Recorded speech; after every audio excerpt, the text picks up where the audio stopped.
can't do that here.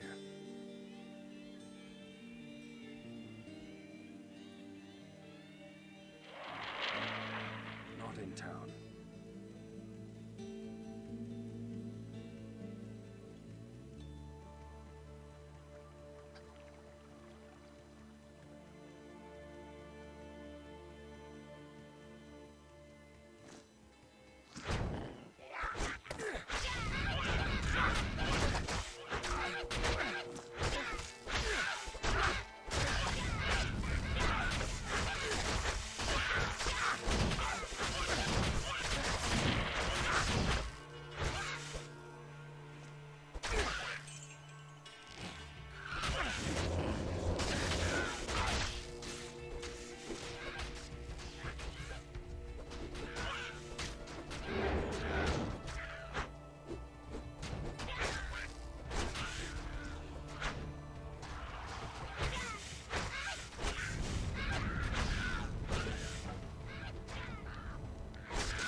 Hello guys and gals and welcome.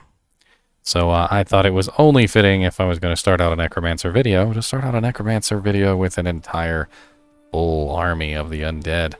I just figured, you know, hey, why start a Necromancer video without a full army of the undead? We can roam around and we can just murder and pillage everything in our paths. And you know, that's one of the things that Necromancer does so very well. Just run around and murdering and pillaging everything.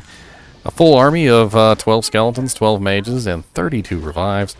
And of course it could get higher than that, but you know, it's a little difficult to keep your revive army going. You need so many bodies of the undead to fuel the furnace that is the Necromancer's army. And the Necromancer is such a utilitarian class that he can really just do just about everything.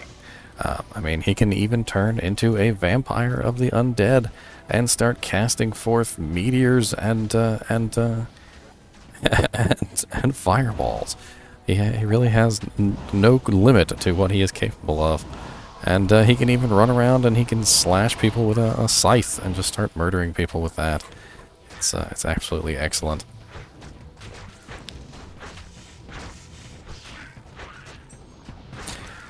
The array of abilities that the Necromancer has is quite extraordinary.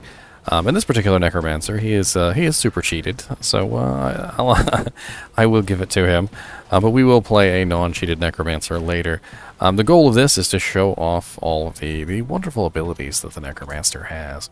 And right off the bat, you can see that just the sheer army that the Necromancer can summon forth is quite a fury to behold, and the Necromancer is quite safe and sound inside of his army, like a little baby inside of a swaddling cloth. He's not really worried about much of anything, as his army takes on essentially the entire world, and he can continue to summon every single monster that has been killed back to fight at his side, which is insanely powerful.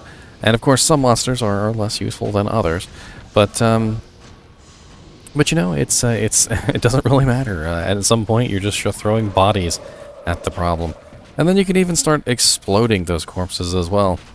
So what we're going to do today is we're going to talk about Necromancer. I'm going to answer as many questions as I can, and let me get the chat a little. See if I can. Well, no, they want to know about my car's extended warranty. Always want to know about my car's extended warranty. I don't know why.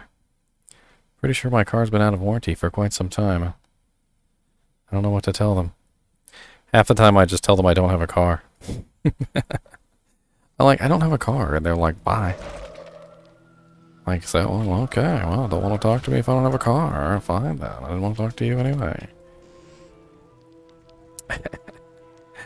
It's actually quite difficult to keep your revive population up because of the way that your revives work. Because they only have a 180-second duration, you kind of have to keep summoning them repeatedly pretty much forever, and no single revive is ever going to last you, you know, a ridiculously long period of time. If anything, they are more or less just damage sponges, and the little amount of damage that they do comes in handy because, you know, over a large number of creatures, you know, 32 monsters, you can really pump out the damage. And what do we get? +1 Necromancer skills? We get 21 life, 56 mana. Holy crap. It's actually not bad. I will hang on to that. So when you talk about Necromancers, there are 3 distinct trees here, and one of the trees is kind of just like your universal tree. So the entire point of the curses tree is to be your utilitarian tree. And the reason why curses is utilitarian is because each one of the curses is going to apply to your specific situation.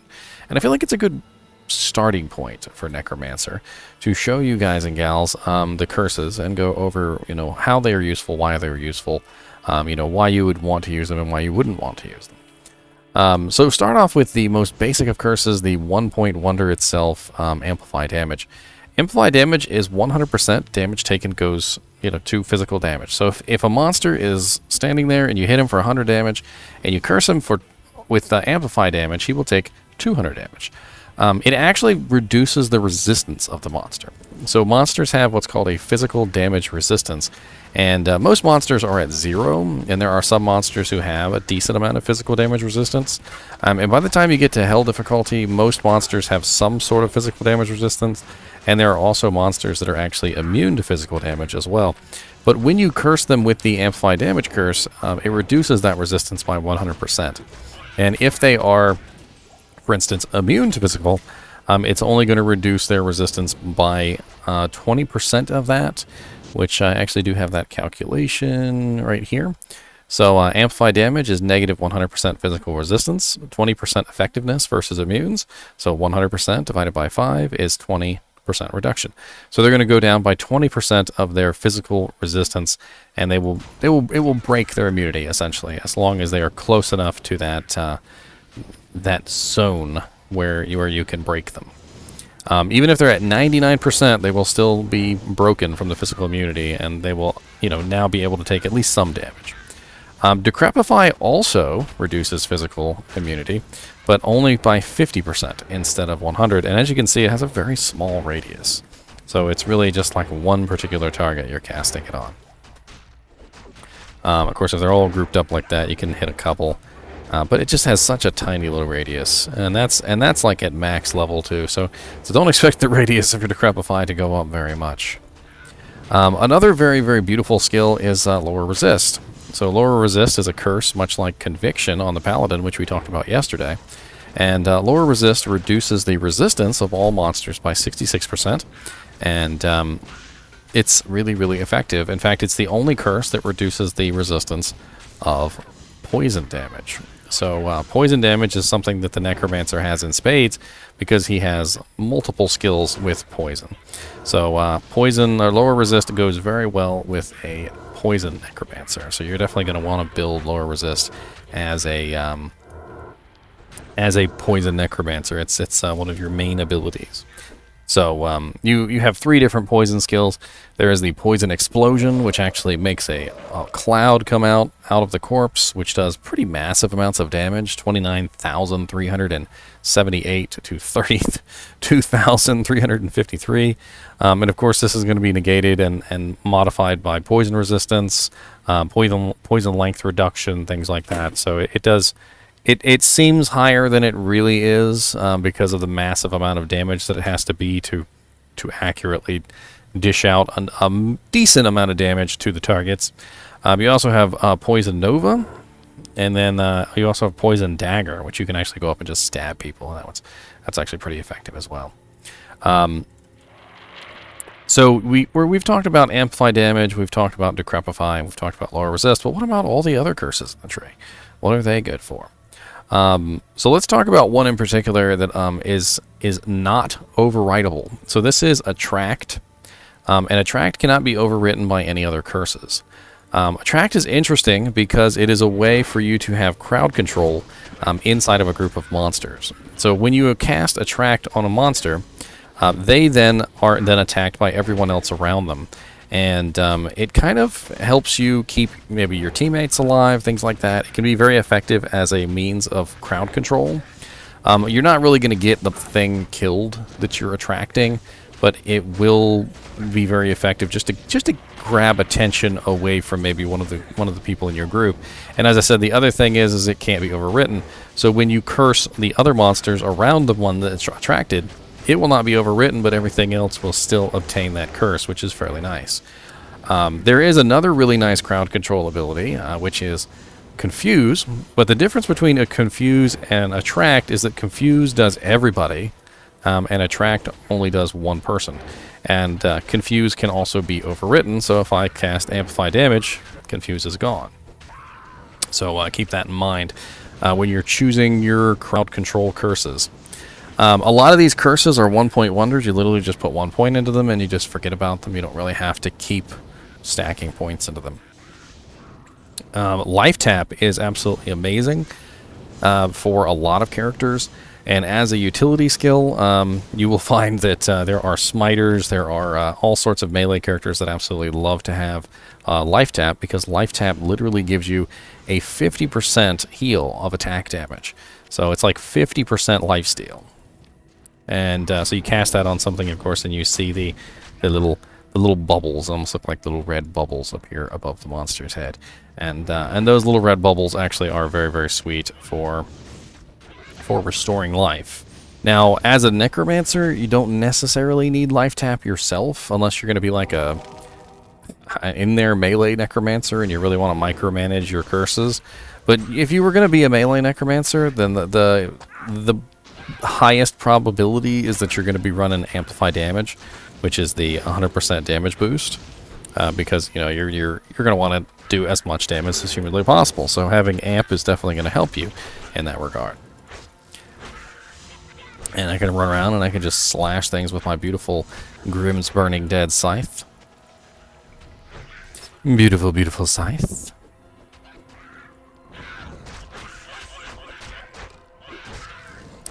So what about the other curses? So we've gone over Attract, Lower Resist, Decrepify. We've gone over Amplify Damage, and Life Tap. So right now we only have a couple left. We've got Dim Vision, Iron Maiden, Terror, and Weaken. So Weaken is one that is nice to kind of like help if your team is having trouble. But in my experience, most of the time with the negative 33% target's damage, you're not really so much worried about that, like because you can only apply one curse at a time.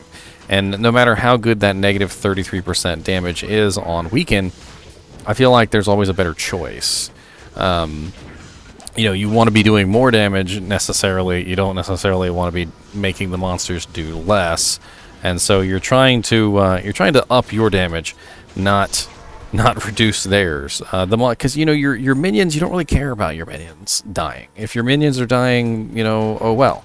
You know, you can always summon some new ones. That's sort of the whole gag of Necromancer, is that he has this nearly infinite army. And he doesn't really have to worry about the duration of his minions. The revives also, they only last for a set period of time, so there's no reason to try to keep them alive, especially when they're going to just disappear in 180 seconds. So you don't even bother with that. You just move on. You just summon some new ones, and that's pretty much it. I mean, as a utility character, having something like that is nice, but I feel like there's a lot better curses. We also have Terror, which literally makes things run away, which is a lot of people don't tend to use Terror curses because they're more interested in, you know, killing the monsters. It can be kind of useful in some situations where you're desperate and you need things to run away, but the main problem with Terror is that it does not work on elites, champions, or bosses. So most of the time when you're having trouble, it's usually with elites, champions, or bosses, and you cannot make elites, champions, or bosses run away. You can make their minions run away, but you can't make them run away. See how Treehead Woodfest is not doing anything. So he's just not having a good time there. Getting surrounded by everything in the world, though. Good luck, Treehead Woodfest. Take on that whole army. You might as well be playing the cow level. What's up, Escalon? Alright, so next on the list of curses, I think the last one that we haven't covered is one of kind of like the hidden curses that I think a lot of people don't go over. Actually, we got one more, and that is Blind. So the Blind curse is actually really super effective, especially if you just want to run through an area. Like, say you were trying to farm the Countess, or maybe you were trying to go get the key or whatever, and you're on a Necromancer, you don't have an Enigma, but you just want to get through, you don't want to actually have to fight anything. You can literally blind everything within a certain radius, and once they are blinded, they can't find you. Their light radius goes down to basically 0, and once they are blind, they just stand there, and they don't know where you are, they don't know what to do. And it's very interesting. As you can see, though, it does not work on elites. So we have an elite right here named Starcall, and he cannot be blinded. So your minions are going to have to work that. Again, this is a absolutely excellent crowd control ability, and I know that a lot of people would probably still prefer to use amp damage or lower resist or any of those abilities. But hear me out. If you can literally make everything within a certain radius completely oblivious to the fact that you even exist, that's pretty awesome. I mean, you can literally walk into somewhere like River of Flame. You can go down here and you can just cast one spell, and now nobody even knows that you exist. You're just standing here running through them, and they can't even see you. Now, granted, when you get like dead close to their radius, so if you get like within their actual light radius, which is very, very tiny, they can see you at that point, but you actually have to run like within touching distance of them, which is pretty funny. All my mages are already dead. I have like the highest level mages you could possibly have, and they still die like crazy. And that's another subject that we'll touch on later, is kind of like the uselessness of the mages.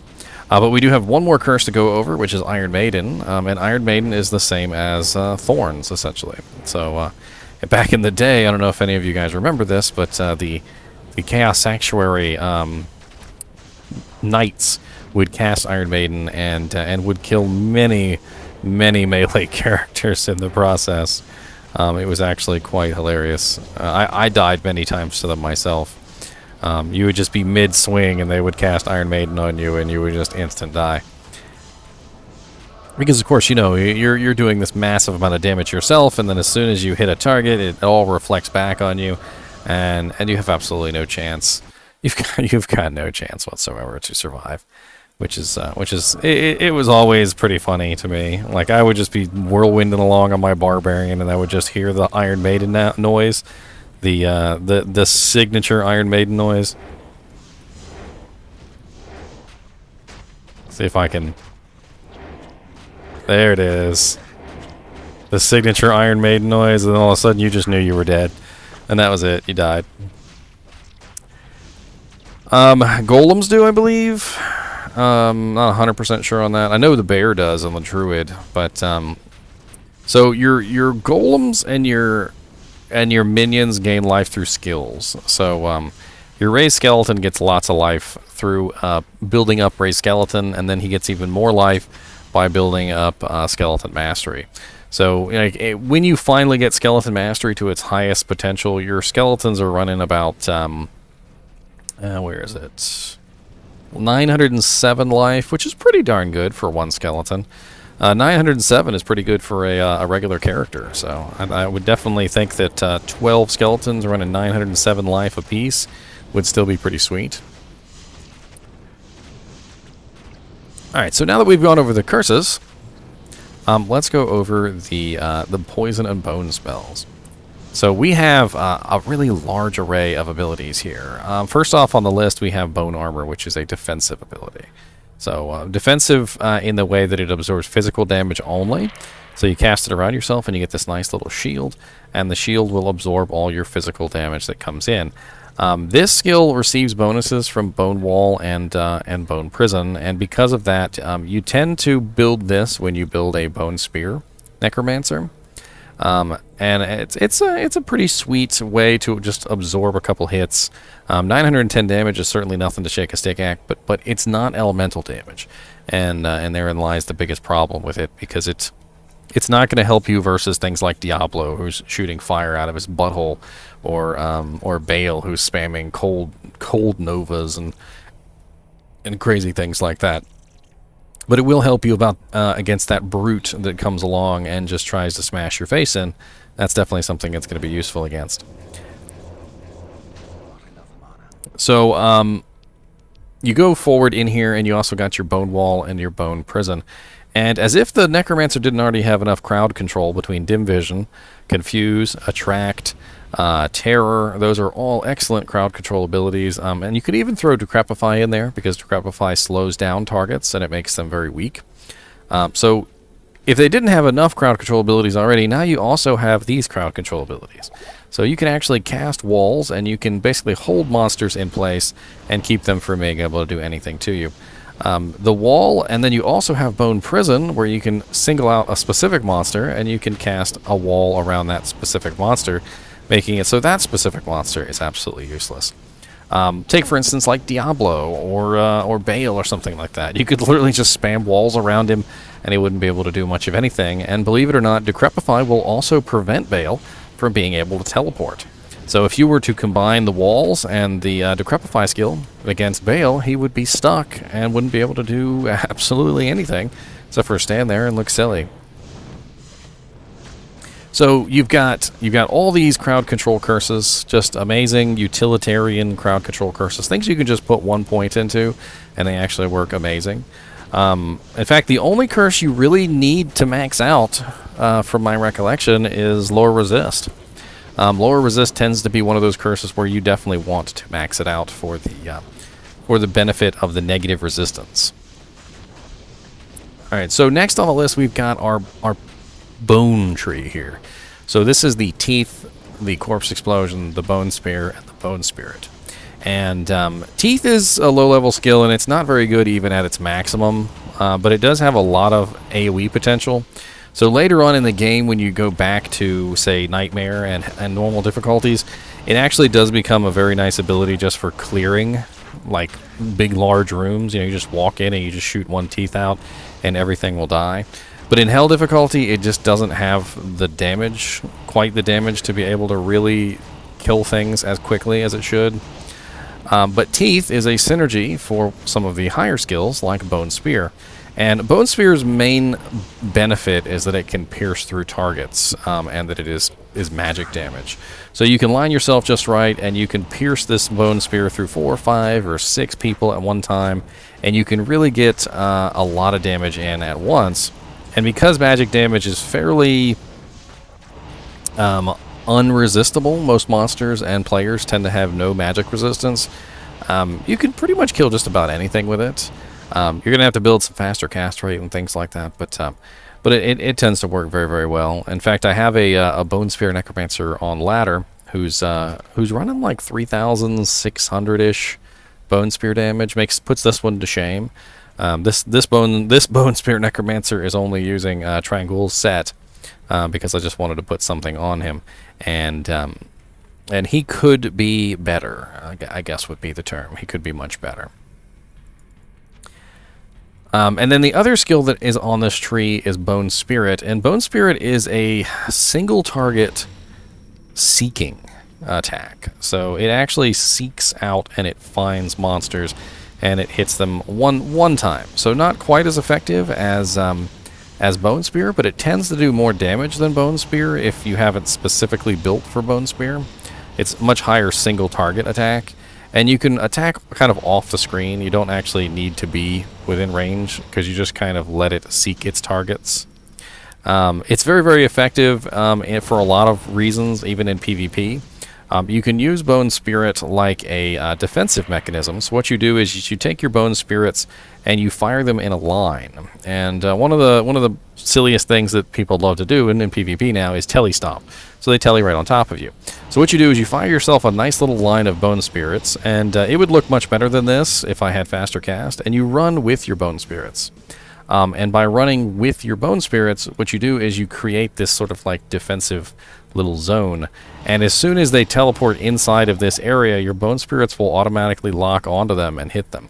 And since they're teleporting directly on top of the Bone Spirits, they will kind of have no choice but to get hit by them, and hopefully your Bone Spirits are doing a massive amount of damage, and it really hurts them for making that mistake.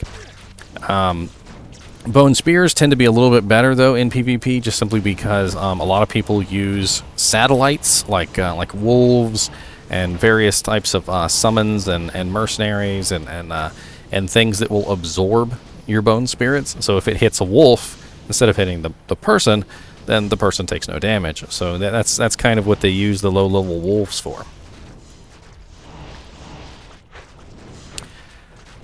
And then, of course, we also have Bone... In this same tree, we also have Corpse Explosion. So Corpse Explosion is probably one of the best skills that Necromancer has, bar none.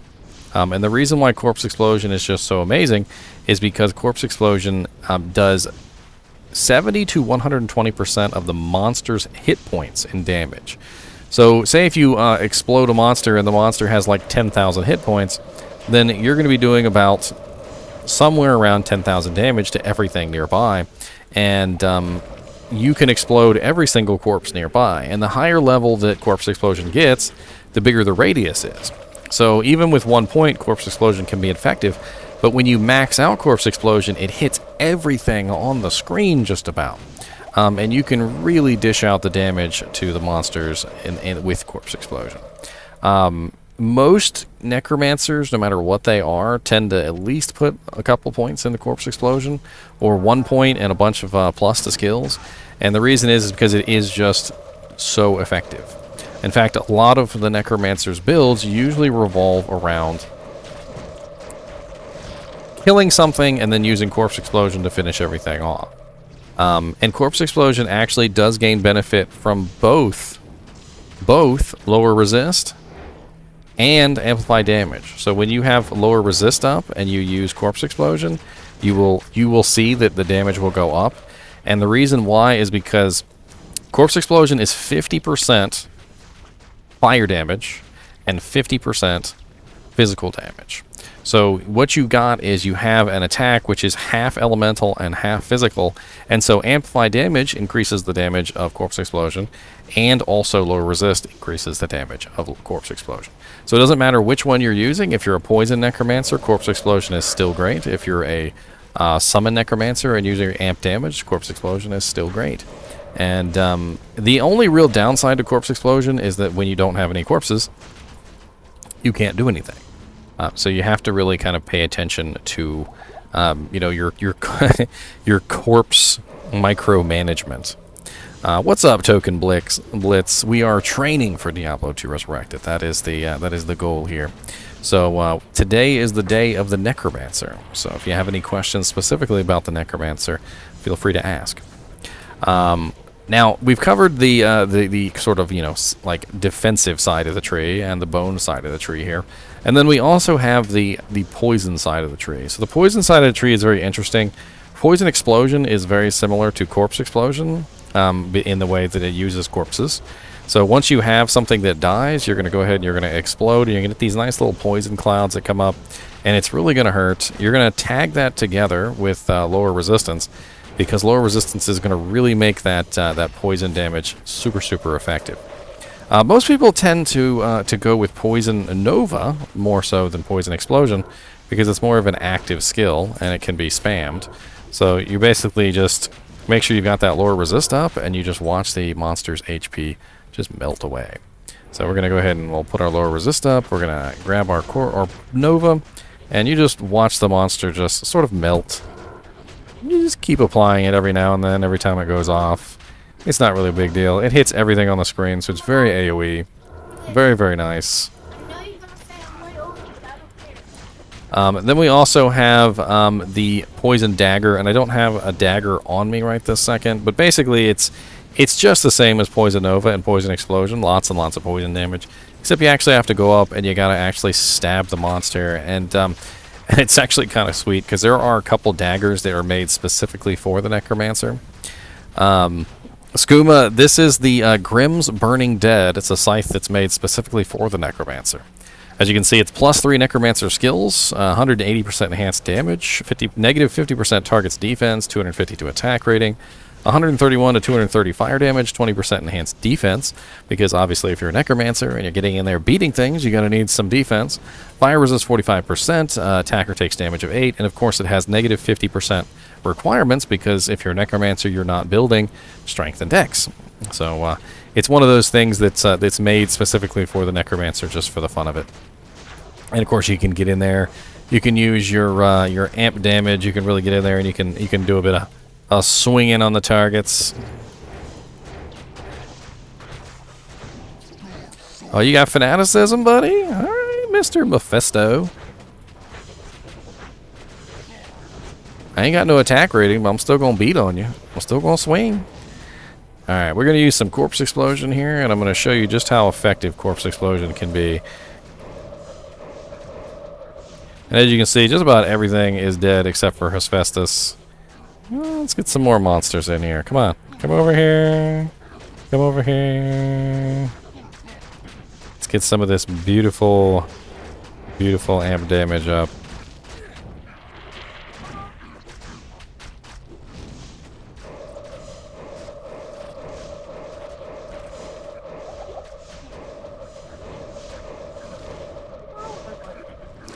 And Hephaestus is rather resistant. Let's try some poison on him.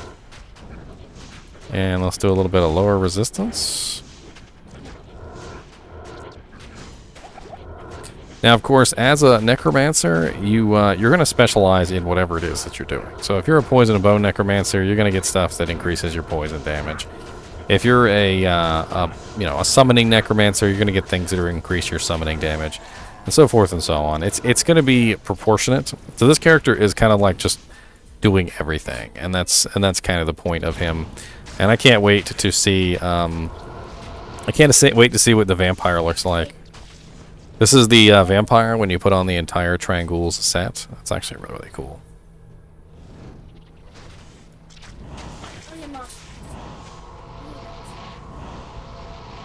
So this guy here is physical immune. So if I cast amp damage on him, let's see if his physical immunity goes away. So yes, as you can see, when I cast amp damage, he's no longer physically immune.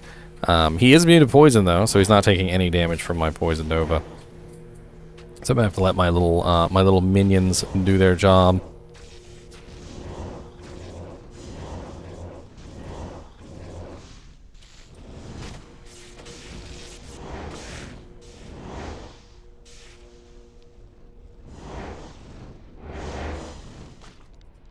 Aswaya.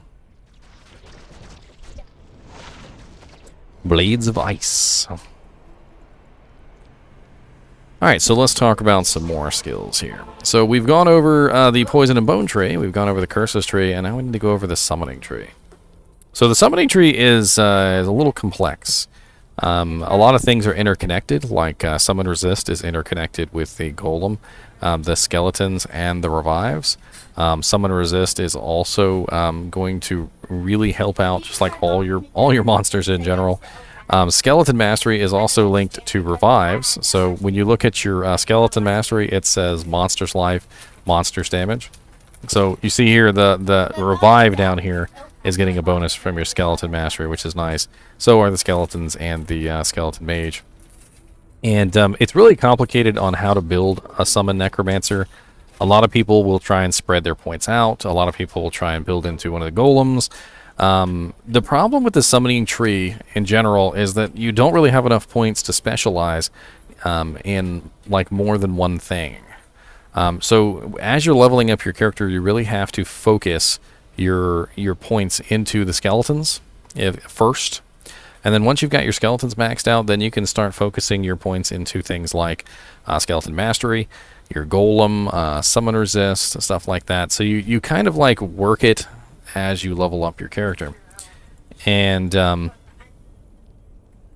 Onyx said, do you think Skeletons are affected by minus resists from difficulties, or they start at 0 for Summon Resistances? I mean, it's kind of a moot point because they don't really have any way to increase their resistances other than Summon Resist. And Summon Resist really kind of peters out. Like, it doesn't really matter how high you get Summon Resist. Like, it doesn't really offer them that much. As you can see, this is level 34, and we're only at 71% to all resistances, which is not going to give them a decent resistance in hell if they're getting negative resistances.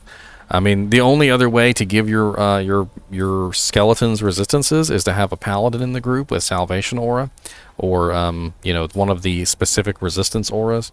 That's the only other way to give them resistances, and as far as I know, there's no way to get that except for to actually have a Paladin in your group. So it's pretty much just get that Summon Resist up about as high as you can possibly get it with points, and then let your plus to skills work on it later.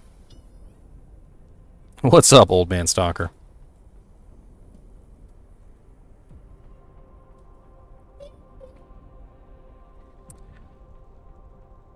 So next what we're talking about is the Skeletons and building your Summon Necromancer. And I think the best way to do this would just be to take you to a Necromancer and kind of like actually level them up.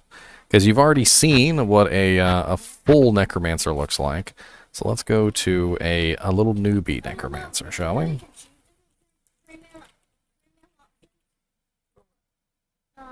I couldn't miss the Necromancer. That's right, you're not allowed to miss the Necromancer. The Necromancer.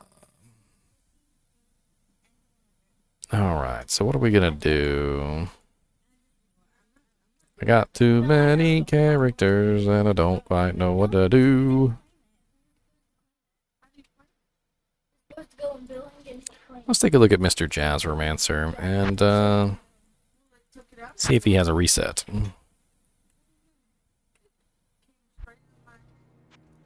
So Jazzromancer, I believe, is a summon Necromancer. He's not using the best equipment. He just has whatever I threw on him.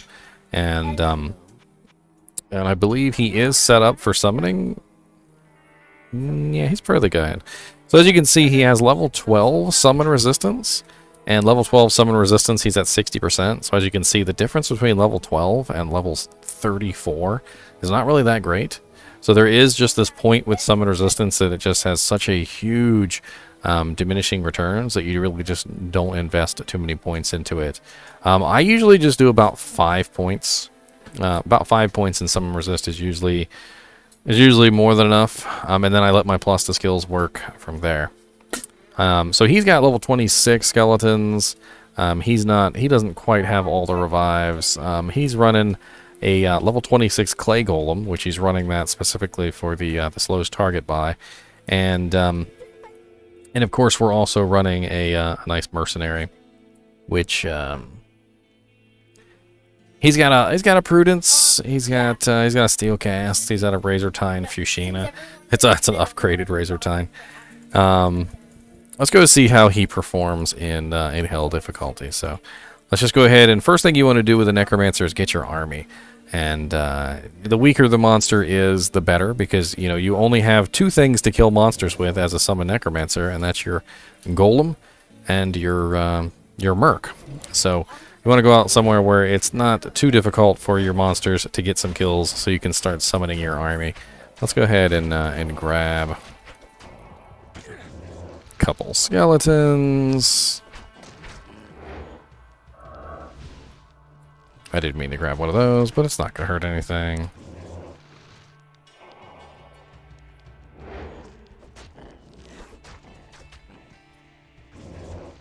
And this is going to be a pretty common tactic for your summon Necromancers. You're going to go build your army, and the easiest way to build your army is off of easy monsters. And then once you've got your skeletons running, once you've got your mages running, and so forth and so on, then you can go back and you can go to where you actually mean to go kill things. Unless you're a Necromancer that has the ability to actually kill stuff, and if you're a Necromancer that has the ability to kill stuff, then by all means do so. But like a pure summon Necromancer usually doesn't have much in the way of like direct damage, I guess would be the term. Oh, mesh armor, look at that. What are you, sir? 312 defense. That's worth a nice 35,000 gold in town, I know that much. Yes. The Day of the Necromancer. So I guess the next stage here is for you guys to choose for me which Necromancer I'm going to level up today. And it's going to be a vote. So I'm going to do probably some of the more popular builds, and you guys can, yeah, you guys can do your thing. So here we go. Votes, new poll. What Necromancer should I play? Summon Necromancer? Bone Necromancer? Poison Necromancer? And what else is there besides Summon, Bone, and Necro? And of course, there's always combinations. There's combinations of everything. You know, you can do like a kind of like a combo Necro, I guess would be a term. Not to be confused with the delicious pretzel bites with the cheese inside. And then what else could we do? Scythe Necromancer. No. Poison Dagger Necromancer. How about that? Dagger Necromancer. What's up, Northy? How goes it? But it shouldn't take that long. It's like he's getting it from someone else. I got a scythe over here and I got a thrasher. Yes.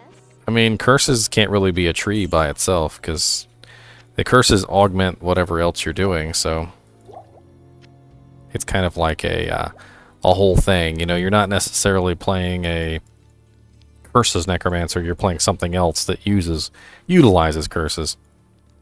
You know, if you're a summon necromancer, you're utilizing amp damage, or you're a poison and bone necromancer, you're utilizing lower resist. Or if you're a golem necromancer, you're going to be utilizing whatever curse goes best with your golem. You know, golem necromancers are a thing. They're rather difficult to play, but I mean, yeah, you could do a melee necromancer and you could just run around cursing everything. That would be kind of interesting.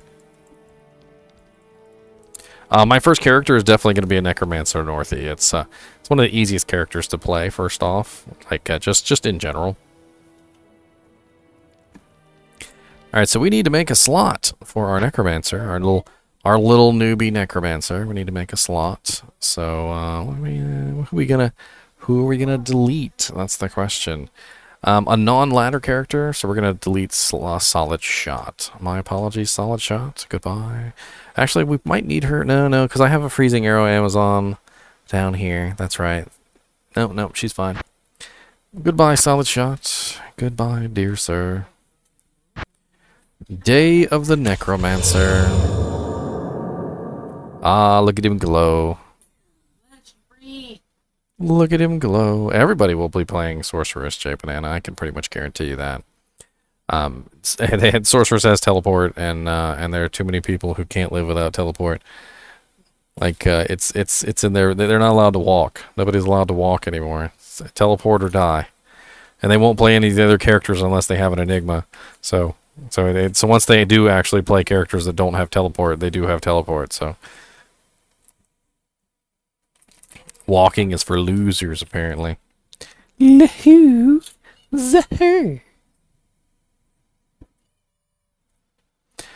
What are we gonna name him? Let's name him. Is why isn't that typing?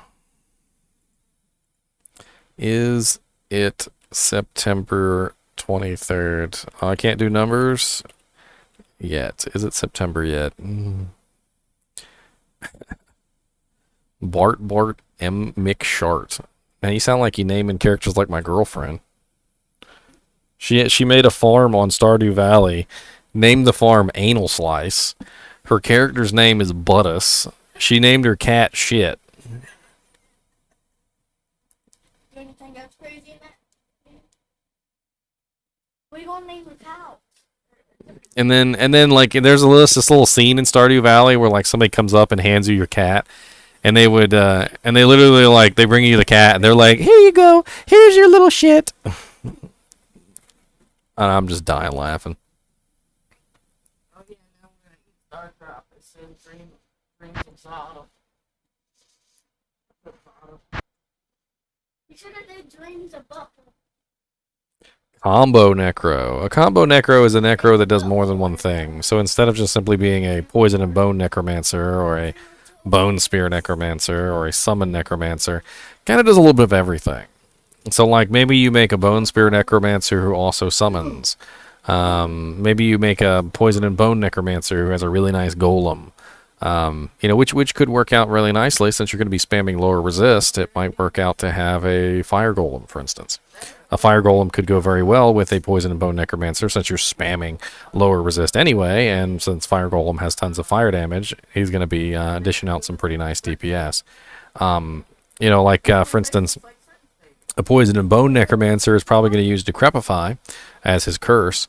So, you know, you might go with a Clay Golem as a Poison and Bone Necromancer because Clay Golem has a slows target on it as well. So you stack your Decrepify slows target with your Golem slows target, and then maybe you throw in a Holy Freeze Merc, and you've got 3 different slows target buys going on, and things literally can't even move.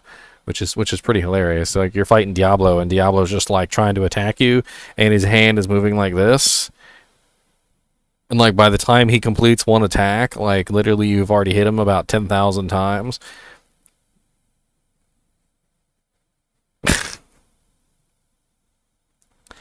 So let's go ahead and make a game.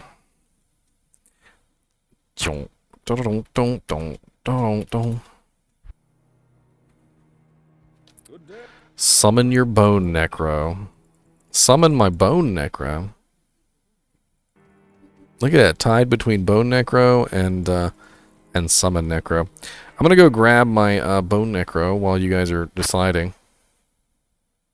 So my bone necro is right. Where you at, bone necro? There you are. Tarnished.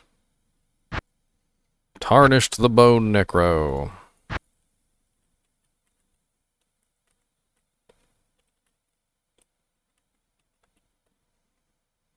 Oh, a non-ladder game.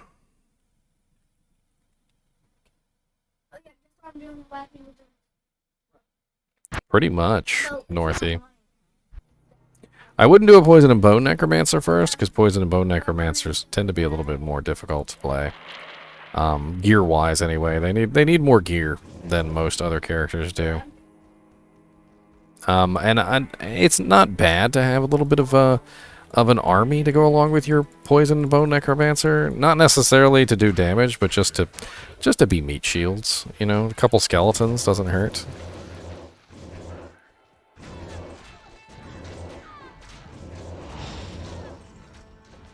And right now, my bone spear. Am I on my right set? I got my homunculus. I'm running. Oh, I took off some of his equipment. See, shame on me. I stole his +2 freaking armor. I'm such a bad man. Always stealing my dude's stuff. So main thing with this guy is bone spear. You're spamming bone spears as fast as humanly possible. You don't really need much of anything else. Decrepify is your main curse, just simply because you don't really have much that increases the damage of bone spear, so slowing things down is very helpful. It also gives extra damage to your mercenary, which is nice. And then of course you also have corpse explosion, which is nice to have with pretty much any necromancer. It's nice to put a couple points in corpse explosion. And did I put a point in revive? I did put a point in revive.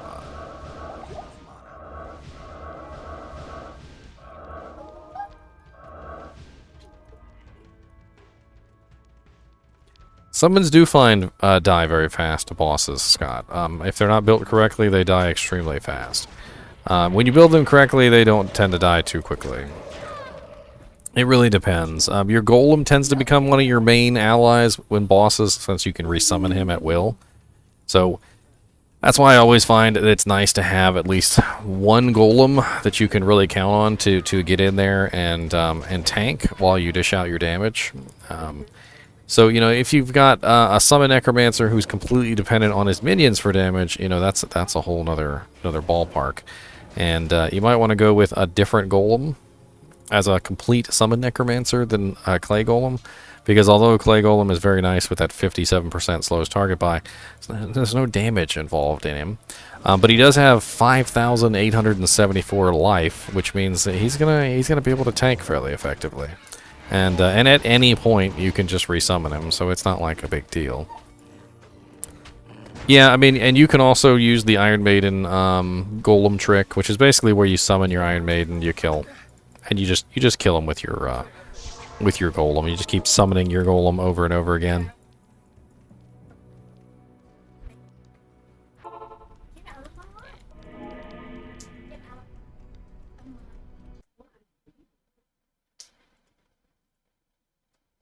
You know what Oh, it's almost over. Looks like Summon Necromancer is winning. Bone Necromancer got quite a few points, though. That's why I hopped over on my Bone Necromancer. I figured, why not?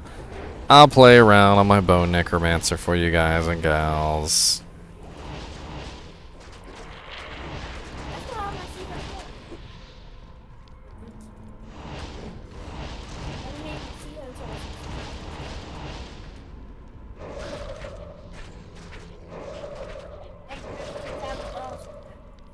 I'm.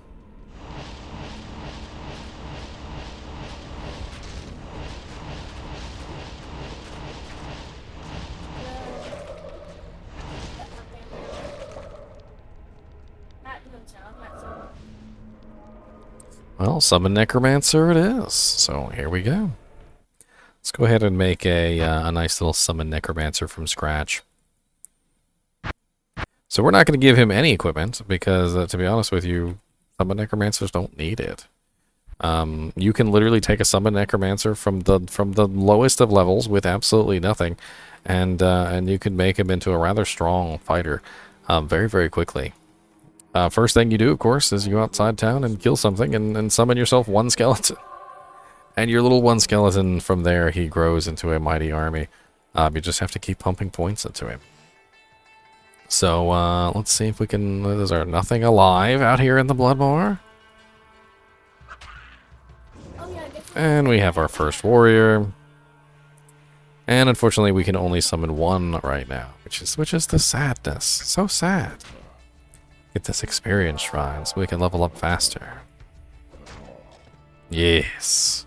Come forth, my little skeleton. Let us go and murder in my name. Look at you all bony and scythy and... Yes, yes, excellent. Yes, yes. Go murder. And one of the really nice things about a summon Necromancer is a lot of your major abilities are very low level.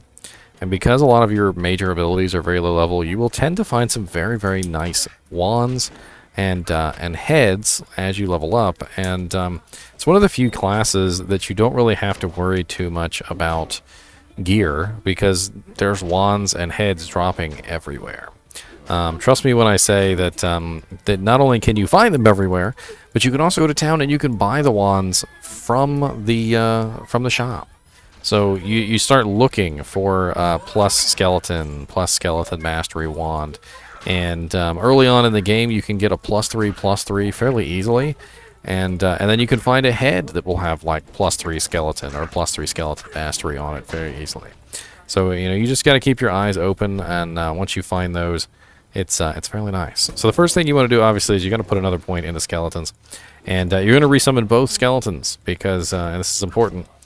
Your skeletons are kind of locked into whatever HP and damage they have from when they are summoned, which is actually something that you can exploit.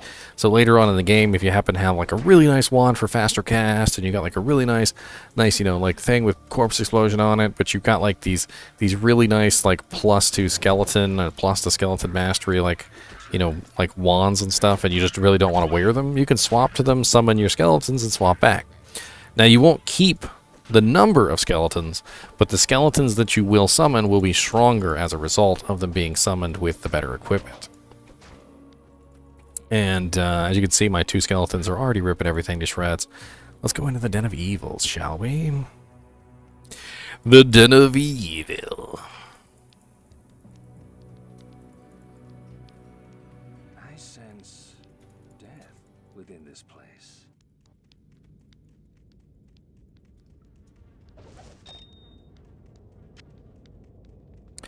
Go forth, my skeletons.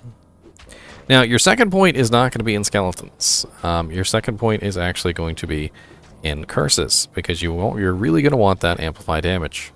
So as soon as you get your second point, put that into your amplify damage, and you're going to notice a huge difference in the amount of damage that your skeletons put out.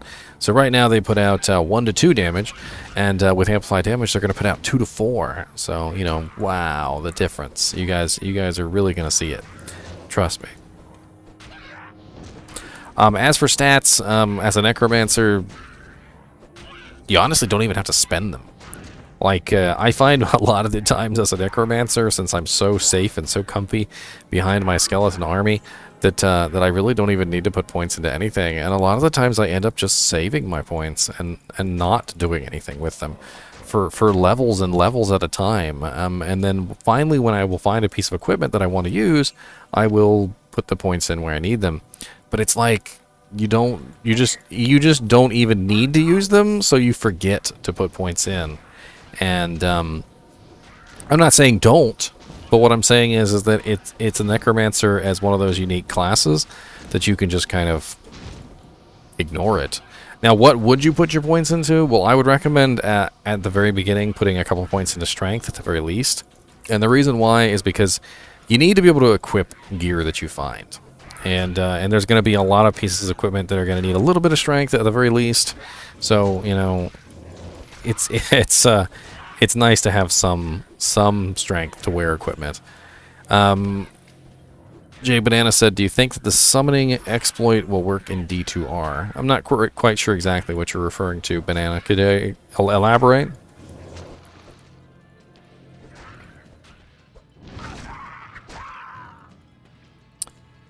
Die, die, die.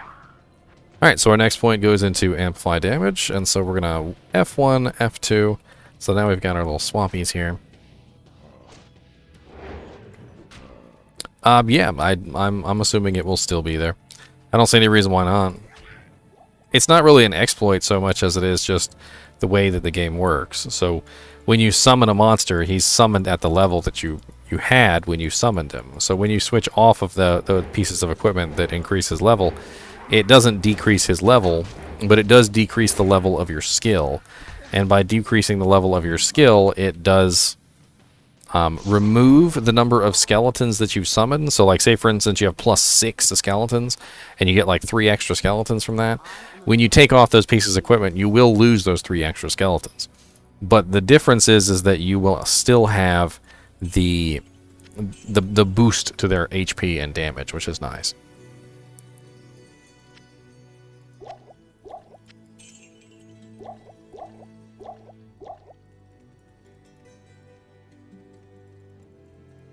What's up, Veek91 Twitch? Let's go. Get that gargantuan beast. He got amp damage on him, sucker. You should have no problem. 2 to 4 damage. 2 to 4. Of course, I got no mana at this level whatsoever. Ooh, a ring. A ring. +1 to mana. Exactly what I needed. Exactly what the doctor ordered.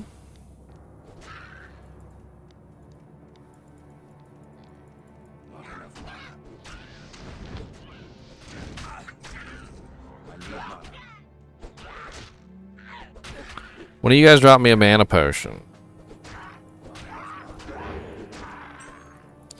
Last wish.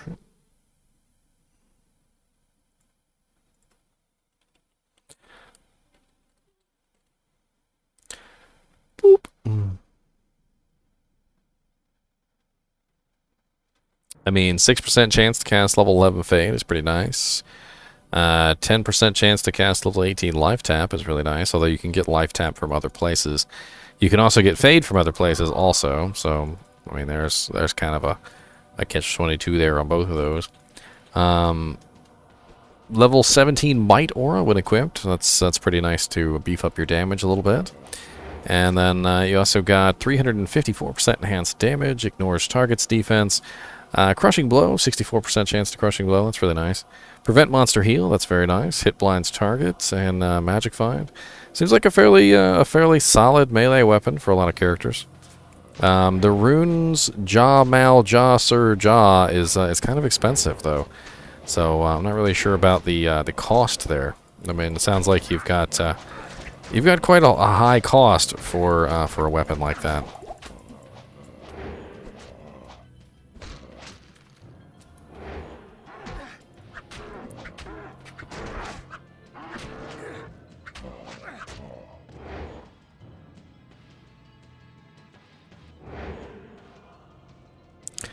Mana.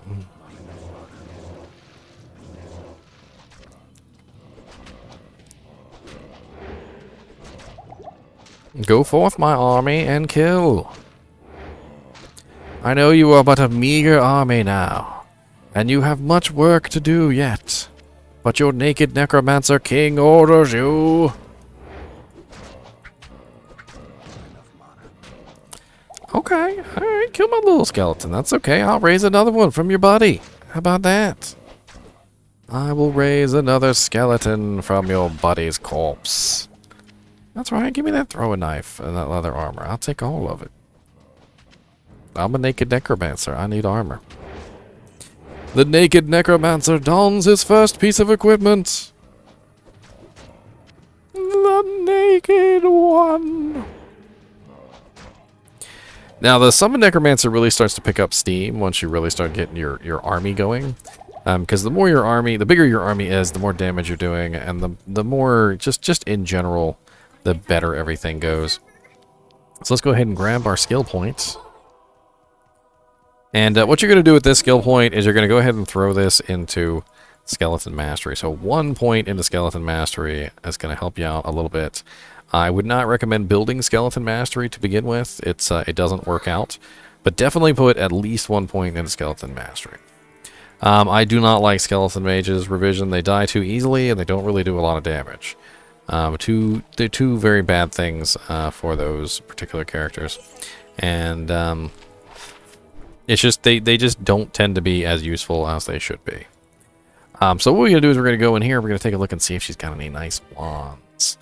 Because skeletons are level 1 abilities, the wands tend to be not too expensive. And what you're gonna do is you're gonna save up your money and you're gonna try and get yourself a decent skeleton wand. And right now, it doesn't look like there's a lot of really good ones in here. We got a skeleton mastery wand, which isn't what we want. We've got a 1 to skeleton with 2 bone armor. Again, not what we want. Nothing that's really going to help us out too much right now. So we're going to stay with our starter for the time being. Plus, we need more money to actually afford it. So we'll work on it. We will work on it. Let's go ahead and grab ourselves a belt, though. That would be nice. Come here, Charcy. I need a belt. Yes, a sash. That will do nicely.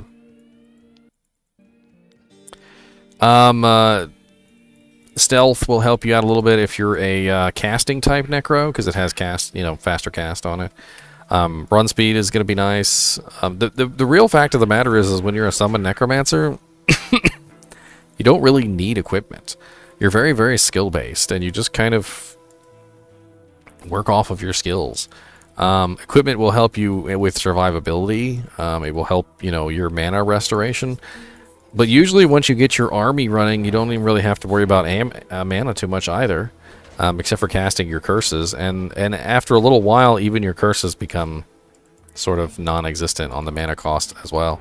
Because they're only like 2 to 4 mana a curse.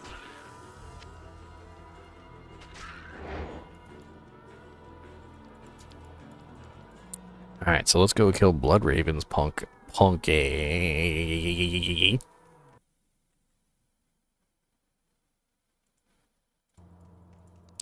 Give me that waypoint.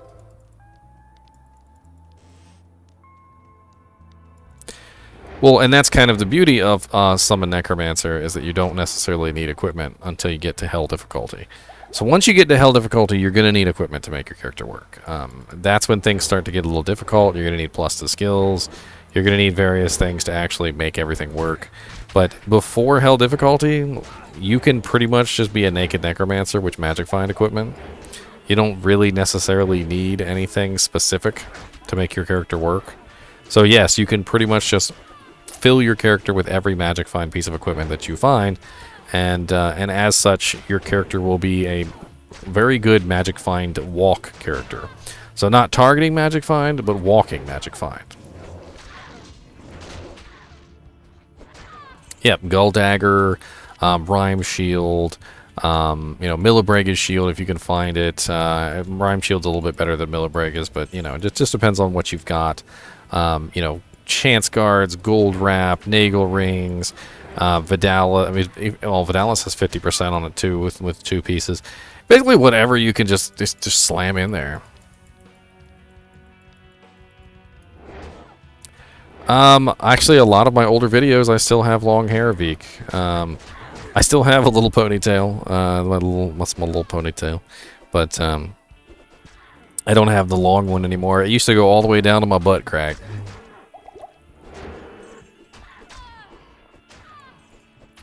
My girlfriend looked at me weird. So at this point, we've got our amp damage. We've got our we've got our raised skeleton, our skeleton mastery, right? So now we're gonna start beefing up raised skeleton. So we've got another point in skeleton, and that means we have 3 skeletons now, and they're even more powerful than they were before. So we're just going to keep stacking our skeletons on, and once you get to a certain point with your skeletons, they're just going to start wrecking everything. my butt crack came up to my. You know, that's a possibility, Scott. That's a possibility. It's not impossible to have a rather long butt crack, or as my girlfriend likes to put it, anal slice. Not enough mana. Anal slices. I need mana. What's up, Bishy Bosh? I'd like to introduce you to my skeletons. So as a summoned necromancer, you really have to kind of micromanage your army. Like, you can't just let them do whatever they want to do. It doesn't work that way. You kind of have to move your character where you want them to fight. And sometimes you have to go a little bit past where they are to force your army to sort of move in the directions you want them to go. So you're going to find in Diablo 2, there's just going to be a lot of situations where you have to physically get in there as the necromancer and force your army to do what you want them to do. Otherwise, they're going to do whatever they want to do, and they're not very smart. So they're going to be over there fighting one monster while you're getting murdered by 30. Also, take advantage of skill shrines when you get them. So if you grab yourself a skill shrine, go ahead and resummon all of your army, so that so you have your stronger minions. And even when the skill shrine goes away, your skeletons will still retain that extra damage. Maggot Layer you can do pretty well with Corpse Explosion. So even though as a Summon Necromancer you tend not to do very well in Maggot Layer, you can still do very well by utilizing Corpse Explosion because everything's in such a tight, like packed in, state. All you have to do is kill one thing. And then once you kill one thing, you start your Corpse Explosion chain and everything will die. Generally you can use your Clay Golem and, like Iron Maiden or Thorns or something like that, depending on what your setup is at the time. I would recommend, until you get to Hell difficulty, using a Thorns Merc, because Thorns Merc is really going to give you a lot of extra damage, because you have so many minions getting beat down all the time. When you get to Hell difficulty, you're probably going to want to swap your Thorns Merc for something a little better. But Thorns is very effective for a low-level Necromancer, a Summon Necromancer specifically. If you want to, you can even make yourself an Edge bow. So Edge is a Thorns bow for bow girls. Gives them a nice little Thorns aura. And you can get that before Nightmare difficulty. So you can be rocking your Thorns along with your your army fairly quickly. And now I have a hat.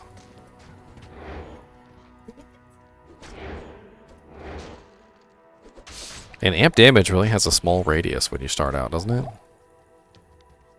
Just absolutely tiny. What's up, Moonhawk? Revision, I mean, if you want to build Gold Find on your Barbarian, you can. They do have the unique ability to use 2 of a lot of the items that most characters can only use 1 of. So, for instance, as a Necromancer, I would only be able to use 1 Gall Dagger, but as a Gold Find Barbarian, I could use 2 Gall Daggers, and I could run around being an OP Barbarian with all my little item find or things like that. It really depends on what you want to do. You could make a Barbarian, and he could just, his whole job in life could just be going into like cow levels, like hell cow levels, and running around using item finds. Like, you don't necessarily have to make a Barbarian specifically for killing stuff. Item find Barbarians can be extremely effective. And remember, as a Summon Necromancer, minions. And that doesn't just mean skeletons, and that just doesn't just mean your it doesn't just mean, your other monsters like your golem or your revives. Also, it means mercenaries. Mercenaries can be very, very effective as a Summon Necromancer as well, to augment all the powers of your Necromancer.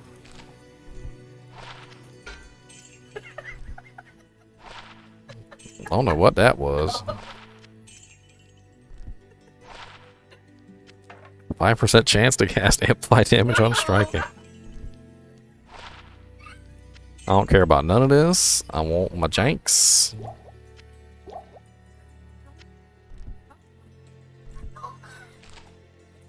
Alright, we got ourselves some, I mean, they don't count as summons, but you can totally work them into your builds. So as a summon Necromancer, you're definitely going to work in your mercenaries. OG said, anyone here going to be playing Diablo 2 Res, but don't know how anyone else to play with? Well, you're more than welcome to share your code here, OG Techno Viking. I would, not gonna tell anyone not to. Share your, like, if you got a friend code or like, your Battle.net ID or whatever, you know, shoot it in chat, get some friends running. I need a key. Alright, so we've got more skeletons. So our skeletons are doing a whole 3 to 4 damage now. I hope you guys are impressed. We need to get our little bow girl. Our bow girl is very integral to our naked build. Techno Viking. Reminds me of that game I played, Alan Wake. There was a whole group of like singers that were Vikings, and they were named like Odin and stuff like that, and I always thought that was really cool. A couple more points into vitality, a couple more points into strength.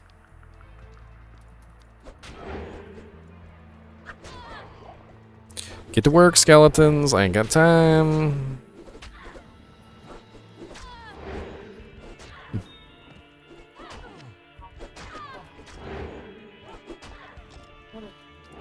We need to get ourselves about 20-30k, and we need to search for a wand for ourselves.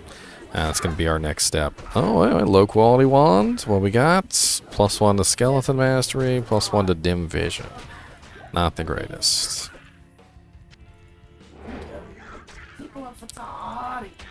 I mean, magic finding is all about, did you find what you were looking for? Some people consider magic finders to be targeted magic finders. Some people prefer walk magic finders.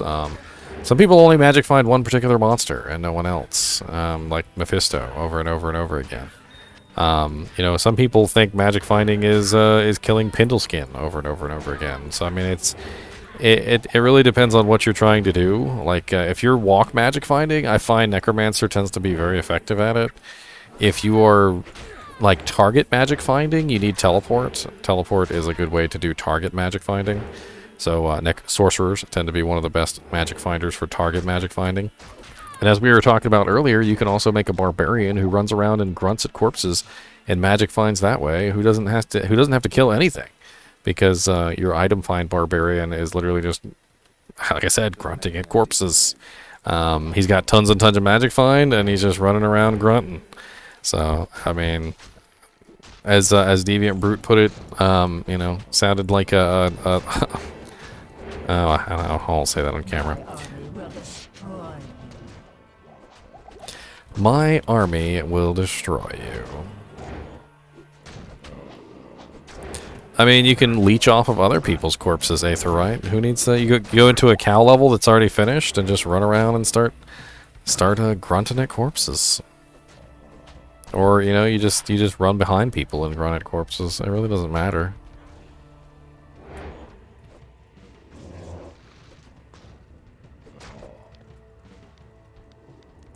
Hey, don't hate on my fake Chaco. Skeletons, get in here and kill this Blood Raven. I will beat her myself. Go over there and hide in the corner like the good Blood Raven you are. I will beat you with this wand. My army may be busy fighting somebody else, but it will be just fine. Oh, you've got you've got amp damage too. All right. I need mana. I mean, we got some gas and dogs up in here. I need mana. God. The worst gas and dogs.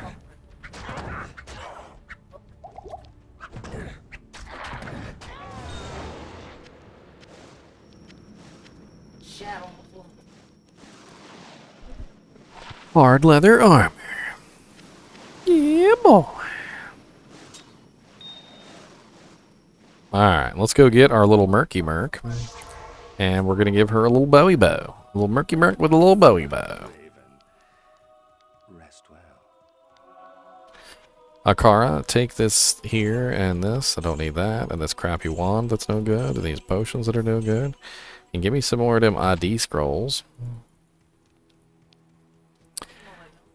King Cobra, Choba, it's kind of hard to really say. I mean, if you know what you're doing, any character can be useful. If you don't know what you're doing, any character can be pretty awful.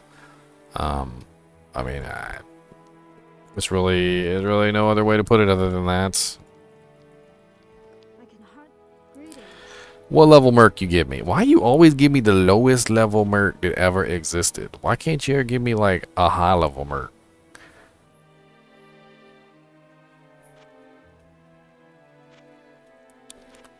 Give me Olina. At least she's level 3. Here, take this armor, Olina. Take this helmet.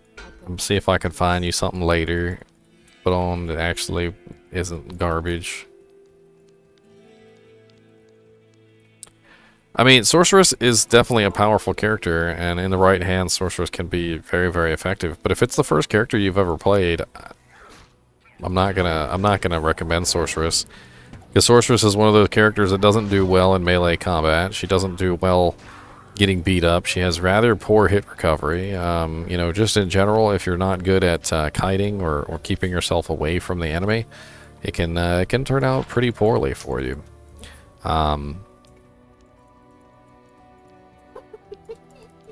Yeah, there is a couple teleport charge items. You can find random ones, which are just, you know, like stuff that you actually just find throughout the game. But there's also some specific items that always have teleport charges revision. So the Naj's staff, which is a set staff, always has teleport charges on it. So that's an interesting one to find. If you manage to find yourself a Naj's staff, you can use that for teleporting around.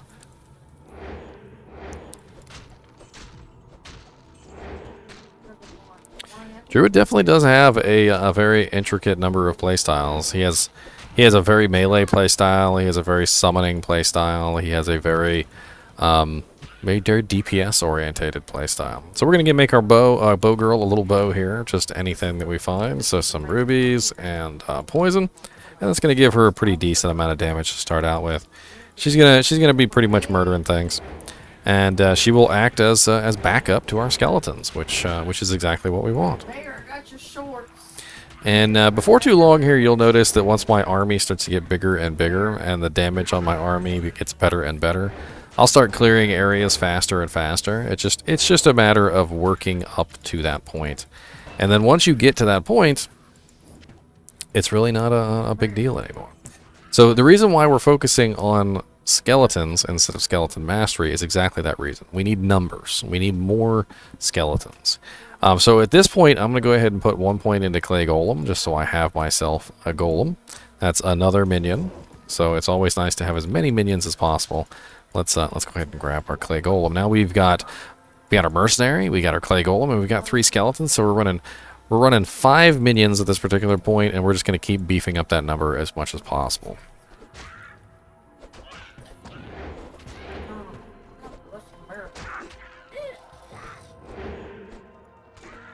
Yes, a lot of things in Act 2 do have poison resistance.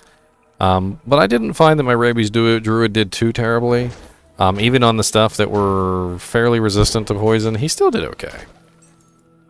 I mean, he wasn't killing anything super duper duper fast or anything, but he was okay. It was pretty fun, Jay Banana. It was a lot less crashy than the first beta. And I felt like they did a lot of little fixes in between. They definitely shored up a lot of the issues with the game.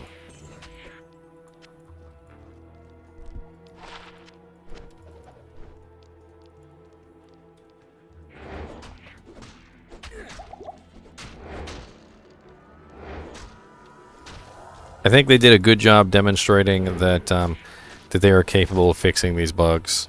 I only crashed I think it was one time during the beta, and that was when I hostiled somebody outside of town, because somebody told me that hostiling someone outside of town worked.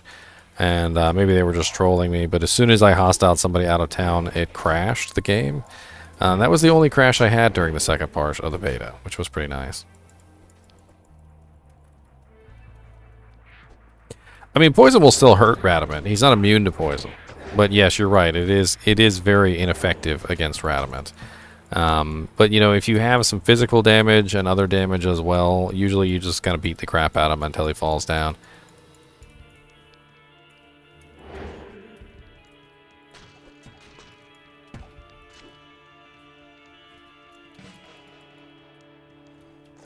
Well, you're in the right place because we are doing the day of characters. So you probably missed yesterday's video, but I do have a whole video on the Paladin. So if you're interested in that, take a look over on my YouTube page here. I'll shoot you a link. How about that? And this is the my day of the Paladin video. I believe it's still going on right now. It's like a sort of like a premiere, and I was kind of chatting with everybody over there. But basically, I go over all the Paladin skills. Today is the day of the Necromancer, so we're going over the Necromancer, and I will go over every character. So if you're interested in the Sorceress, there will be a day for that. But today is all about the Necromancer. Everything about the Necromancer. Everything from the Scythe Necromancer to the very silly Poison Dagger Necromancer, and everything in between. Let's go ahead and grab a couple more points into strength just to make sure we've got enough to put on equipment. Usually 30 is a fairly good number for strength. Until you get, you know, to like Act 3 and stuff like that. If you want to make yourself a nice little stealth chainmail armor, maybe like in your 50s. Like 50 strength is usually enough.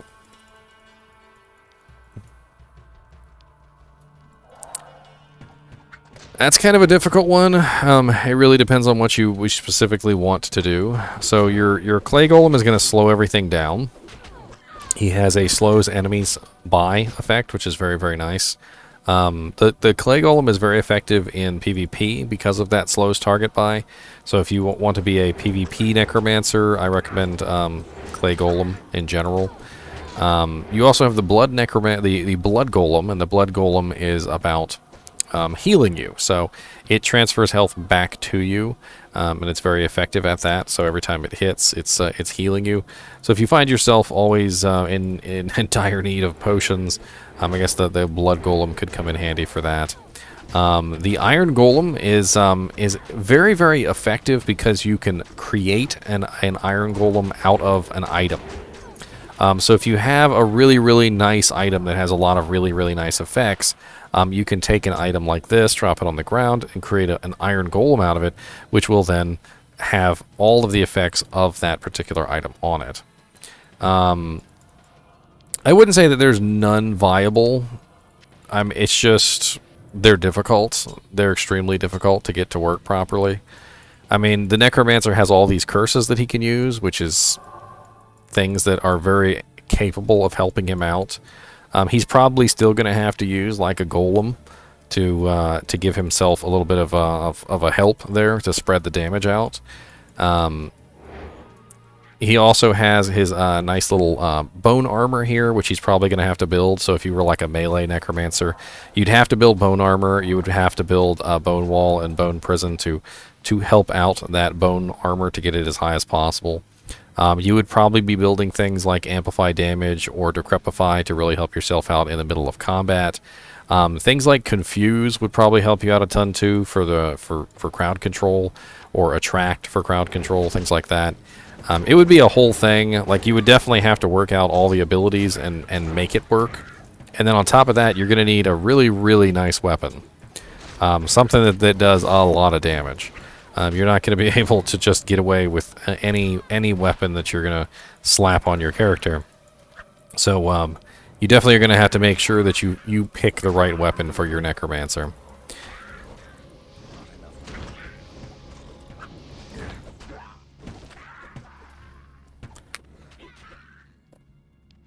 I mean, Mephisto runs are nice and fun and rewarding, but you can do Chaos Sanctuary runs with a Summon Necromancer just as easily. And And you can get fairly nice equipment from Chaos Sanctuary, just the same way you can get really nice equipment from Mephisto.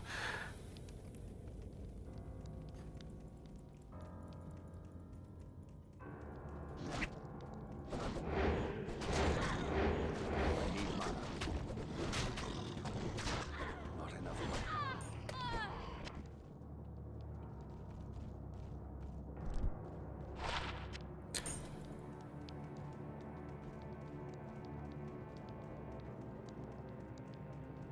Legendaries. Unique items, old man stalker. Unique items, not legendaries. No, don't say legendaries. We are not playing that game.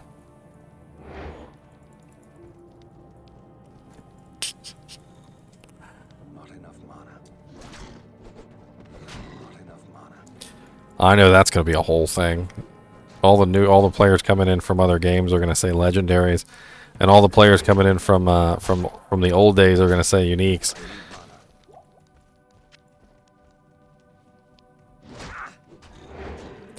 Well, that's what I was just saying, Angry Birds, is that although Sorceress is a very powerful character, I feel like a lot of people don't really understand the way that Sorceress needs to be played. And like the mana cost, the constant issues with skills costing too much mana. You know, the fact that Sorceress is very easy to get stuck in hit recovery loops with. You know, there's a lot of little variables about Sorceress that aren't really the easiest to deal with for newer characters. Like understanding faster cast and how faster cast works, and why having 10% faster cast doesn't necessarily mean that you're actually casting faster. You know, interesting, silly things like that. So we're going to grab another skeleton here.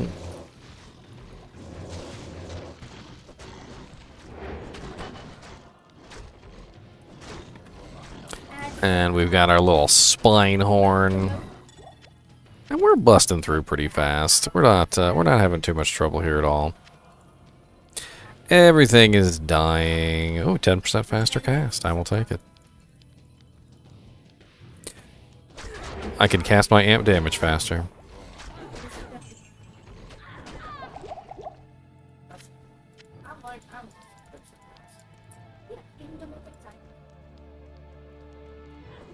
Turbo Soldier. What do you mean Necromancer does no damage? Necromancer can kill just about anything in the game. Necromancer can even do Ubers, believe it or not. I do have a lot of different videos for beginners, not specifically on ladder. I do have an entire series, though, where I start from the very beginning on a ladder character. With a group of 8 people, and we work together to make things, you know, better. What level do you need to use the Beast Wound Rune Word? Honestly, it's not level. It's more along the lines of area. So once you get to Hell Act 1, Hell Act 1 is where you really need equipment for your Necromancer. You don't necessarily need a Beast Wound Rune Word until you get to Hell Act 1.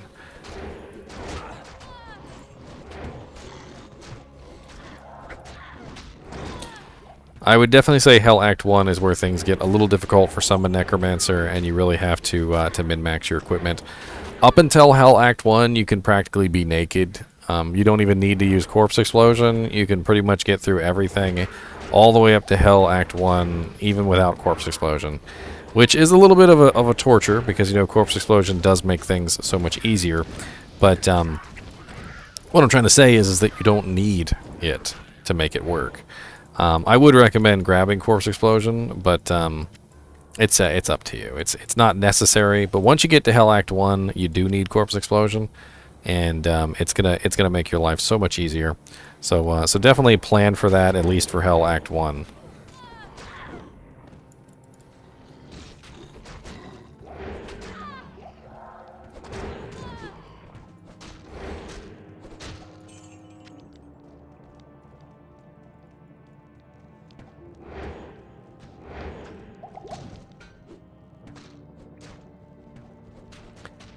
The launch version will be the newest version, 1.14D, I believe, which is what Diablo is at.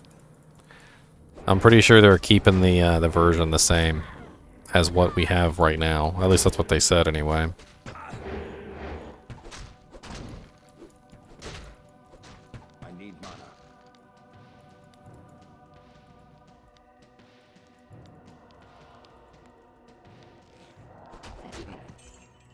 Pretty sure you can't buy mana potions.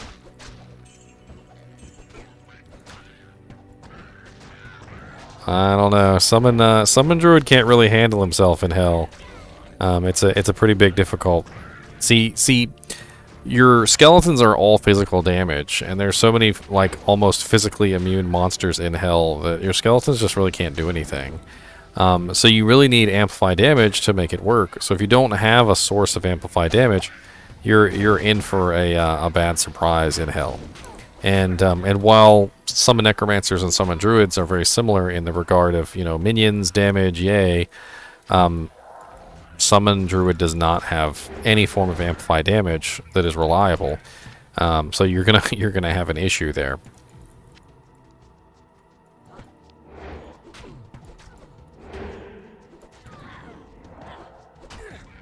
Yep, 1 point doubles your DPS. Doubles everybody's DPS who's physical damage. It's just an amazing curse.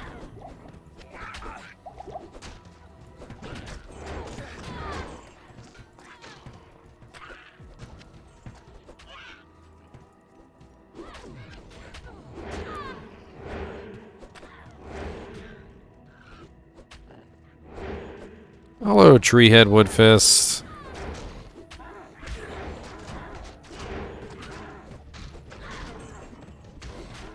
Mr. Treehead. Let's summon a couple fresh skeletons for you. Yes, the freshest of skeletons. This tree shines with They have one respec for every difficulty that comes from the Act 1 Den of Evil quest, King Cobra. Or King Choba, my bad. It's right here, reset stats and kills with skill points. And then you also kind of get infinite resets from the ability to earn them through collecting essences, which is a whole other thing. Basically, you collect all the essences and transmute them in the cube, and that gets you a reset token, and you can use that.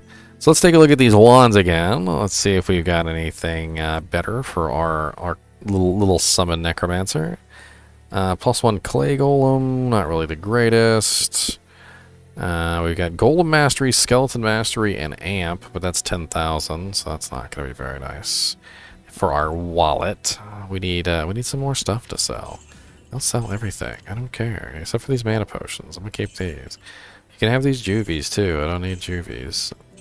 I'm not a melee character. I don't need any of these things. Take that. You can have that. You can have that. And so what you can do is you can actually run back and forth in between town. So if you leave town and you come back and you're the only one in the game, the inventory of Akara will reset. And so what you do is you go here, you go and you trade, and then every time you come back into town, you'll notice she has different items. And what we're looking for specifically is plus the skeletons. We want as many skeletons as we can get early game. And you should be able to fairly quickly find a nice plus the skeleton wand. It's just going to take a little bit.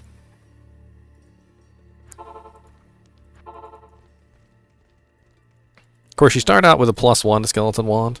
So, you know, that's what you're trying to beat. You don't want another +1 to skeleton wand. +3 to skeletal mage. That's not what we're looking for. Skeletal mages suck.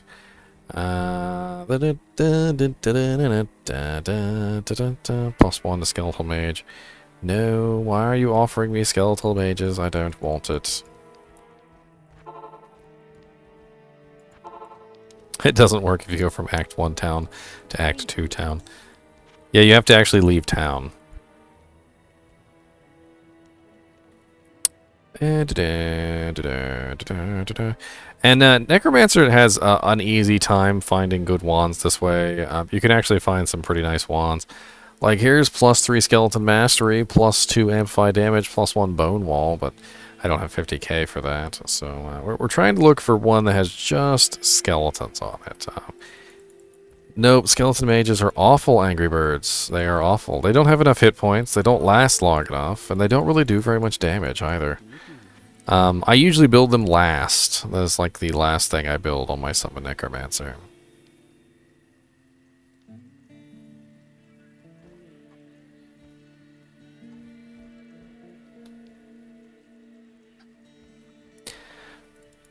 +2 to clay golem.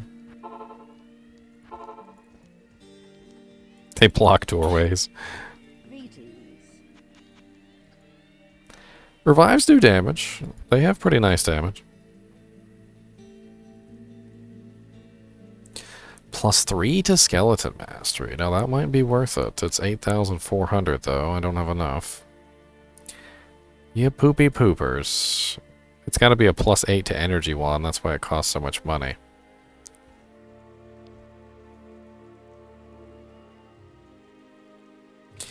Alright, let's take a short break real quick, and I will be right back.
Well, thank you, Aetherite.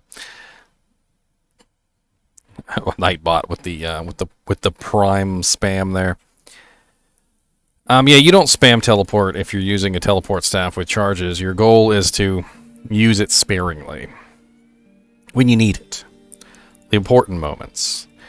You know, like, hey, all my monsters are over here, Iswall's over there, why aren't they fighting Iswall? You teleport right next to Iswall, your whole army is on top of Iswall, and then you don't have to worry about whether they're fighting Iswall or not, because they're literally in his face. In your face.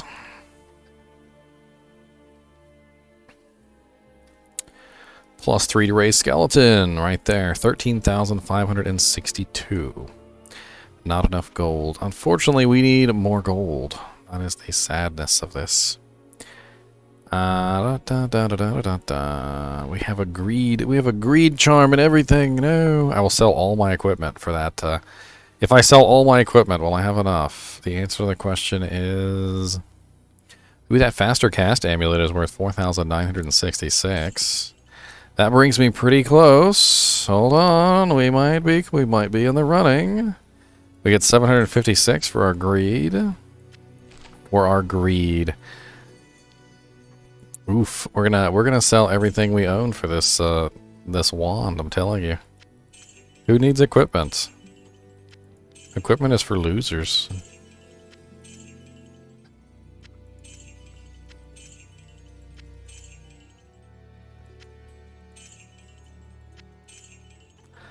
Oh my god, we're so close. We are so close, but we're so far away, and I just sold every single piece of equipment I've got. I don't have any more. Did I get anything? Do I got anything else? No. Oh yeah, my potions on my belt. Thank you, Aetherite. Thank you. We need to sell it all. Who needs equipment? I got mercenary equipment too. I can sell that. Hold on. Hold on, Merc. You don't need this armor. No, you don't need this hat. No, you don't need any of this. You don't need that. You don't need that. Ah, yes. +3 raised skeleton. Can't even use it yet. It's level 12. I don't care. +3 raised skeleton. Haha. I am now naked. Who needs equipment? Nobody needs equipment. Shush. Don't judge. There's no judging here. I have a +3 skeleton wand, and that is all that matters. And oh yeah, that's right. I need to go to... Oh yeah. I need to find the waypoint anyway. That's good. I need to find the waypoint anyway. I will find more equipment. All that was trash anyway.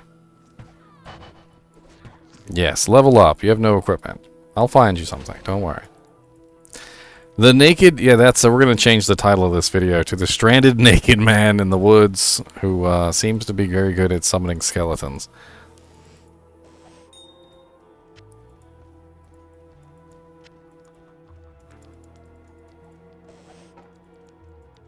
I'm broke. Gim. Gim ring. I need. Search this rock. I'm like a raccoon turning over all... Ooh, a preserved head. +1 raised skeleton, +2 skeleton mastery, +1 bone armor. Yes. For I have now more skeletons than before, and this is the goal. With sockets, no less. What can I put in there for some... Get poison resistance. It's locked. Sounds like a good idea to me. Here's some poison resistance. Yes, 12% poison resist. What a zoo I have. I'm about to level up and get some more zoo.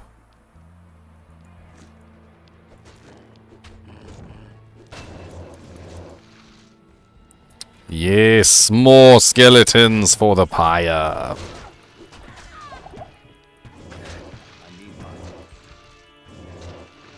And they become more and more powerful as we rise. Honestly, Amerix, there really isn't a stat priority on a naked necromancer. Like, he just kind of runs around and does his thing. Like, he can just be naked. It's a thing. He's just naked. Like, he doesn't even really need to put his points in. He's just naked. I mean, get some strength so you can put equipment on. That's about the gist of it. It's another preserved head. What's this one? Oh, that's terrible. You don't even need armor. Who needs armor? I have bone armor now. My armor is my bone, and that's all there is to it. I have the armor of bone. Like later on for gear. I mean, as you level up, you're going to find equipment. So the purpose of this is to show off a necromancer who is leveling up from scratch. So we're not talking about like finding a piece of equipment and then, you know, like planning out specific gear for your necromancer. This is like the first character you build when you first start your ladder. You've got your naked necromancer. He's running around. He's got no equipment. He doesn't know what's going on. Ooh, a 12% faster hit recovery charm. I like that. You're kind of just going to put your stats in for what you find. So if you find yourself a really nice armor or shield or whatever, if you can make yourself a rhyme shield and you need the strength to wear that, then you're going to go ahead and put the points in strength. Enough points in strength to actually wear your equipment is basically what I would say, and then pretty much everything else is going into vitality to make it so that you can survive running in head first like a football player into the armies of the hell. Because you're going to have to lead your army a lot. You're going to have to move yourself past the enemy to force your skeletons to get in there and help. What does hit recovery do? Does getting hit stun? Can you lessen that? All right, so hit recovery is essentially every time you get hit for a certain amount of damage. So if you get hit by a monster, and the monster does a hit which is 1/12, 1/8, or 1/4 of your hit points, it's actually all three. So 1/12. I'm gonna type this in chat. 1/12, 1/8, and 1/4 of your HP. So the amount of damage that the monster does increases the percent chance of the hit recovery stun activating. So at 1/12 of your HP, you have a very low percent chance of triggering a hit recovery stun. At 1/4 of your HP, which is a lot of your HP, you're pretty much always going to be stuck in a hit recovery stun. So your goal is to get your HP up as high as possible, so that when somebody hits you, like if somebody hits you for 300 damage, hopefully that 300 damage is not 1/4 of your hit points anymore. The higher your HP, the less likely you are to be hit recovery stunned. Now, when you do get put into a hit recovery stun, you have to recover from that hit recovery stun, and there is a recovery animation. The recovery animation takes a certain period of time depending on your character. So every character has a different amount of time that the hit recovery stun animation takes, and they rate this animation in frames. So so when you get hit, if, like, say for instance it takes 24 frames to recover, that's 1 full second. And another monster can hit you for another hit recovery stun in the meantime, and cause another hit recovery animation, and then you can get stuck in what's called a hit recovery loop. Hit recovery loops are not a good thing; they're very bad, very bad. Hit recovery loops will often end in your death.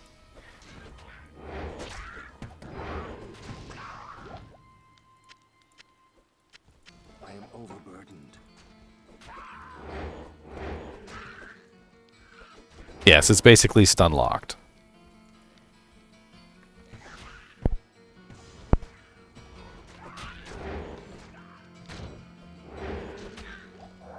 Well, it doesn't really affect bosses so much because they have such huge hit point pools. You don't normally see monsters get affected by hit recovery stuns, just simply because they have such massive hit point pools. So trying to hit them for 1/4 of their health is a little difficult. What's up, Duke the Milkman? Well, you're welcome to come on over to my channel. I got lots of videos. You can listen to me drone on about Diablo 2 and fall asleep. I'll be the professor you had at school, the one that you just could never stay awake in class, like you just don't know why, but you could just never stay awake in the professor's class. And you're like, oh God bless it. Necro does have very bad block chance, but as a commander of my army, I tend to like to build a little bit of block on Necromancer, and I know a lot of people will disagree with me on this. But I'm a very, like, in-there Necromancer. I really like to force my army to go where I need it to go. And to do that, a lot of the times I will have to run through an entire group of monsters to force them to where I need them, because your army is rather dumb. And so I kind of like to have a little bit of block chance, just so that when I run through, when I do my little death sprints, that I actually don't die in the process of doing my little death sprints. It's a whole thing. I'm just picking up things to sell because I'm naked. I need money for gear.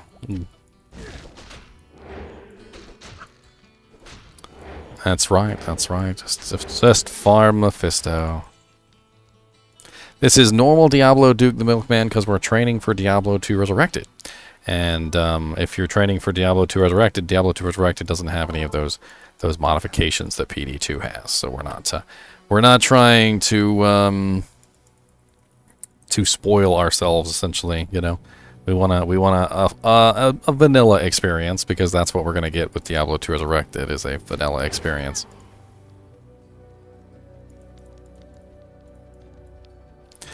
Oh yeah, I know. But I'm just going to town and I'm going to sell it all.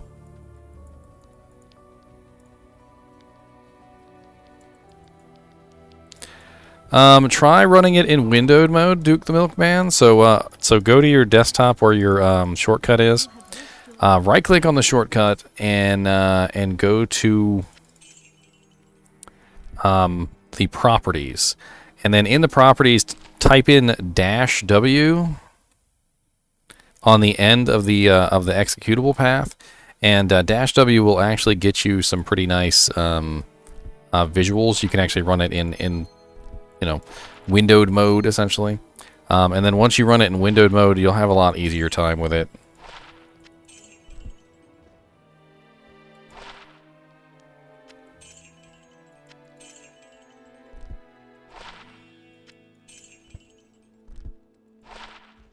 God, I got 12% faster hit recovery grand charms.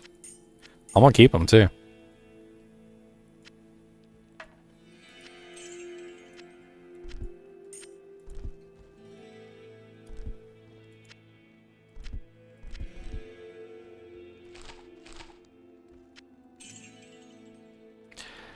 All right, let me go. Look at my little necromancer hair flowing in the wind. When I fled, greetings. All right, so let's grab myself another belt, and let's get some lovies. Don't need anything special. Let's grab a new armor. Again, don't need anything special. A new hat. And you can have a hat too. How about that?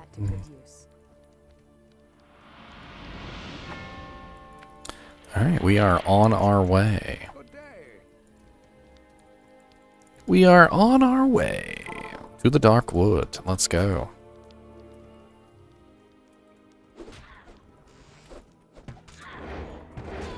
And we're just gonna speedily get through here as quickly as possible. Hold on.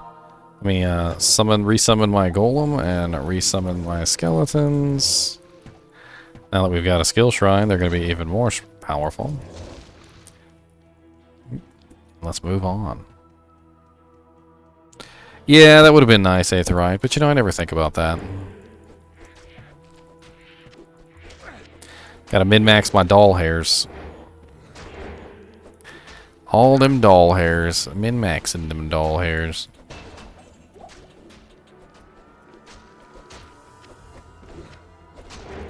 What's up, Stone Skin Vilebender? Dude was practically immune to physical damage in Act 1 normal. Skelly on Skelly violence, that's right. I mean, you can do that. Like, when you get to Hell difficulty, you could change over to a Poison Necromancer. Or you could just go straight summon. Summon necromancers don't do too awful in Hell. You have to have the gear for it. I think if you get to Hell difficulty and you're still lacking equipment, a poison necromancer might be a little easier. But hopefully by then you've found a lot of equipment, because you should be building up Magic Find whenever you find it. So whenever you find a piece of equipment that has Magic Find on it, a gold dagger, a gold wrap, chance guards, nagel rings. If you happen to find a good two-piece Tankreds, because Tankreds has like 78% magic find on it for 2 pieces. Angelic, 2 pieces of Angelic has 50% magic find, so forth and so on. There's a lot of different magic find pieces of equipment you can locate as you go forward. Bear.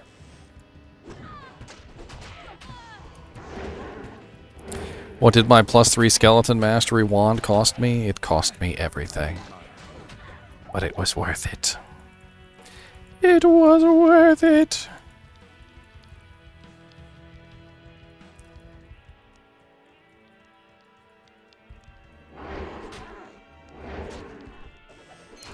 Another ring.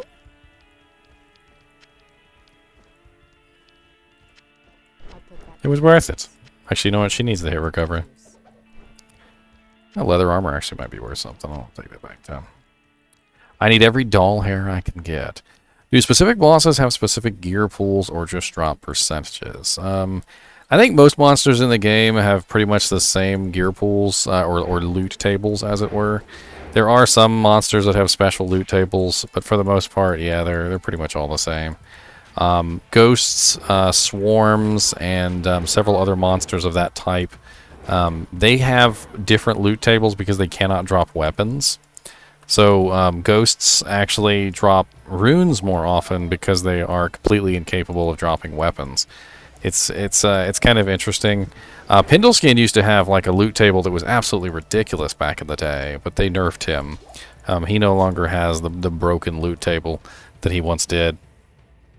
People used to farm Pindleskin all the time because of his broken loot table. Pindle used to be able to drop every item in the game, from what I remember. Yes, how's the kitty? Say hello to Chimmy Choo Choo. She has an emote, by the way. This is her little emote in here. I made it just for her. This is the Chimmy Choo Choo emote. She's the dark calico cat.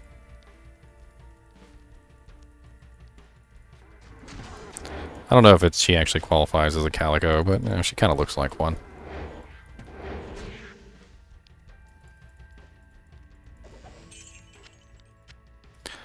I keep walking over the gold, hoping that it picks up, and it doesn't pick up. And Diablo 2 Resurrected Beta has absolutely spoiled me. Kitty, they want to see you, Kitty. You got to come up a little bit further so they can actually see your face. There you go. Say hellos to all the peoples, Mrs. Kitty. They said, show us more of the Kitty. That's what they said. Let me show them more of the kitty. She is pretty. Don't put them on my face. She farts all the time. That's rude. That is very rude. Want more of the kitty? I show you more kitty. That is a little too close to the camera, ma'am.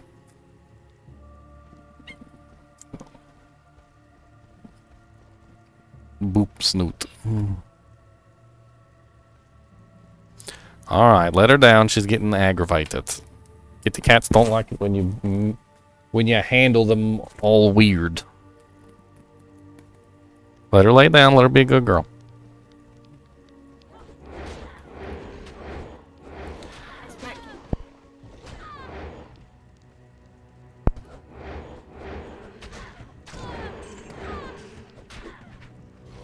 Stop whining. Is there any way to farm specific uniques or set items that you want? Yeah, it's what's called targeted magic finding. So targeted magic finding is where you specifically go to the areas where that item drops and nothing else. So for instance, a good example of targeted magic finding would be Treehead Woodfist in Act 1 Normal. Treehead Woodfist has a very good chance of dropping a Gull Dagger. So if you want to find a Gull Dagger, you might load yourself up with a lot of magic find, and you would go and kill Treehead Woodfist over and over again because he has a very good chance of dropping a Gull Dagger. But as you get higher and higher in the levels, like for instance, if you're searching for something that only drops from the highest level monsters in the game, not so much, because those items drop from only those monsters that are so high, and those monsters that are high level have loot tables that drop just about everything. Yes, Cold Crow in Cave Level 1 is also a good chance for Gull Dagger. 1 in 463rd chance. And that's because she has a very limited loot table because she is a very low-level monster. So that is what's called targeted magic finding.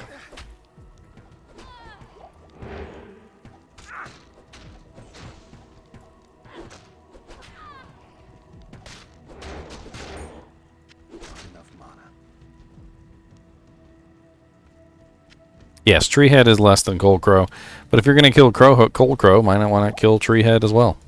They're both relatively easy to get to. It's not a big deal.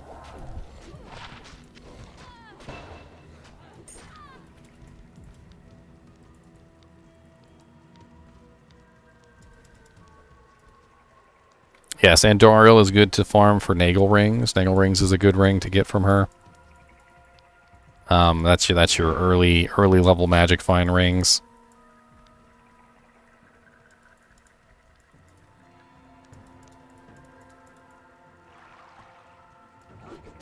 Mantled Heal is a very nice ring. It literally has lots and lots of mana healing abilities for both melee and ranged characters. So yes, it's a very nice ring to find early on if you are any kind of character that has mana issues, and most characters do have some kind of mana issues.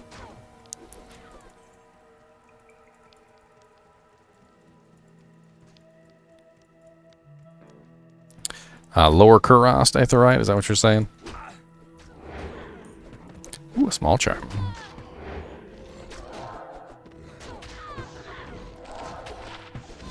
One to 3 lightning damage. I don't need that. Although, you know, the interesting thing is that later on, you know, when we actually do start playing Diablo 2 Resurrected, I wouldn't keep a charm like this on a Summon Necromancer. So a 1 to 3 lightning damage charm on a Summon Necromancer is absolutely useless to me. But with the new shared system and all the extra space, I might just take that 1 to 3 lightning damage charm, put it in my stash, give it to one of my melee characters as they're leveling up, give them some extra boost to their damage. Why not? It's locked. What's up, Budkins? How's it going, man? Good to see you in chat, buddy. We're doing Day of the Necromancer today. If you're interested in Day of the Paladin, I already did that one. And we haven't done any of the other Day ofs yet, so you haven't missed too much. I believe, yes, this is the Day of the Paladin. It's currently uploaded on YouTube. But welcome.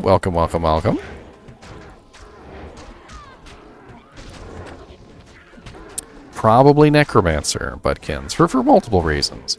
Number one, Necromancers are just so easy to level naked. You don't need any equipment. You don't need any gear. Number two, they have withheld Necromancer from us for so long that I can't see playing anything else right now.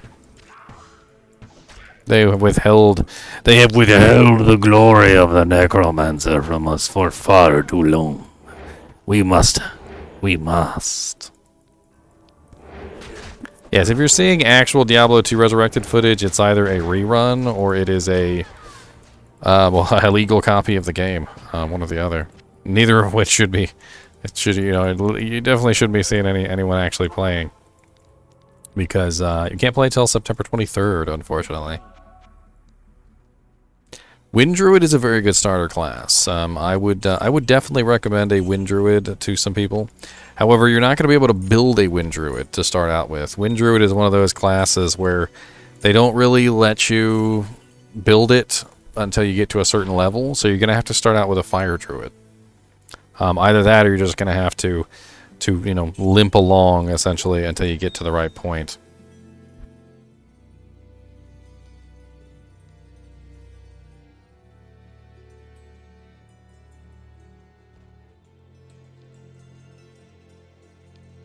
Yeah, like 30 plus, then you start getting into your Wind Druid.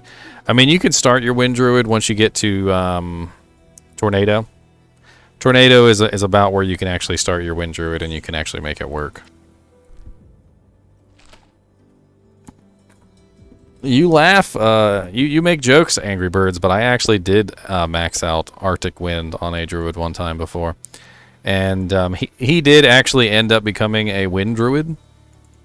A Hurricane Druid, but I was like so dedicated. I just wanted to see if it would be possible. Like I desperately wanted to see if it would be possible, and I really stuck with it.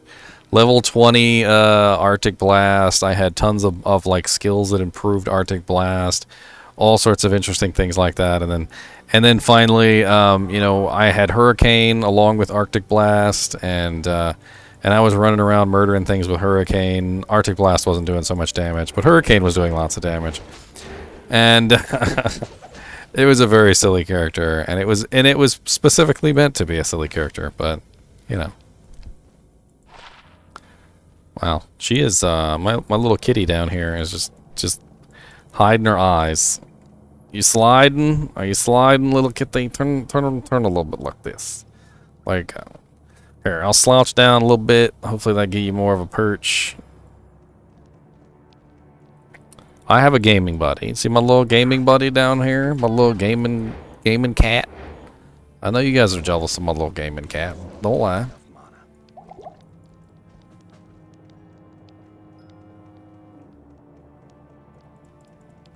Jimmy, you want to come with me into the world of Diablo and kill some demons? Are you good at killing demons? I did play Diablo 3 on launch login a long time ago, and then I played it again when the Reaper of Souls came out, and I played it somewhere in between there too. And it was really disappointing at launch, and then later when they came out with Reaper of Souls, I feel like they did make the game a little better, but it still wasn't. It still wasn't Diablo 2.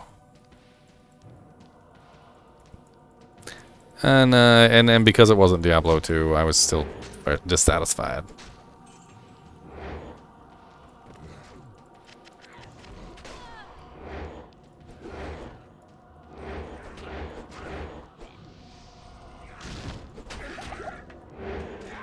Ooh, a superior wand.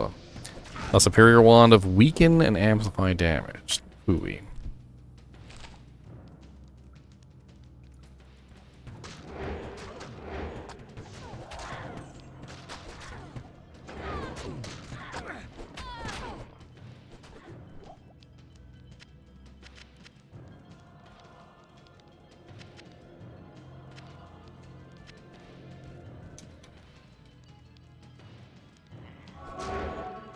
Hey, it's a Millennium game, right? Came out in the Millennium.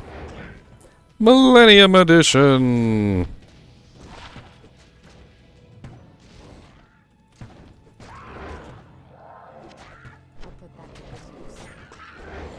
That's right, it's a Y2K game.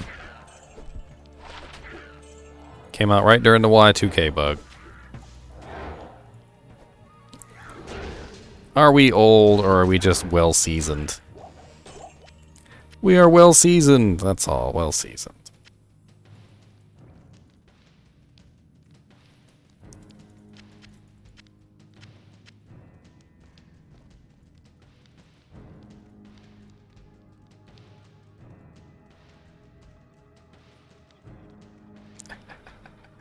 Wait till all these little newbies show up and you guys have to be their best buddies and help them play the game.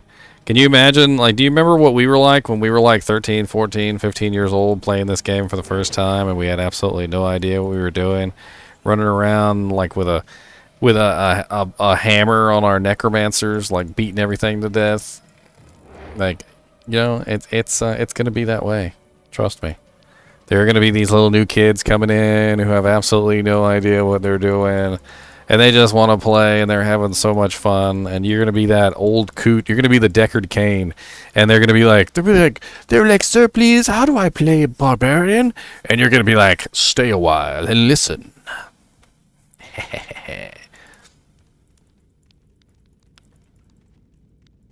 Stay a while and listen. What's up, Cold Crow? Drop me a gold dagger. You ain't drop me a gold dagger. You're rude. You're rude. You're a heckin' rude. A heckin' rude McRuderson. I mean, you dropped me a sword at least. I guess that's something. And some leather gloves of enhanced defense. They're the same enhanced defense I already had.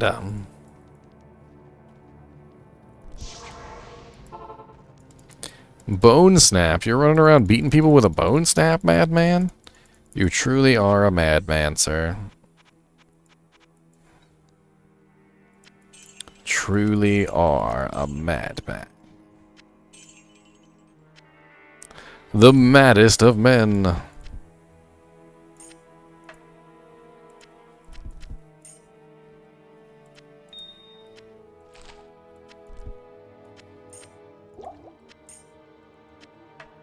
I level 12 yet? I'm almost level 12. Almost level 12. One more point to raise skeleton. Why not? Let's just keep beefing up the skeletons. Who needs anything else? All skeletons all the time.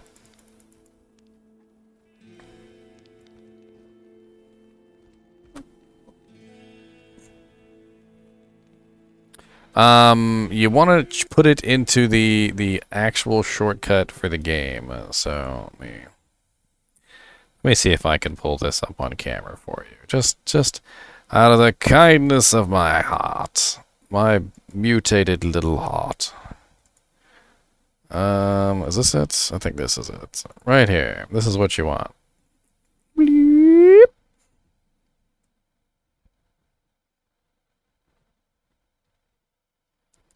I got it. You got it. You got it. You got it. You got it. You got it. You got it. You got it. There you go. Done.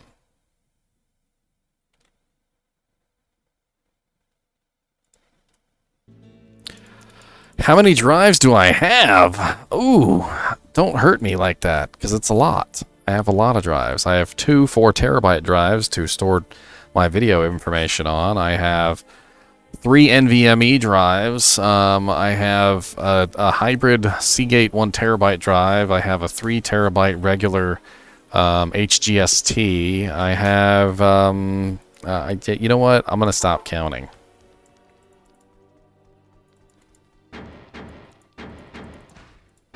Don't fight me, man. Don't fight me. I have all the drives. And you know what the funny thing is they're all almost full.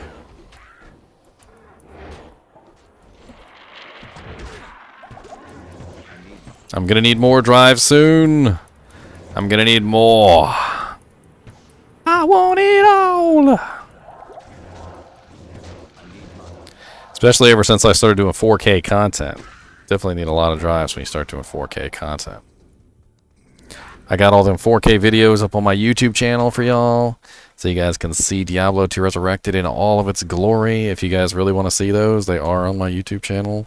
So I went through like every area in Diablo 2 Resurrected beta, and I took 4K video, and I went around comparing everything, and those videos alone took up like freaking like 60 gigs a pop.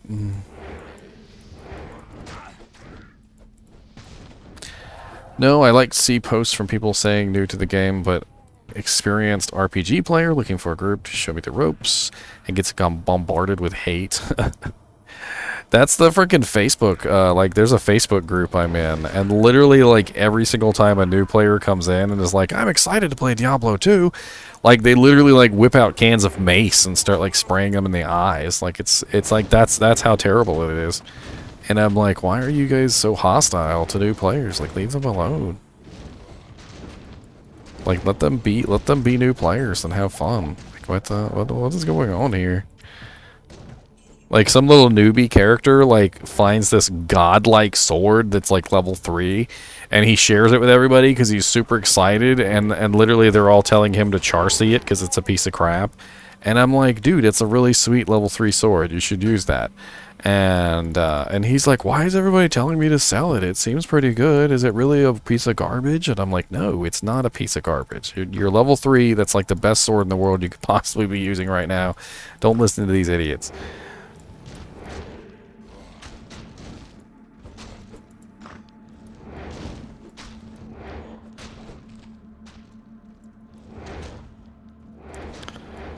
No, because a lot of the people who were left over in the Diablo 2 universe who stayed for the longest period of time, they got really, like, elitist about everything. And I think the bots kind of complicated things as well, because, like, you would find, like, a really good piece of equipment, but it wouldn't be perfect, and everybody's got, like, freaking perfect items in the bot economy, because the bots find so many items that literally they just throw away the ones that aren't perfect.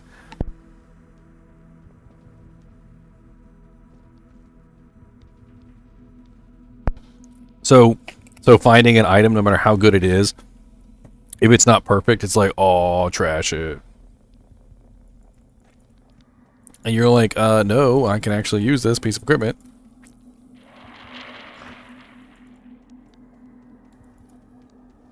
I mean, I'm sure they're going to get banned. I'm sure it will be just as bad as World of Warcraft. You know, they'll get banned. They'll be put on lists. They'll be constantly banned. The bots will constantly be coming back. I mean, it won't be anywhere near as bad as Diablo 2 is right now, but they'll still be there. Yeah, I remember one guy, he literally found a perfect item, told me he went on, like, JSP to try and sell the item, and they wouldn't even, like, look at his item to buy it. They called him, they called him a scammer because his account was brand new, but he was really just excited to have found a perfect item. But it wasn't even worth anywhere near as much as he thought it was, because the bots had just been farming perfect versions of those items for forever, so. Ooh, 2 sockets with raised skeleton. I mean, it's got 2 sockets, though. I need as many skeletons as I can get. If only I had some runes.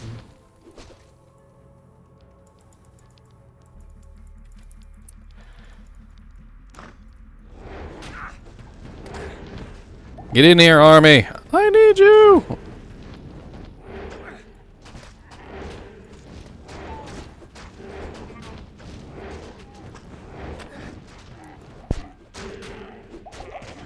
They were all duped, Angry Birds. They were all duped.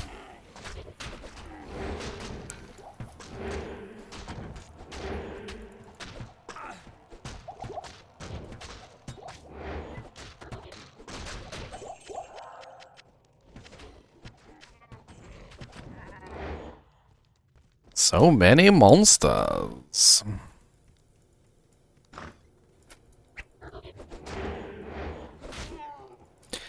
Where are you? I'm in the barracks, aren't I? Did I like... Over there, I see it. I see it. He's probably over there. How does Necro do in PvP? A bone poison? A bone Necromancer actually does fairly well in PvP, Old Man Stalker. Some Necromancers tend not to do very well unless you have teleport. Like, you need to be able to teleport your entire army on top of the person to actually make it work. So, in general, teleport Necromancer, or summon Necromancers don't tend to do extremely well in PvP unless you have teleport.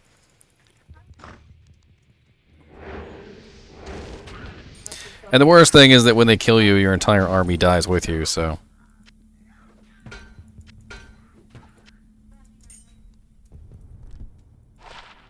15 poison damage. What's up, Smith? I heard you like mudkips. Not enough mana. You already did? All this for a hammer.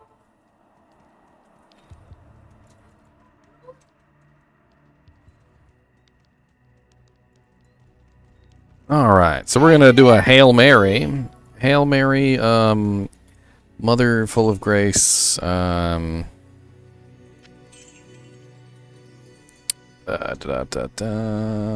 you keep yo and yo. Actually, I'm kind of like torn here. Like, I like the +2 mastery, +1 C skeleton, and this is +2 skeleton, but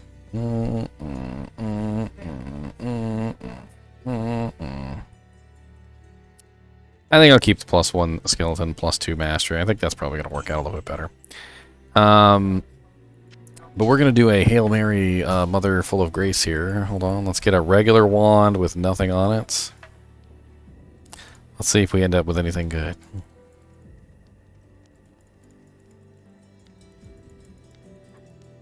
Oh, what can I do for you? Hail Mary. Oof. +3 dim vision. Oof, oof, oof. Terrible. Just oof. With sacrifice charges, no less. And a socket. What? How did I do that with a socket? That's crazy. I guess I could beat things with it. Also can't use till level 14. But you know what? It's probably worth 5,000 gold. Yeah, it's actually probably worth 10,000 gold. I'll hold on to it just for some money. We'll hold on to it for value. Just value there. One level I can use my +3, so I'm not sad about that. Alright. Poopity poopities. Let's go. Yeah, we gotta wait till Act 2 to sell it. We're almost at Act 2. We'll be alright. We'll be okay.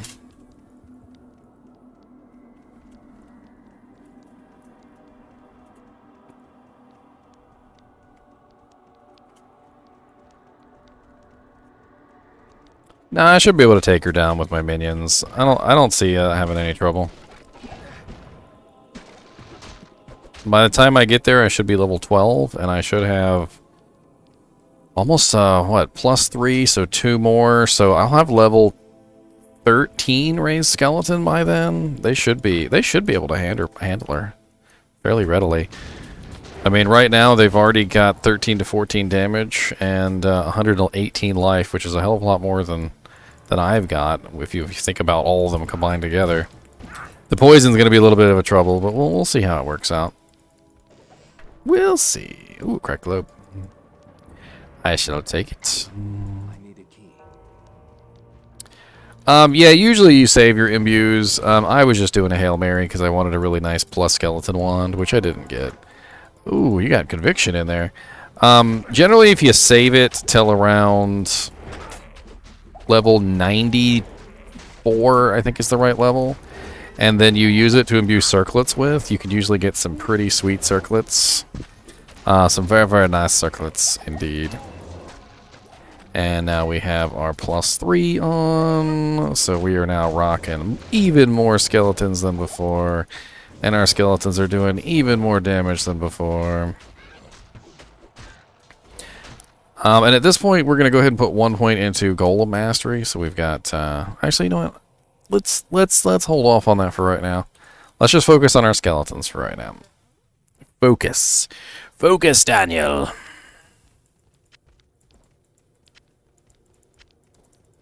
I can't carry anymore. We need more army. The larger the army of the undead, the better. I need mana. I can't carry anymore.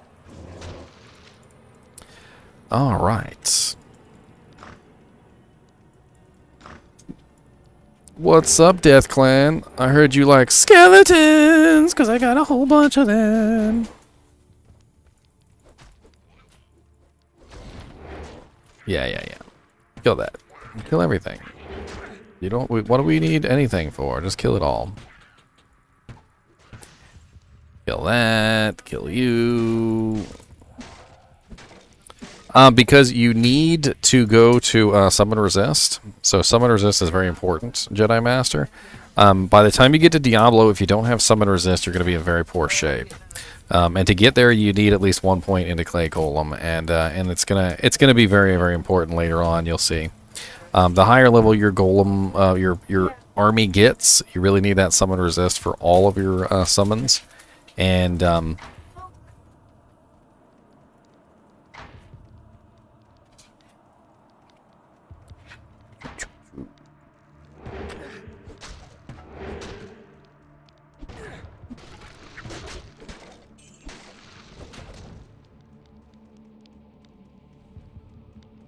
yes, they also get some nice bonuses for being monsters.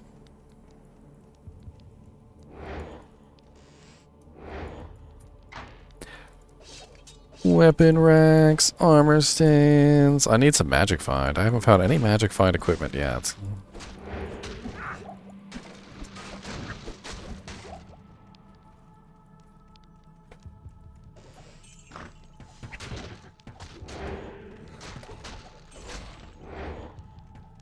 Well, my skeletons are pretty much one-shotting everything at this point.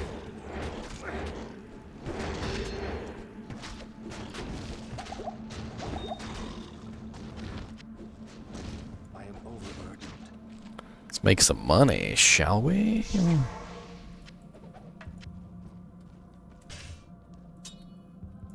Okay. Yes.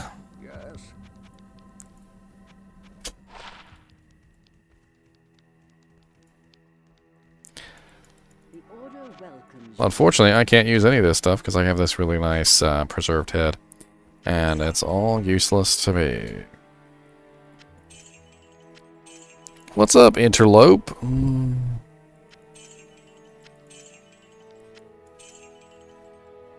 How goes it, Sam?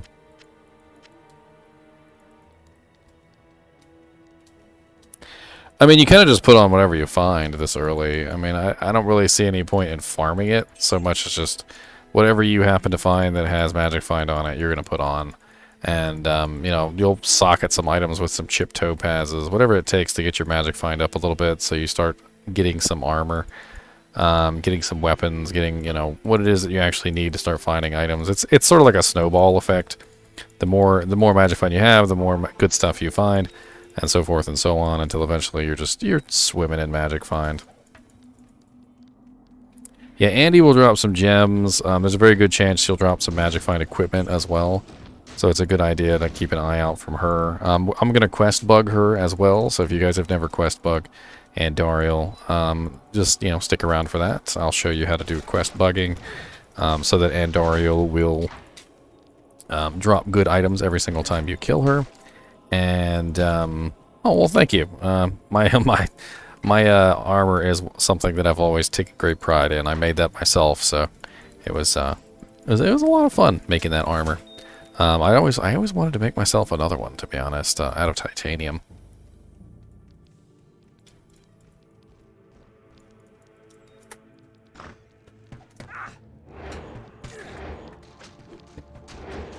Depends on the boss. So some bosses it's not a big deal. Some bosses it's a little bit more of a big deal.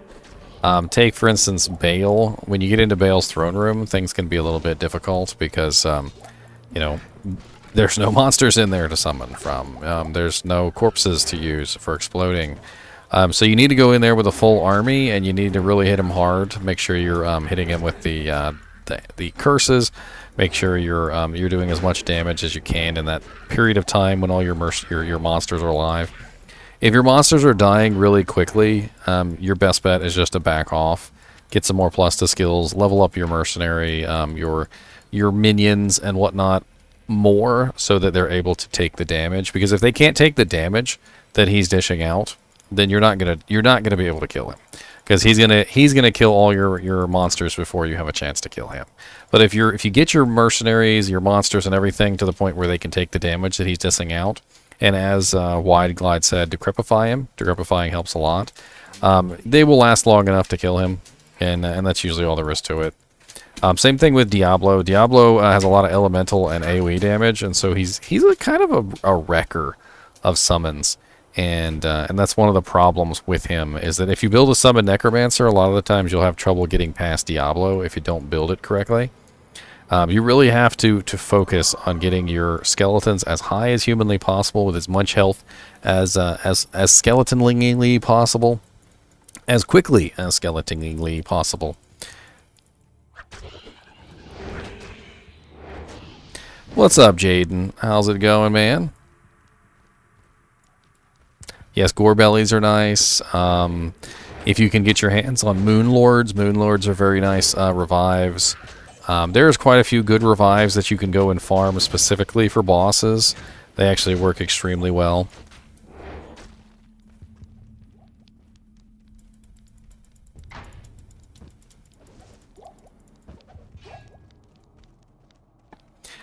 Vitality and Skellies at the moment, yes. That's this is a summon Necromancer. The whole purpose of this Necromancer is summoning.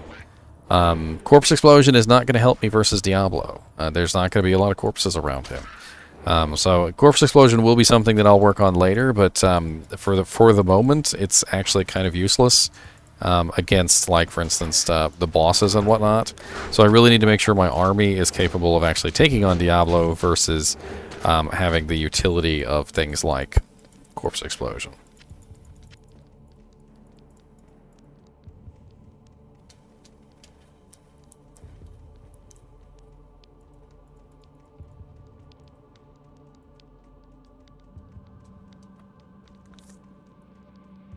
A million times 1,000 million. That's a lot of millions there, Jaden. That seems like an excessively large number of millions, if I do say so myself. Secret room.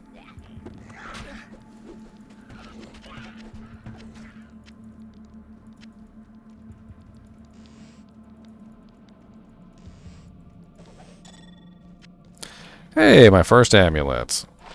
Fire resist 6%. Woo! Could have been Magic Find. I would have been happy with that, but no. I'm not really sure either, Madman.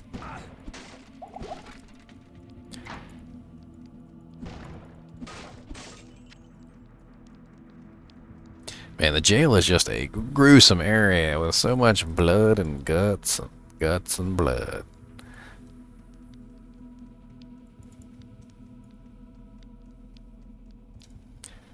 The end of the 1 hour.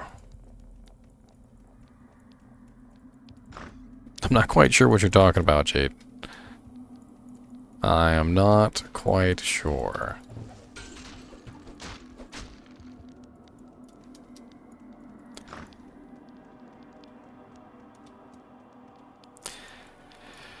I like it. I like it, Old Man Stalker.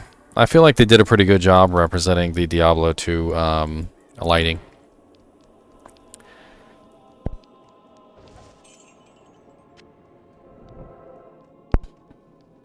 Super, super duper duper 100,000 million sharps. Okay.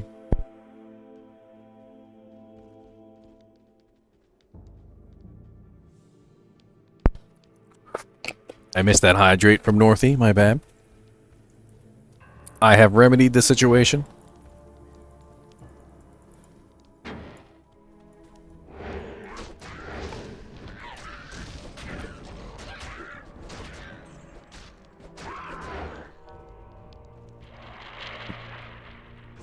Not enough mana. I need mana. Come on, my army, let's go.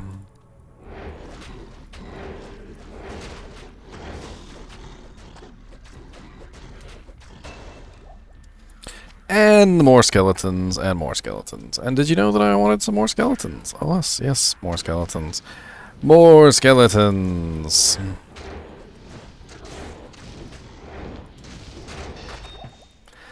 So when we get to level 24, that's our point at which we're going to get summon resist. We're not going to be able to kill Diablo without summon resist, by the way. So you're going to need summon resist before you take on Diablo. Diablo is all elemental damage, and he will rip your little army to shreds if you don't at least have 1 point in summon resistance.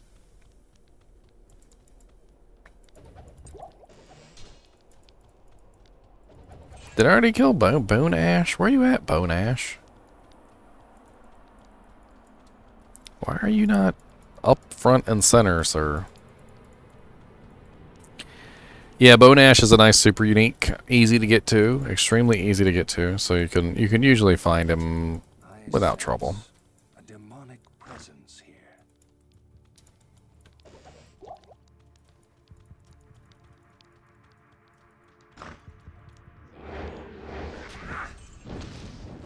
Except this time he's hiding. Yes. Oh, we got a Holy Freeze Rat Man. Those are rare. Still dead, but rare. Rare and dead.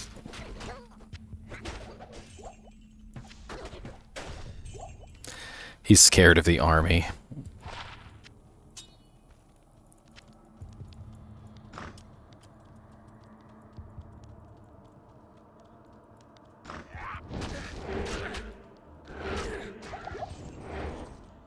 You notice that a lot of the times I will run into the room specifically, and I will force my army to come with me. This is a tactic that you have to do with the Necromancer. So if you want your army to go where you need them to be, you need to be where you want your army to go. It's kind of like a catch-22. And as a Necromancer, you really have to force your way into places, to force your army to follow you in. And otherwise they end up getting stuck at the doorway, and if they get stuck at the doorway, they're not going to be very effective. You're going to have 1 or 2 skeletons fighting 1 or 2 monsters, and it's going to be very slow, very, very plodding work. And so you really need to get in there. You really need to force your Necromancer army to follow you, and by doing so, you will speed things up considerably. Yes, almost like an aura, exactly. Like, you're literally forcing your army in. The other thing is that if you run in, a lot of the times the doorway will not get blocked up. So you will notice that running in does have a nice effect of making sure that the doorway doesn't get clogged. And if the doorway doesn't get clogged, you'll find it's a lot easier for your army to work, because they can actually pour in to the area. You know, think about it like a choke point. If you're a melee character and you don't necessarily want to fight an entire group of monsters, you might fight at the door specifically to choke point the monsters down so that you're fighting less monsters at any given point, right? But if you're a monster, if you're a necromancer who has an army, you're not trying to choke point yourself. You want to prevent the choke points. So you're trying to force yourself past the doorways. You're trying to force yourself past the areas that cause your army to bottleneck.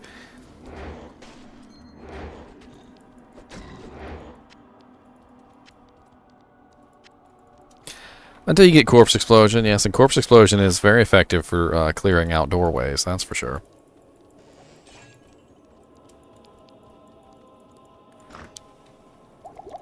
Ah, the waypoint, yes.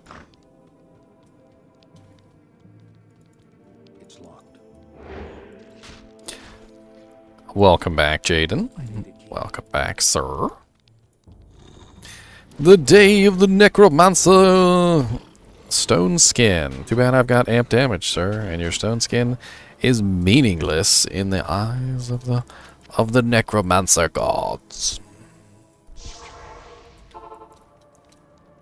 Fishy Mancer. You know that guy's name was like Nightfish or something? And it would have been a lot cooler if they had just named it like the fish, the Night Mancer, not the Fishy Mancer. I don't understand why they did that, unless they were just trying to be disrespectful. Like, they could have had a much cooler name. That's what I'm saying. A much cooler name. And you might want to check in here every once in a while just to make sure you don't come across something really awesome. Nothing in there that great, but...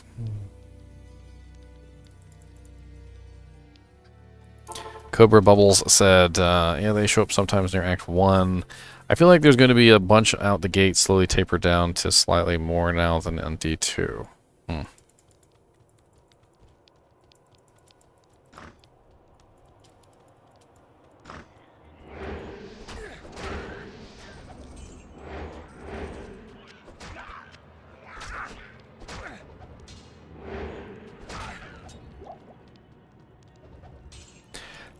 Where are you, Andariel? Let us have some fun, sir.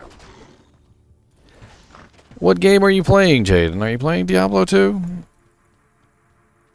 Catacombs level 3, nice. Moving on up in the world. And we are not high enough level to go to Act 2, by the way. We are well ahead of where we are supposed to be. We might have to do a little bit of farming before we head to Act 2. Cold resist, 13% amulet. I will take it. Talrash's Death Mask. Talrash's Death Mask is a nice mask. 10% life, 10% mana steal. I could see that being quite useful on a Zealer Madman.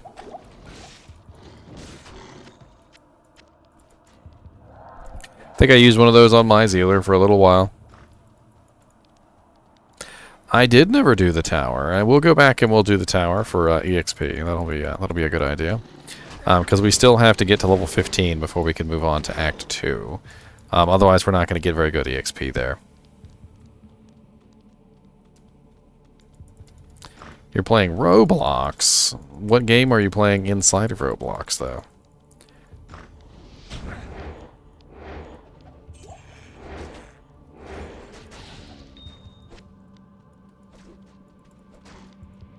Because I know Roblox is not just one game, it's like a collection of games, right? Oof. Get in here, army. I got zombies for you to kill.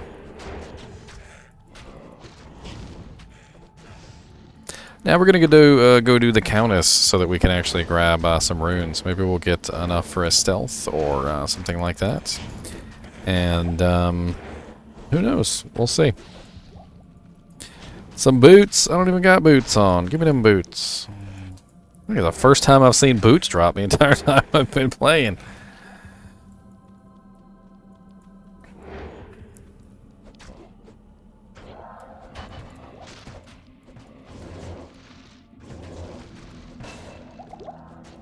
And more skeletons.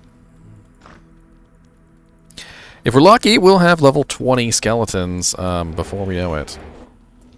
And then we will start working on skeleton mastery. And by the time we get 2020 on both of those, our skeletons will be nigh unstoppable for most of normal and nightmare difficulty. Oh, them boots were made for walking, and that's just what they'll do. They're going to tread right all over them zombie bones and you. We're going to summon lots of skeletons, and we're going to make you bleed. Got weapons made out of bones and shields and everything you see. I always thought it was cool when you zoom in on them. Their weapons are made out of bone. Their shield is made out of bone. Like, their armor is made out of bone. Everything is made out of bone. They're bone. Skeletons first, Kungrodix. Skeletons. The math works out better if you raise skeletons first. You get more HP, you get more damage. You actually get more damage because your skeletons, you have more skeletons. Ooh, 11% magic find. There we go. We've got our first magic find equipment, and we're just going to slap it on. We don't care. Doesn't matter what the magic find equipment is. Knock, knock. Here we are. Magic find. And we're going to keep stacking it on. So every time we find a piece of magic find equipment, so we got a chip topaz there. We're going to keep making it more and more. You know what? Let's go get ourselves a socketed helmet now that we have a chip topaz. What can I do? Charge lock. I did have some issues with charge when I was using it on the beta server, but I don't think I got charge locked specifically.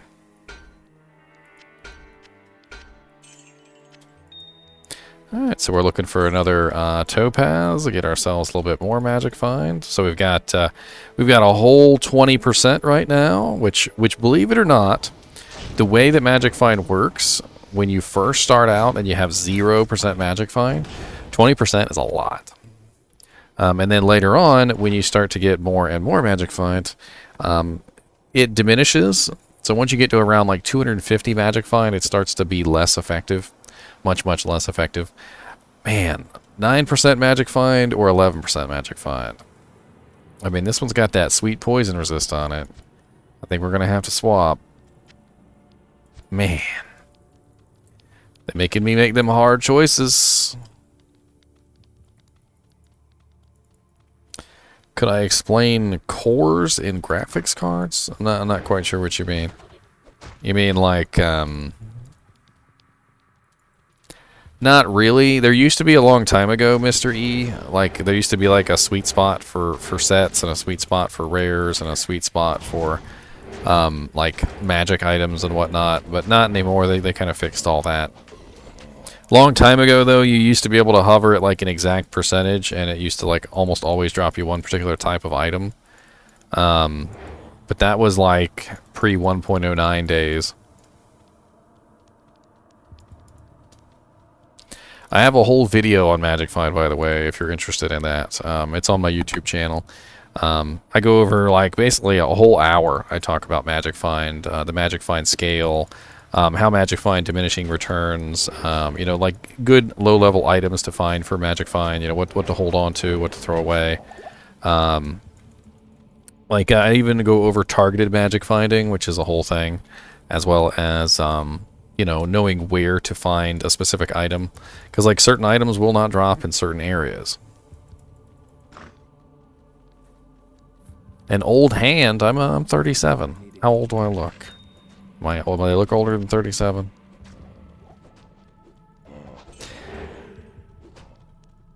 Chi. I played when the game first came out. I had lots of fun. Diablo 1 and Diablo 2. Alright, so we're going to clear out Andy real quick. We're level 14. We only need one more level, so we can go do the Black Marsh. We'll go kill the Countess one time, get some runes, and then we'll be ready for Act 2. So we're moving it on. Moving right along.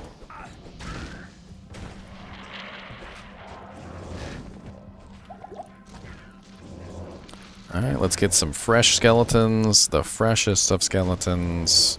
Make sure we have skeletons with the highest level requirements. So we've got 7 skeletons right now, not bad. Let's go see how our skeletons fare against the Mistress of Poison. Oh, and a CPU. So basically how it works is back in the old days, you used to have a CPU, and the CPU only had one core.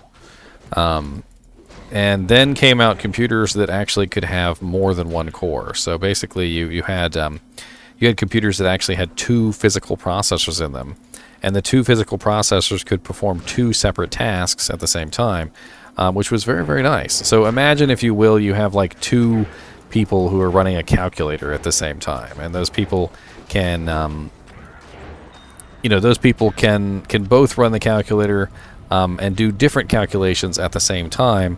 And so you have twice the processing capability, but you can still only calculate things at a certain speed.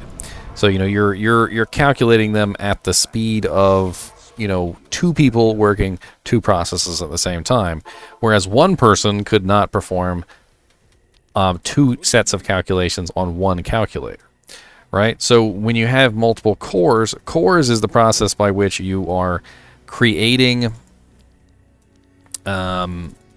multiple abilities to do multiple tasks within the same computer.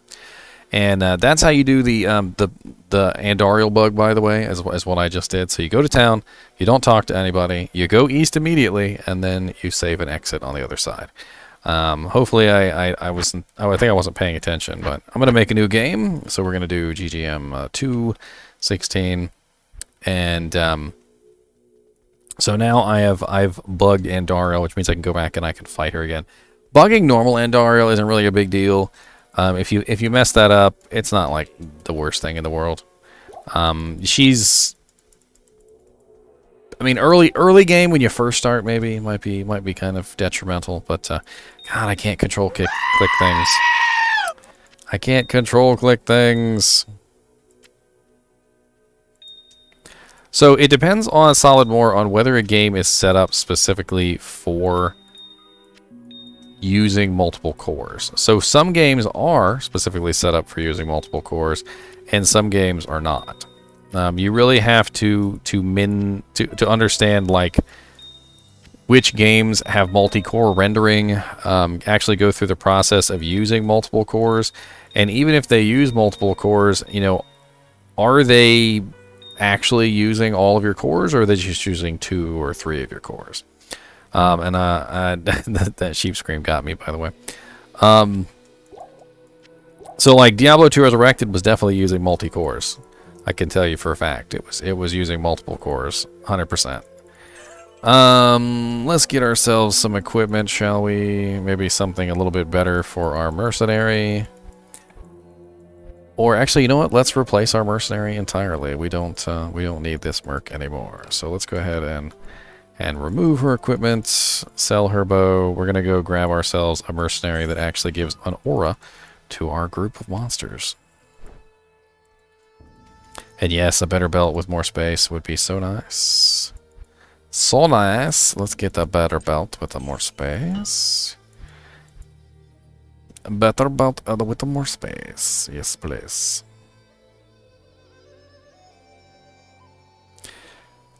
Just think about it as multiple calculators. So you have your computers trying to perform a task, and it can only perform that task one time on one core.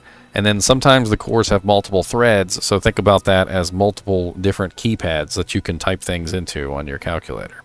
And then when you have multiple cores, you have multiple calculators, which gives your computer the ability to perform multiple tasks on each one of those calculators. And it's essentially what your computer is doing is a lot of mathematical calculations. And having the ability to perform a huge number of mathematical tasks is a good thing, because if your computer is set up for it, your game or whatever program you're using can utilize all those cores to perform multiple processes at one time. So for instance, Deviant Brute just told us the other day that he purchased a computer that is the Threadripper, which is a 64 core processor that has like 256 threads or something like that. It's absolutely ridiculous. Which means that he can run like 4 or 5 different things at the same time, and his computer would not even skip a beat, because his computer has all these cores, all these like ridiculous threads. So they're just able to perform multiple tasks to the point of ridiculousness. Like, you could play a game with a Threadripper, you could stream the game, you could be encoding a file in the background, you could be you could be like running a second game on the left, and then your computer still probably wouldn't run out of cores or threads because it's being able to handle all those things at the same time. Like killing a baby with a tactical nuke. Solidmore, you know, maybe you just really want that. No, I'm just kidding. I'm not going to say that. That's awful. You almost got me. Okay, so what mercenary do we want for our minions? So defensive is going to give us a lot of defense. It's going to prevent our minions from getting hit, which is nice. Offensive is going to give us Blessed Aim, which is going to increase the rate at which our monsters actually hit their targets, which would be nice. More attack rating. And then, of course, combat is going to be Prayer, which is going to help regenerate and keep them alive. But honestly, I'm thinking offense. I want as much damage as I can possibly get. So let's grab Mr. Level 13 Gulzar here. And that way our skeletons will have as much damage as we can possibly eke out of them. Poor Archer Merc is gone. That's right. Goodbye, Archer Merc. You are no longer needed in this realm. And 3-socket Brandy stock, but it's 50 dexterity. He does not have 50 dexterity. Yeah, poor unfortunate soul. I mean, he's close to 50 dexterity, but he's not there. Let's go ahead and buy it anyway. And then let's get him a good armor, because we want to make sure that he stays alive. Him staying alive means more aura for my minions, and more aura for my minions is a good thing. Always. So let's get him a nice chainmail armor. And we're going to gemmy up this jank. It's going to get all gemmy gemmed. We're going to give him a nice fire topaz, but a fire ruby there. And then I kind of don't want to waste these chips in there when I could convert these into something better soon.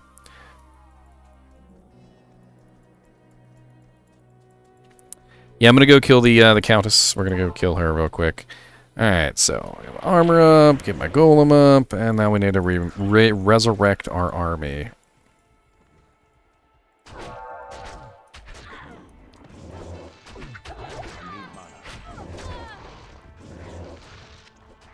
Ooh, a rare preserved head. I don't mind if I do. +3 to raise skeleton. Ooh.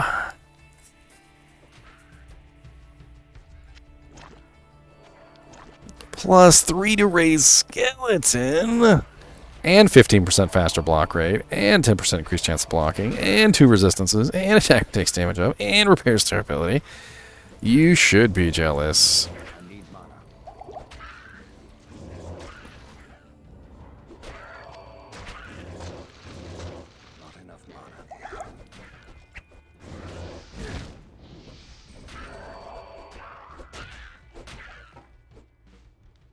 I had a phone call. What about Threadripper? Alright, let's go find this this zone over here. Come on, Vitalis. No, just die. You guys are all low-level monsters. I ain't got time for none of y'all. I'm just gonna run by you and laugh as you die. Horrible, painful death.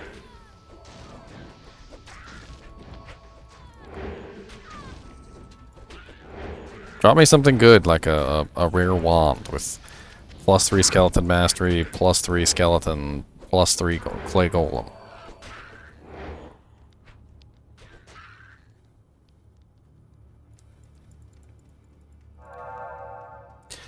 Yeah, well, I'm going to go kill the Countess one time. That should get me leveled up to level 15, which is what I need to get to Act 2.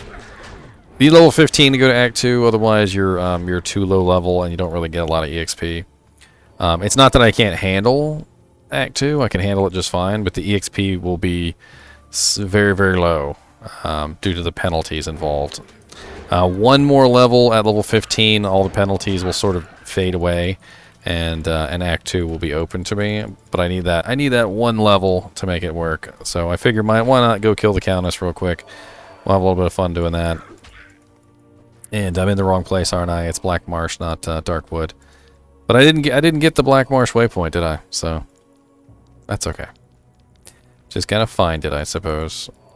Which is up there. I'm an idiot. It's right up there.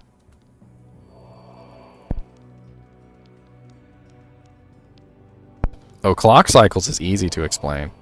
Clock cycles is basically, think about it like rotations of an engine. Like every time your engine rotates, you get like rotations per minute.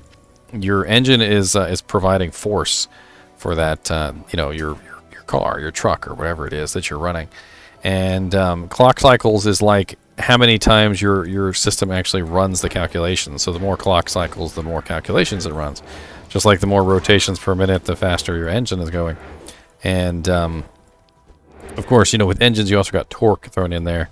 But torque can also be explained with bandwidth. It's kind of like a similar thing. So you've got clock cycles, you got bandwidth, you've got all sorts of interesting tidbits on computers.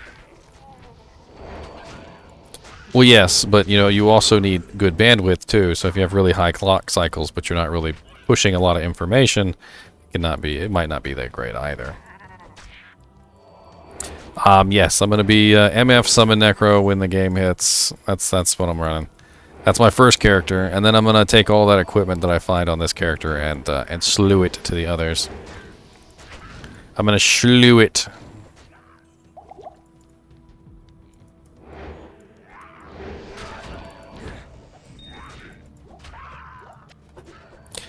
I actually tested that, Old Man Stalker. So if you're interested, I have a whole video already on that.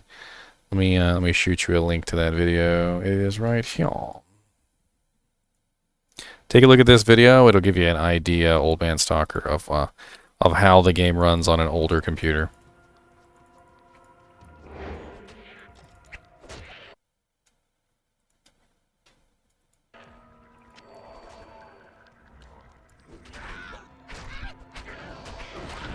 That's right, slopping items from the Necromancer. Well, I can tell you definitely got probably one of the best PCs I've ever seen, Deviant Brood. It blows mine out of the water by miles. And my computer was capable of playing Diablo 2 Resurrected at 4K 60 FPS just fine. Which means yours will have absolutely no issue probably playing 8K 60 FPS.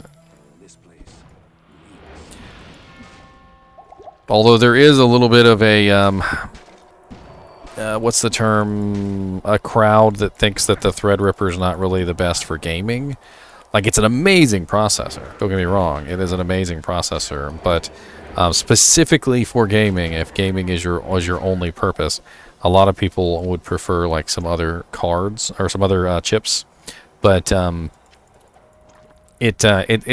difference in performance isn't really that much. You're still getting huge other performance abilities as well. So you're getting the ability to encode and stream and all sorts of other things along with that Threadripper. So you know it's going to be good for video editing. It's going to be good for everything that you throw at it essentially. Whereas if you built a computer specifically for gaming, it would only be good for gaming really. It could do some other things as well, but it would excel mainly in gaming. Yeah, I'm pretty sure there's 8K monitors out, Deviant Brute. I mean, they're expensive as all get out, but I remember Linus talking about his 8K gaming setup. Who knows what the hell he used. I'm happy with 4K. 4K looks absolutely amazing. I'm not worried about it in the least.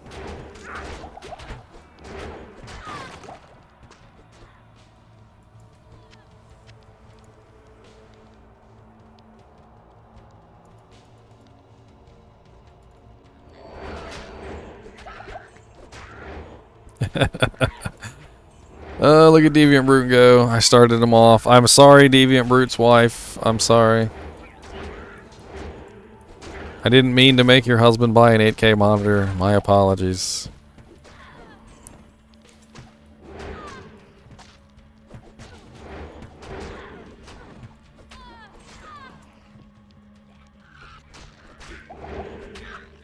Oh, he didn't just buy a Threadripper Solid More. He got the 3990X.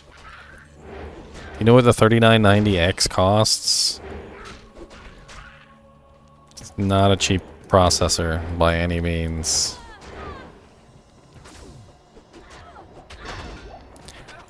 Not a cheap processor.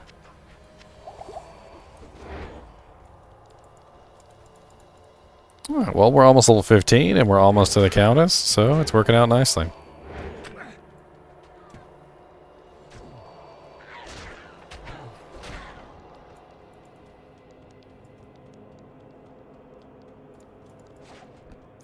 I'm be honest, if I ever became like a super rich like streamer, and I'm not right now, by the way, if you guys are wondering, donations please. If I ever became a rich streamer, I probably would buy a Threadripper setup because it would help me out immensely in my streaming capabilities. It would give me the ability to edit my my content faster. It would give me the ability to stream smoother and at higher qualities. I mean, just in general, like something like a Threadripper is amazing for a person who utilizes the ever-loving crap out of it. Let me just say.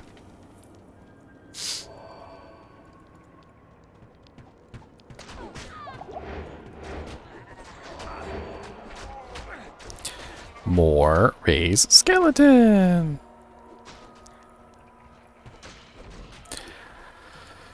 Ooh, I mean, I don't like.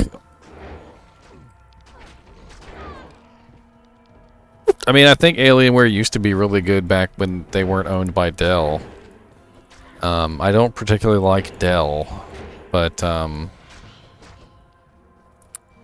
when they got bought by Dell, I think they kind of went downhill a little bit.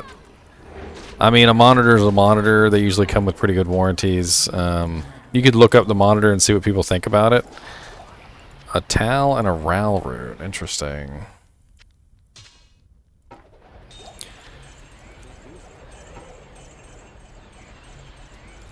Got a long staff too. +3 charged bolt, +1 telekinesis.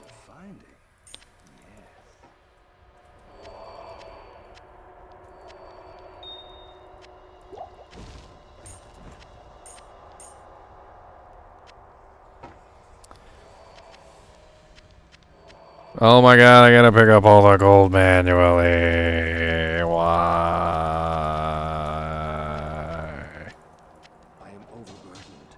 Making me pick it all up by hand. It's so difficult. I gotta pick up every coin. Every single coin. Remember.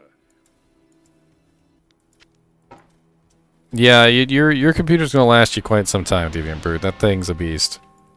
Just take care of it and clean it out every once in a while. That thing will last you forever. I would recommend blowing all the dust out of that jank.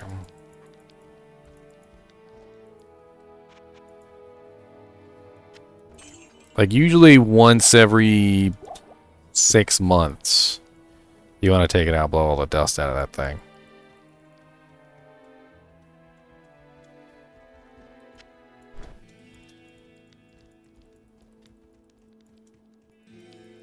Nemiroff brand, no, it was just a beta. We are practicing for launch though. Today is the day of the Necromancer.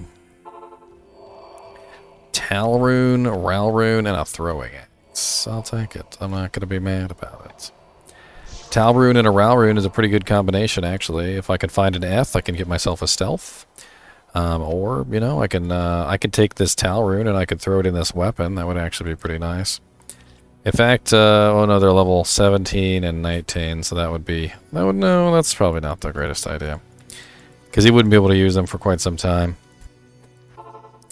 So we did get our level 15, which is what we were looking for. So let's go.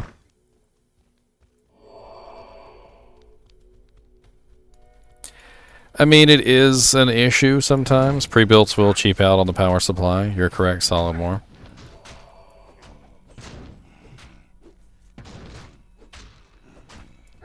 Generally, you want to go with a power supply that's gold rated. Gold rated power supplies tend to never have any issues. I don't specifically think that like any gold rated power supply would be good, but in my experience, if I've gone with a gold rated power supply, it's usually lasted me for a really, really long time.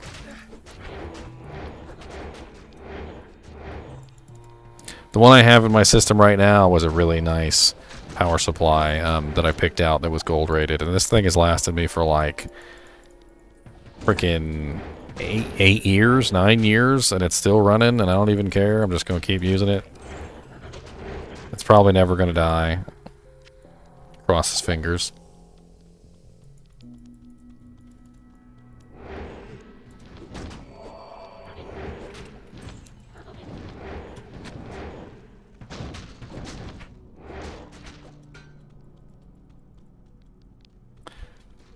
It's broken. It's absolutely broken, Solidmore. It's just gonna make you sigh. It's gonna make you cry.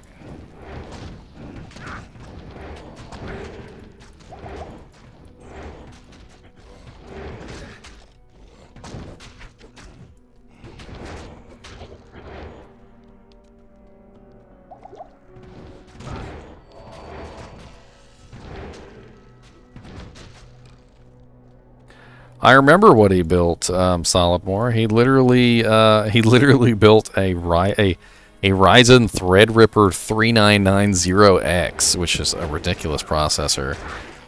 He also put in there a 3990 video card, which is like the best video card you can possibly put in there. I swear his computer must have cost all like $5,000.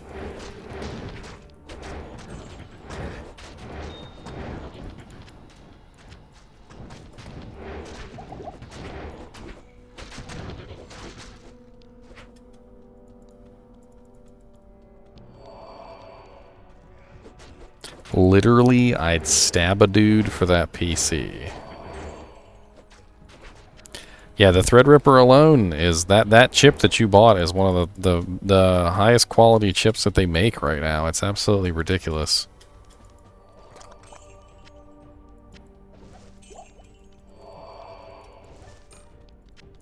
The jealousy is strong, Deviant Brute. The jealousy is strong.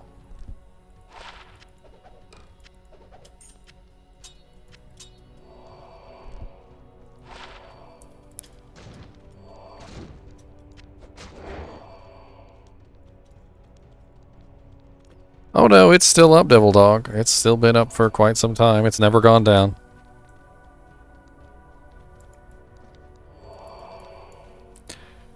Dang.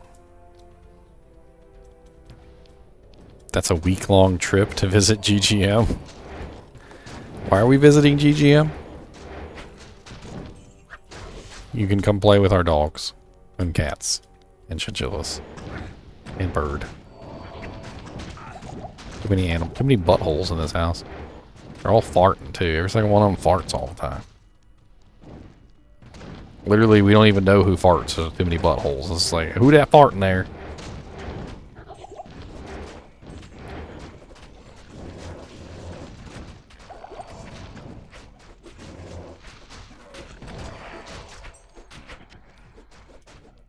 Yeah, look at how many threads it has, Onyx. Look at how many threads. It's got like, it has 64 cores and the threads is like absolutely through the roof. It's pretty much capable of handling just about any task you can throw at it. No problem whatsoever.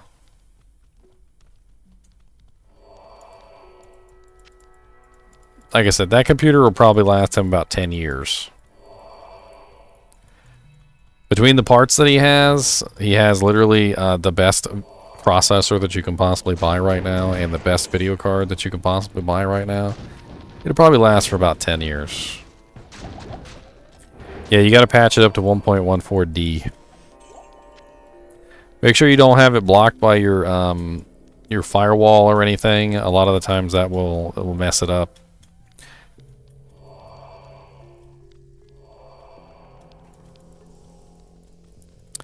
Ryzen 5900X, that's a nice processor. Asus ROG Strix B55 Gaming, white PSU, 32 gig, Dominator Platinum RAM. 32 gig is overkill, you really only need 16 gigs these days. 500 gigabyte SSD, Corsair 5000 RBG case, 2080 Ti used for $700. Man, used for $700. That's a lot. Just I can't believe how much video cards cost these days. Not that you paid a lot. Unicorn RPG RGBs. I'm sure that'll make it colorful.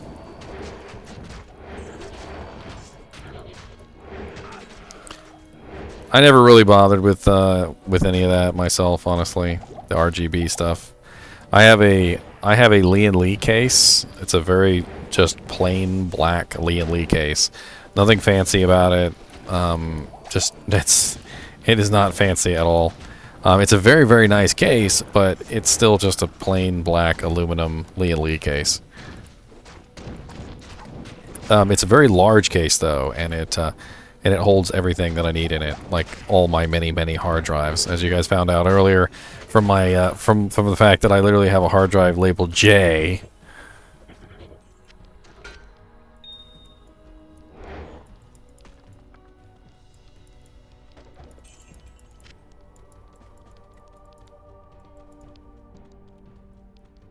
Did you level up yet? No, you didn't. Oh, that's right. He's level 13, so he's stuck at the... so you know how I'm stuck? I was saying that I can't go to Act 2 until I hit level 15. Well, he's level 13, and he actually can't go to Act 2 either. So he's actually stuck at level 13. I'm going to have to replace him. Unless I go back to Act 2 and level him up, and that's just not going to happen. What a perfect placement for a fire shrine.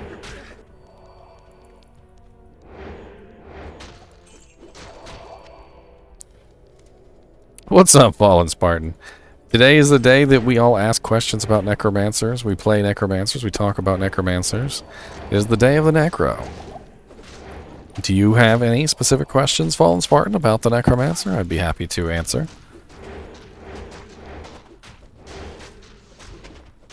Yes, the beta is closed until launch, so until September 23rd. That is correct, Dr. Shark MD. This is classic. We are training for Diablo 2 Resurrected. Give me my book of skill. We are training when this specifically is the day of the Necromancer, so we're training about Necromancers. There's a freaking pole axe on the ground. What's this?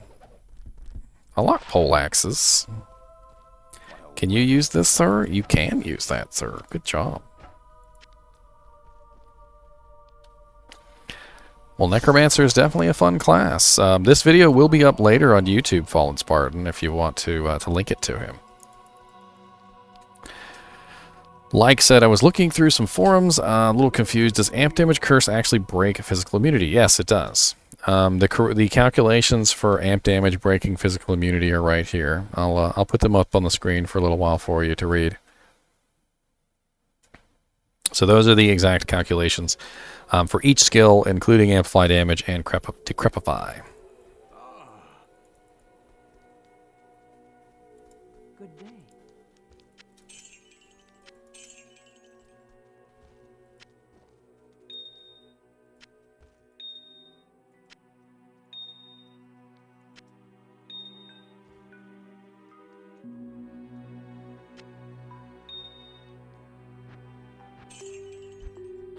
Alright, let's see if I can get a mercenary, which actually is the right level.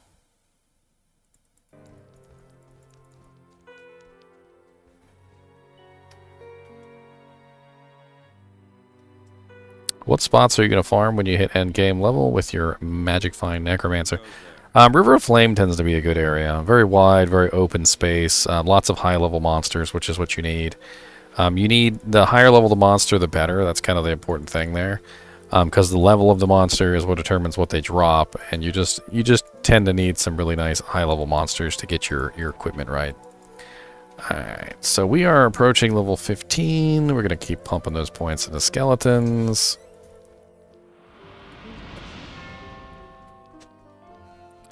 And we are on our way through Act 2.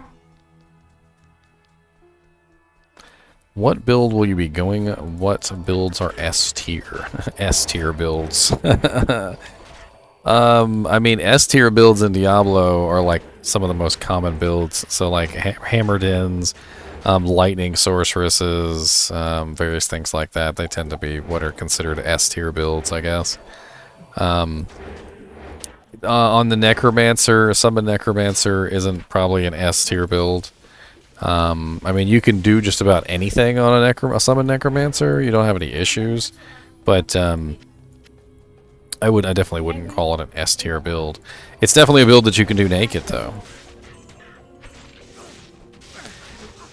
B. Thomas, so with a Skelly Necro, with an Act 2 Cold Merc, and Decrepify as a Clay Golem, is it overkill, or did it make it right back in the day? I mean, stacking slows can be very, very effective versus certain bosses, especially Diablo. Diablo is a monster that slows target works very, very well on. You can actually slow Diablo down to the point where he's absolutely useless. And it does actually really, really stack very well. It really depends on what you're going for. If you want to go for max slows target by, it's definitely nice. I probably wouldn't go with the Holy Freeze Mercenary, though, on a Summon Necromancer, just simply because Holy Freeze gets rid of my corpses, and I need those corpses, those precious, precious corpses. If you don't have corpses, then you're not going to have a lot of fun on your Summon Necromancer. I need mana. Not enough mana. I need to resummon my entire army because I recently leveled up my skeletons. So they are currently 36 to 38 damage with a hit point pool of 197. And we really need to up that hit point pool a little bit higher. They need to be able to withstand Diablo's fire. So we are currently at level 20 raised skeleton. And we're doing great.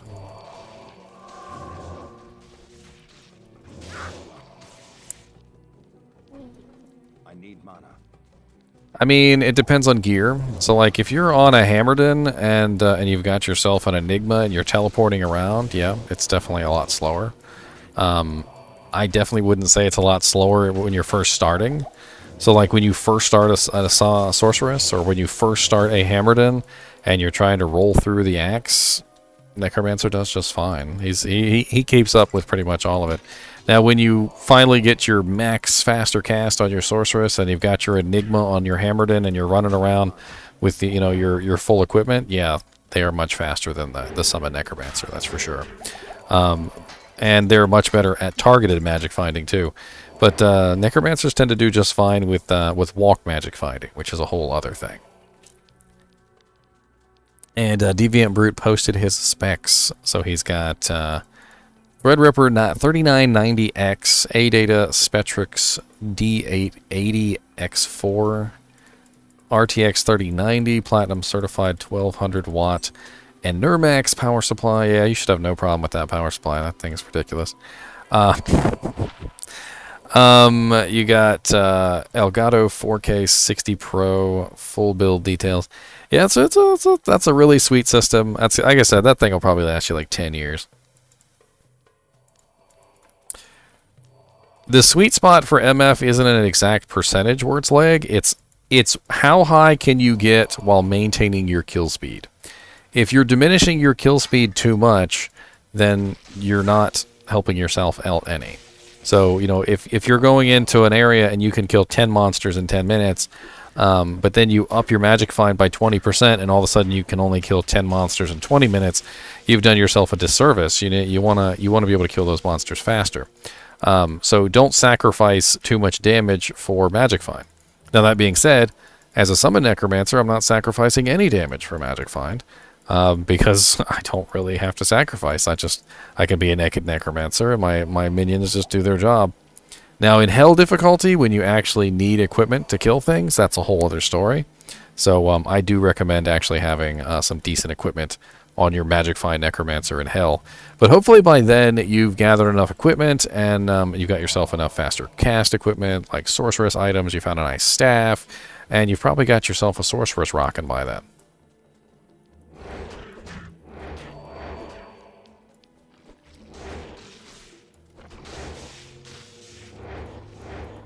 What merc do you suggest then? I never thought about cold merc shattering monsters.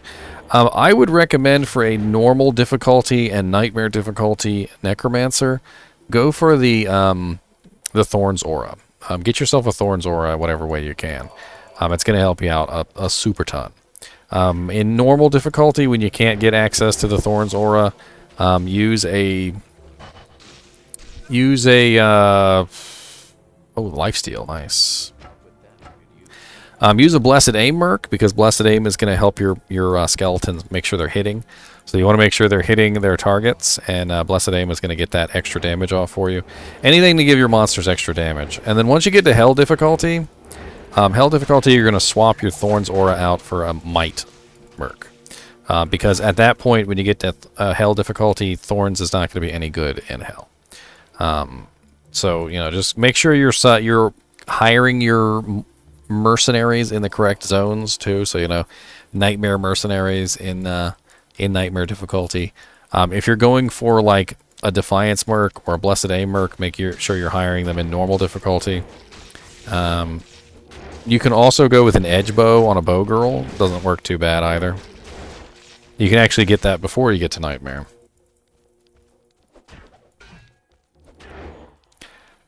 Aetherite, that's a good one too. So Act 1 Archer Merc with Faith and Bramble.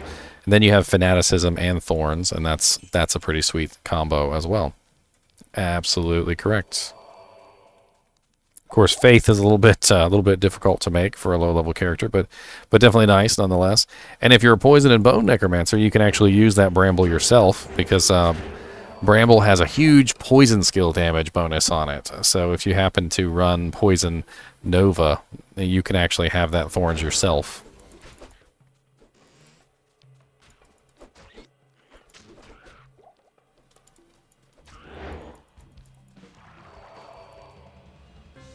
Might gives more damage, but it's not going to give them 2 times. It's whatever the percentage is on the skill that your merc has, and as your merc levels up, his skill goes up as well. So, for instance, with a Necromancer in general, putting plus to skills on your merc might not be a bad idea, because it's going to beef up that Might Aura. Plus to skills actually does work on your mercenary. So, like giving him a +2 helmet or something like that, or a +2 armor is definitely going to increase the percentage that Might is adding to your skeletons. Necro actually can do it. Poison Necro and Summon Necro can both do it. It's a little difficult, but it's doable. You're probably going to have to look up specific builds for that, though.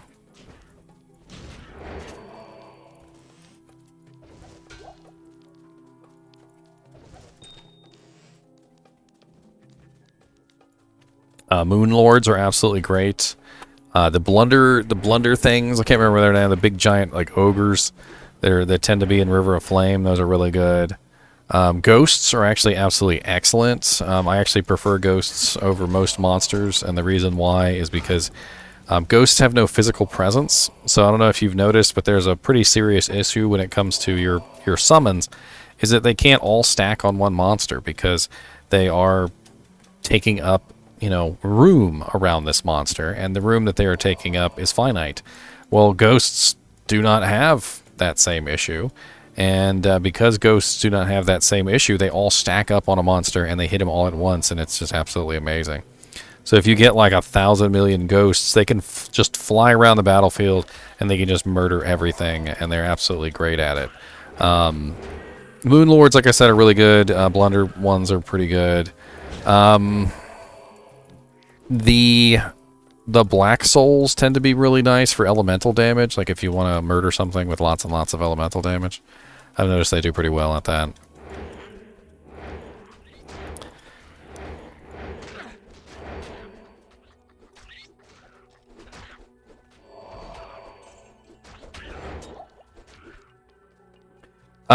Depends on your plus of skills. I mean, if you have the skeletons and the mages at the same time, I think you can do 15-15, like with like the most plus skills you can get. So basically 30. And then you can have like 32 revives or more, depending on what your plus to skills. which is pretty kind of broken. And your army runs around. You can basically have an army of like 60 monsters at your beck and call.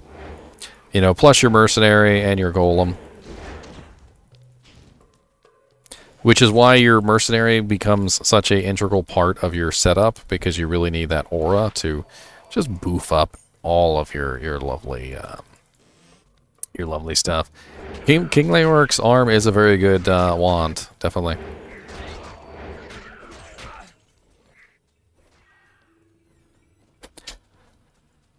I mean, cooler, solid more. The cooler is usually a big thing there. So, like, depending on what cooler you want, you might look up and see if there's any information on the, like, whether the cooler does well or not.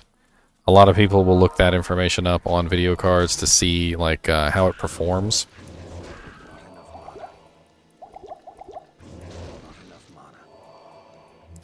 Not enough mana. Not enough mana.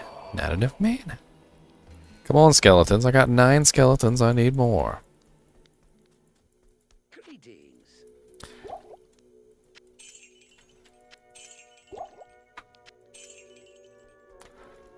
It's too bad I don't actually have a melee class, because that axe is pretty good.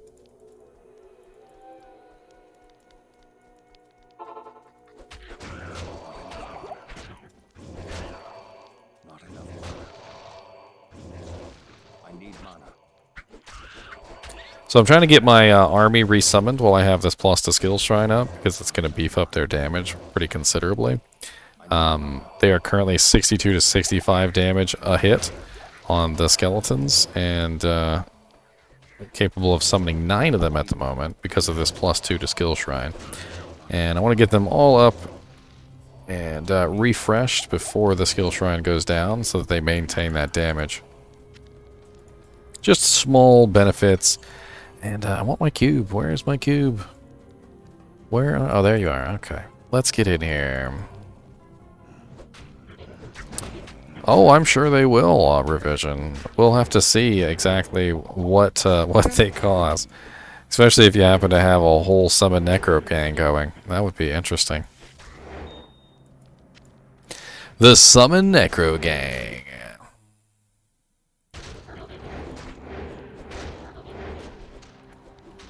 Oh look, another pointed raised skeleton. We are at now level 21 raised skeleton, by the way. We are doing extremely well in the ways of the raised skeleton. Don't forget to kick your urns, ladies and gentlemen. Don't forget to kick your urns.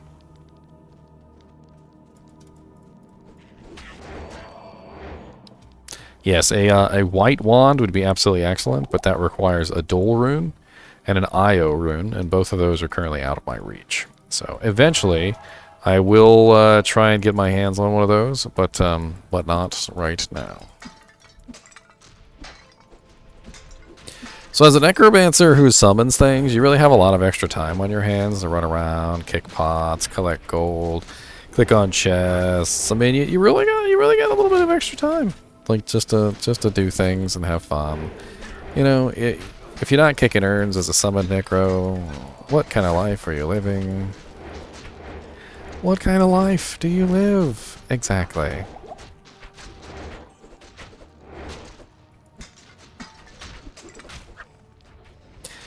So as you can see, my skeletons are pretty much ripping everything to shreds at this point. They have absolutely no issues whatsoever.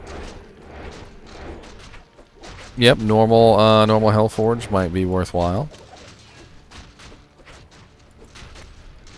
We can't be friends if you don't kick urn. Not enough mana. I need mana.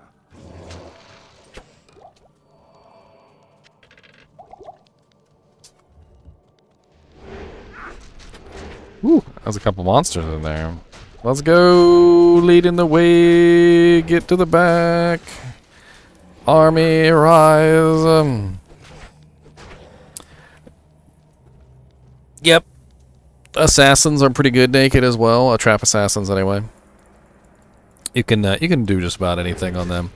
You just build Wake of Fire early on. Wake of Fire is really nice, and you know, Wake of Fire is actually pretty OP for the whole first part of the game, and then you can switch over to Lightning later on. I haven't really decided. Last time I tried to put together a group Deviant Brood, it didn't really work as well as I would have liked. I mean, we stayed together for like one day, and that was it, and that wasn't really what I was looking forward to. I was looking forward to a group push, which didn't happen. You know, kind of similar to how you got things going, Deviant Brood. I mean, a lot of people I think underestimate ladder, like the ladder competitiveness, like, you know, playing like nonstop, you know, getting in there and actually playing with each other, you know, coordinating equipment, all that stuff. Ladder can be a little harsh. If you guys want to see what ladder is like, I actually do have a playlist of ladder, the last ladder reset that I did, and maybe you can get an idea.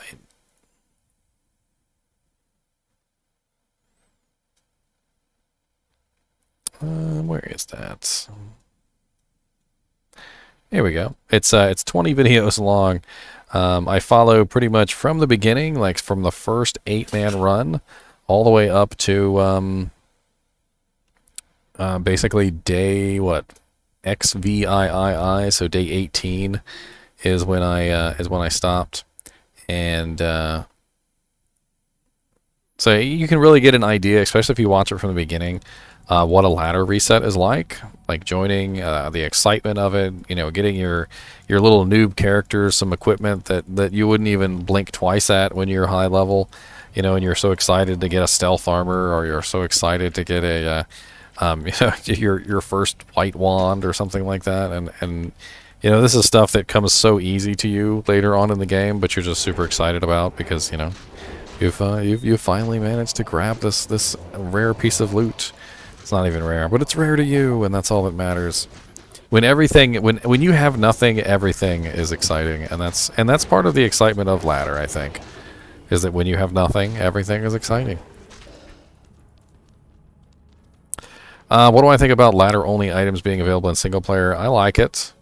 I think single player should have gotten ladder items and ladder events a long time ago. It's just, it was silly that they didn't already have that stuff. I'm a little bit more torn on the multiplayer aspect, the non-ladder characters getting access to ladder rune words on non-ladder multiplayer. I kind of felt like that was the incentive for playing ladder, so I'm not really sure what they're going for there. Unless maybe they're trying to make new incentives. I'm assuming they're going to have to reduce the number of Soges revision. Because if they don't reduce the number of Soges, nobody's ever going to spawn them in single player. It's not going to happen.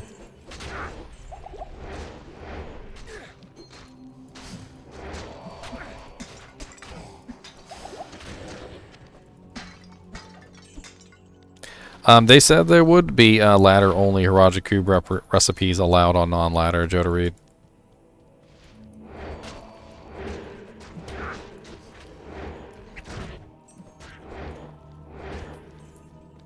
Cursed.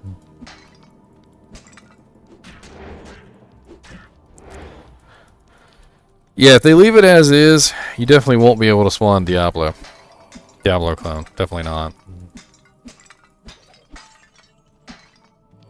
An L rune.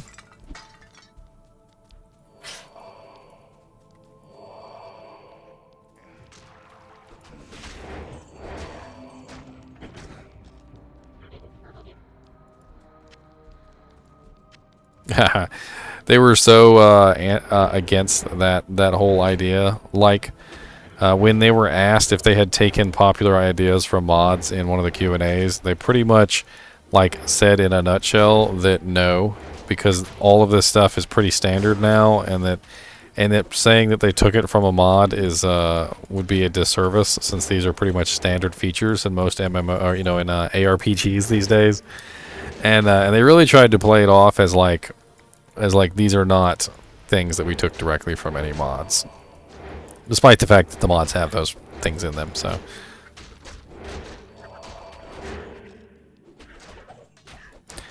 look at that, a unique saber. We got a skewer of Crintiz, and we got a U wand.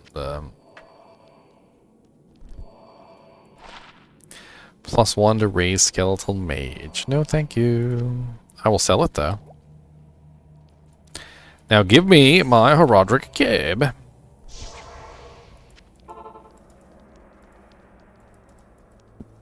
What other items than class, specific ones, are worth picking up for gold? Armors.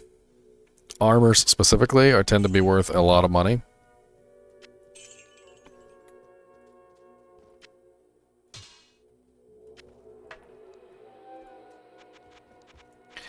As you level up, you'll find that armors are worth a lot of money.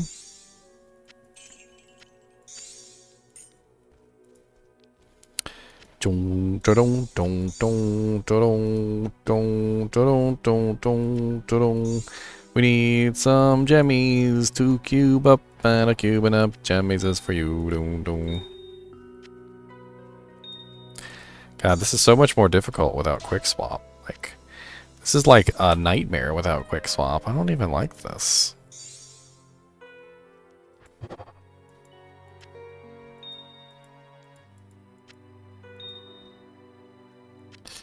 Boop, boop, boop.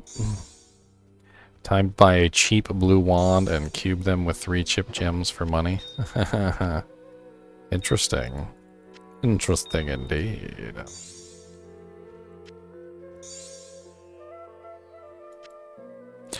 Assassin weapons will sell well if you find ones with plus to skills. If you don't find ones with plus to skills, they don't sell well. It's a lot of the times I notice that assassin weapons tend to not have plus to skills on them. And I don't know exactly why that is. It's just something specific about assassin weapons.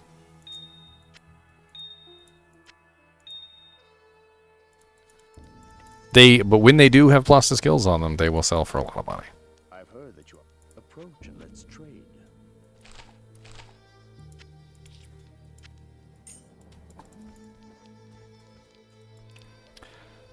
I always use my cube to store items, but not right this second. The true Scotsman argument. Anything with plus to skills, pretty much anything with plus to skills. Speaking of anything to plus to skills, let's go check and see if we can find a better wand. Oh, wandy wands, oh, wandy wands.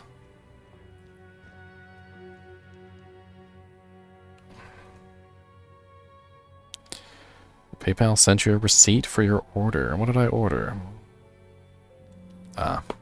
Storage. 2 to Weekend, 1 to Iron Maiden, Bone Wall, bunch of junk, Iron Maiden, no thank you, Bone Wall Skeleton Mastery, no thank you, and a big old nope-a-lope. Yes, I did. It was worth 10,000. I actually, I probably should have held on to it till Act 3, but it's better to have the money now than it is to wait. +3 Clay Golem. +3 Bone Spear, +3 Dim Vision. Wow. That's a whole 200,000 gold. Ain't nobody affording that. Not this early in the game, son. Oh, Drognin!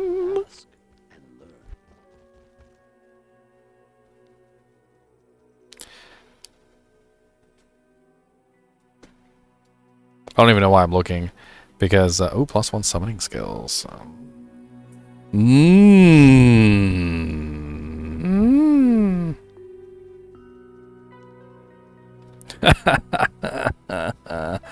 I'm so dumb too. Like I was like, I don't even know why I'm looking. +1 summoning skills. But +1 summoning skills is not going to be better for me than +3 skeletons right now, until I get the other abilities. So once I get the other abilities, it'll be nice. I don't think it's going to be hard to find +1 summoning skill. In fact, I need to find a +2 summoning skill, to be honest. Because basically right now I only have 1 summoning skill for the most part. So +1 summoning skill is going to give me +1 skeleton, +1 mastery, +1 clay golem, which isn't the best in the world considering I have +3 raised skeleton right now. Class items revision. I mean, pick up every single class item you can find and sell it. Pick up every single armor you can find and sell it. If you can find one that has plus the skills on it, it will sell for better. The higher level the skill, the better it will sell for. So, for instance, a level 1 skill doesn't sell for much. A level 6 skill doesn't sell for much. But if you start getting into these lower level skills, like the level 12 skills, the level 18 skills, the level 24 skills, the level 30 skills, those skills are worth a lot of money. So when you find something with plus 3 skeletal mage on it, it's going to be worth a ton. When you find something with like plus 1 fire golem, it's going to be worth a ton. But if you find something with plus 3 raised skeleton, not so much. It has specifically to do with where the skill is on the skill tree. And the further down the skill tree it is, the more valuable that skill is. So, you know, lower resist is worth a lot of money, whereas amp damage is not.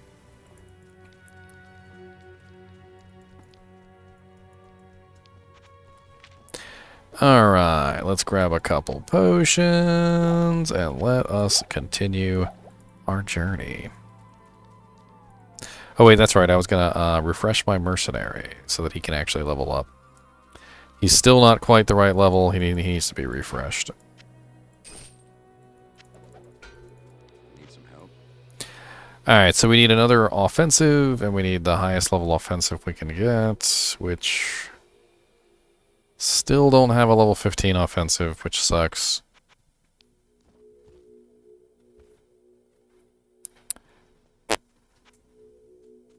In that case, we're just going to put his gear back on, and we'll just continue for now. Level 15 has to be level 15, otherwise he's not going to gain EXP, right? Maybe he'll level up, maybe he won't. I'm already level 17, though. I'm going to out-level him before too long.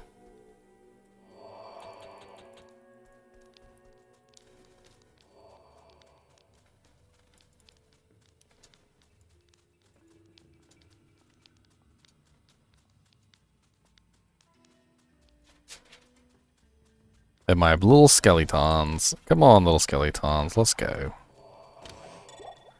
Oh, an amulet and a mana potion. 11% better magic find. We are now at 9, 18, 11. So we're at what? 20, 29. Yeah, we're getting there. We got like a whole 35 magic find now. I know you guys are jealous. But the more we find, the better. The higher it gets, the better. We're gonna find some boots. We'll find some nice magic find gloves. We'll just keep rocking it.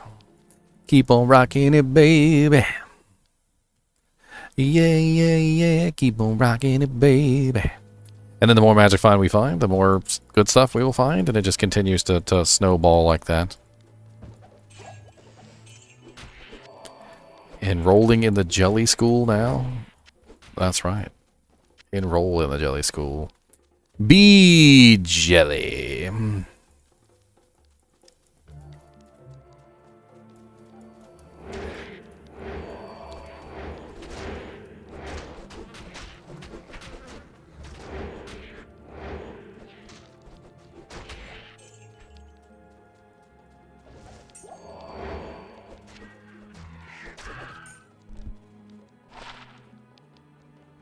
All these dang charms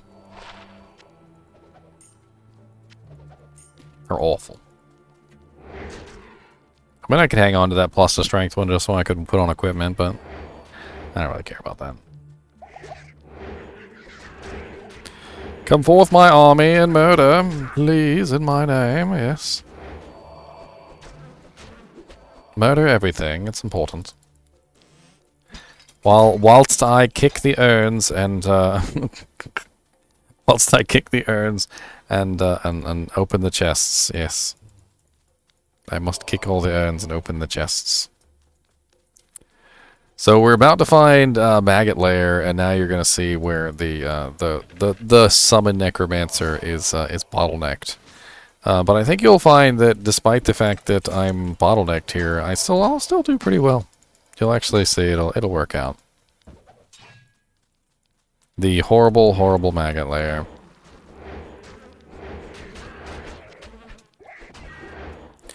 Where are you, Maggot Lair?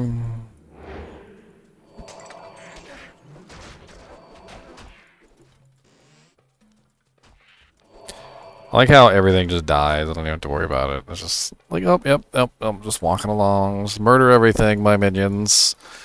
Murder everything, mine minions. Ooh, some chain claws. Could have some magic find on them, perhaps? No. Arcane is a little better, but not much, no. So part of the problem here in the maggot layer is that you can walk past your skeletons, but your skeletons can't walk past you, and it's the weirdest thing in the world. So you have to like push forward and then back up, and then push forward and back up, and you have to continue to do this to force your minions to move forward. And yes, if I happen to find a nice teleport item, that would be helpful. And let's keep on moving it. Thankfully, the skeletons don't block me, which is nice. I mean, it definitely helps to summon Necromancer, that's for sure. Revision. You can certainly play one without it, but having teleport is certainly useful to corral your army. But good luck finding a nice teleport item early on in the game. You're gonna have to search around for it.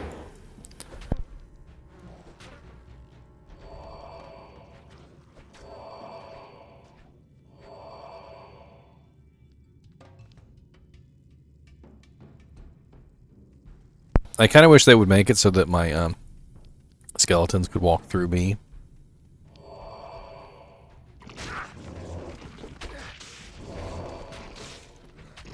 Now, you'll find yourself in situations that you can't get past on the Necromancer in here. And what you do is you want to summon your golem in the middle of them. You want them to turn around and face the other way. And that way you can get your army in there a little bit further. It's all about inches. You know, you're trying to inch your army in. So summon your golem behind the army. Let your golem do some of the work in the back while your skeletons do the work in the front. And that way you're hitting from two different sides. And your golem is mainly just a distraction. He's going to die a lot, and that's fine. Let him die. That's his goal. Your golem is made out of clay. He has no feelings. He is just a poor clay golem. He does not feel. He does not know. He only acts.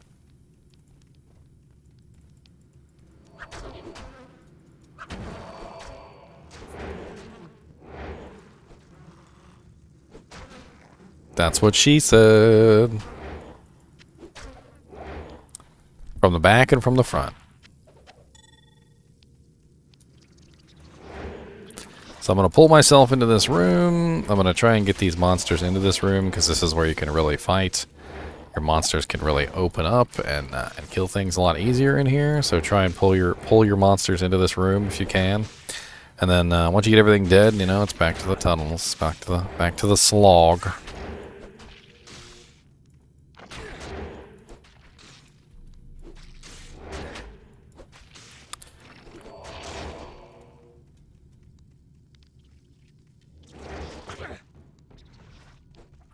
So you notice what I'm doing is I move forward and then I pull back to allow my skeletons to move forward past me.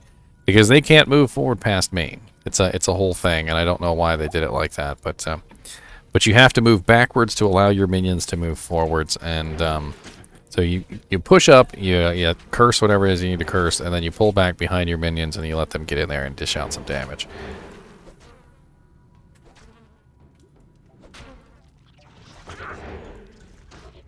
Now, later, you're going to utilize Corpse Explosion a lot. That's one of the main ways that you get through here. So when you get into like Nightmare difficulty and things are a lot more stressful, you're gonna spam a lot of Corpse Explosion in here. At that point, you should have some nice Corpse Explosion. Type in ! Discord.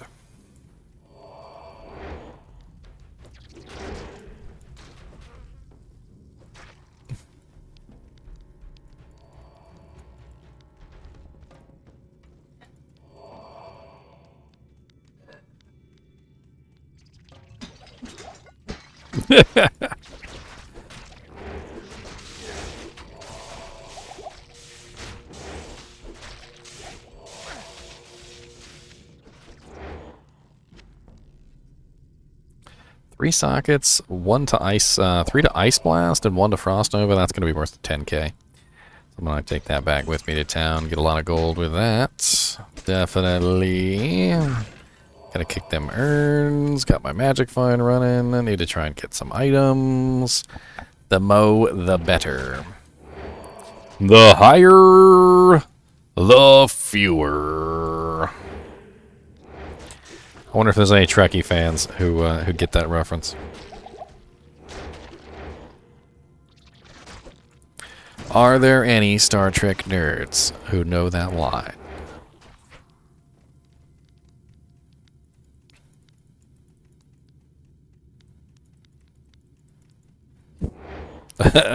Somebody put Picard's face up there.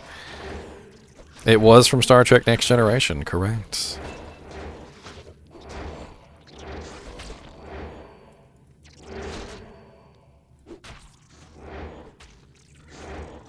Let's get my golem in there. Alright, so we are level 18, which means we are approaching the blood golem stage, the bone spear stage, the life tap stage. But we don't really care about none of that stuff. We're just going to keep on plodding along through Raid Skeleton. I don't care.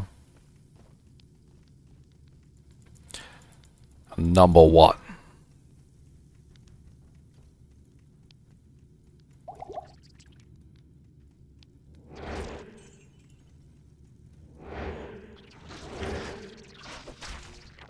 Get in here and do your work, skeletons! What do I pay you for? What do I pay you for?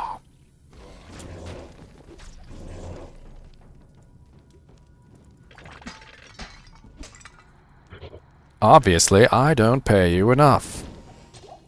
Here, have some more bones. I know you like bones. Bones are good. The best of bones. It was the best of bones. It was the worst of bones. It was like any other bone. A bone among bones. But this bone was a special bone, for it was destined to become the greatest skeletal warrior that ever did exist. And let me tell you, great bones are the best of bones. Bones, of course, Onyx. Bones, bones. Always bones. The more bones, the better bones. Alright, so we've got... it's got to be behind this door. I think that's... oh, I see it over there. Never mind. I see you. Why did I miss you? Let's go back this way, skeletons. Hut to, hut to, hut to. Hut 2, 3, 4. Hut 2, 3, 4. Hut 2, 3, 4. Break it on down.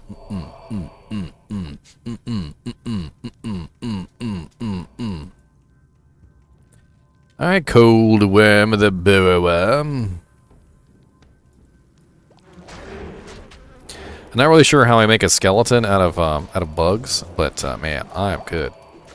Because I made a skeleton out of bugs. I hope you guys know this. A 3060 for $700. I am tempted to buy it. Man, that's a... $700 is a lot of money, though. Somebody give me $700 so I can buy a 3070. Oh, a 3060, sorry.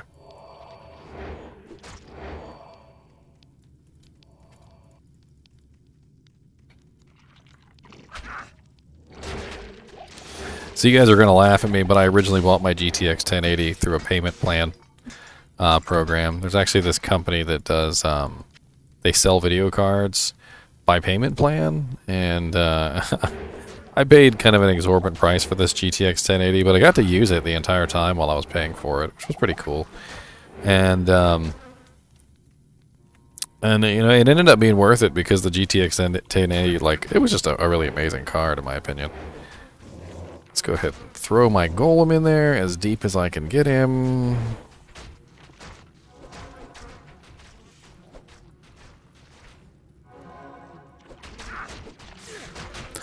Uh-oh.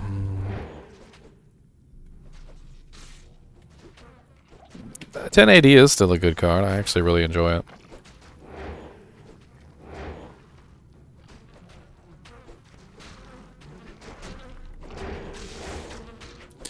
I'd be excited about that PC, Deviant Brute. My God, you bought like a freaking Cadillac Rolls Royce of a PC. That jank should be able to cook you eggs and and cook you eggs and bacon for breakfast.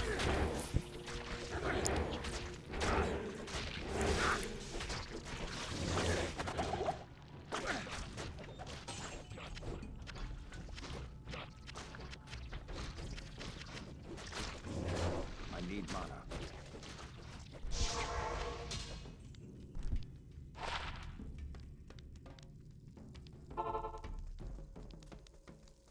Tell me your troubles. Good evening. Ooh, are you guys already set with the stream? With Steam? With Steam? Why are we steaming? Steaming, beaming, the three-thumb demon? What?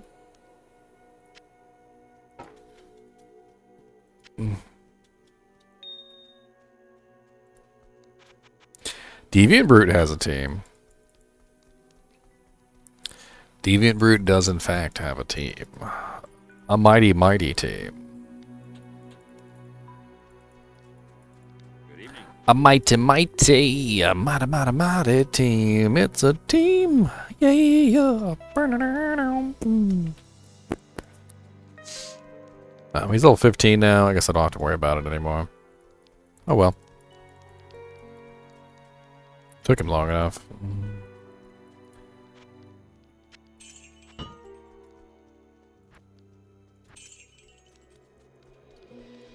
Almost 3 teams of 8 now. You guys are just gonna blaze through content. You guys are gonna be done before you even like know you began. You're gonna be like, oh, it's over. We all finished. Like, yep. Everybody's wearing enigmas. We're done. We're done. We killed Ubers like 18 times. We're done.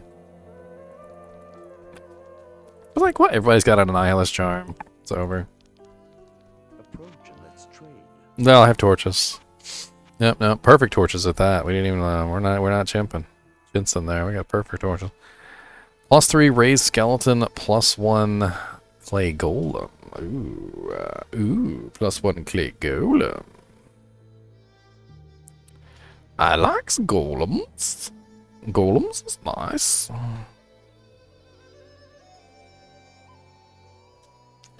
+1 summoning skills and +3 bone wall. +2 golem mastery. Ask and learn. +2 golem mastery. Blood golem, bone spear, bone wall. Pooties. Good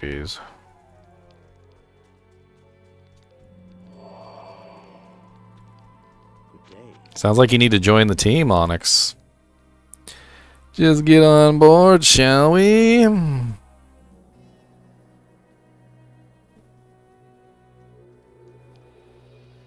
boom, boom, boom, boom, boom, boom, boom. A bunch of junk. Junk in my trunk. You got that junk. Junk in my trunk. You got that junk. Moo moo moo moo moo moo moo moo moo moo moo moo moo moo moo moo moo. So many cows.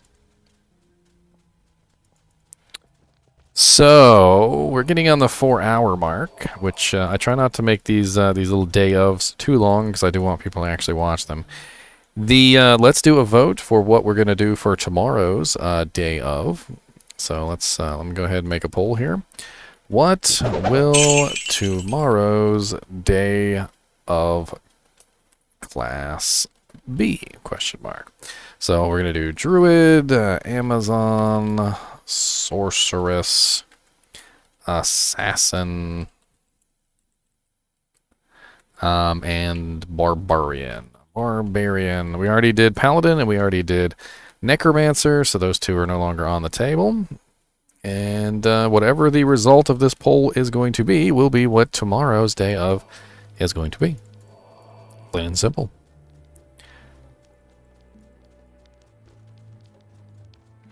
So choose wisely. What's up, Baraka Play? Thank you. I appreciate it, man. I appreciate it. So let's go to the Far Oasis. Sorry, no, we need to go to Lost City. That's right, Lost City is next. I have none of the waypoints because I am a slacker. That's okay. My skeletons will murder everything on the way anyway. That's what they do. I'm curious the results of this. Ooh, Assassin is getting an overwhelming vote of 6 votes. Wow, people really want to know about Assassin, huh? I got a lot of Assassinites in here.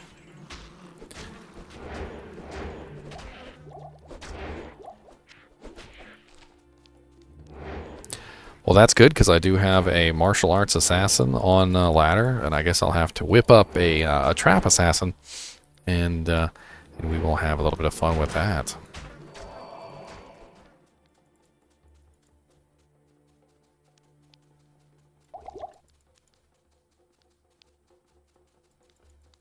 Squeebo. Are you the best? I don't know. You are the best Squeebus. I mean, if we're rating Squeebies, there's definitely, you know, Squeebo, Squeebus, and then all the rest below. So most definitely the best Squeebus. I mean, who can compare in Squeeby territory? It's just too difficult.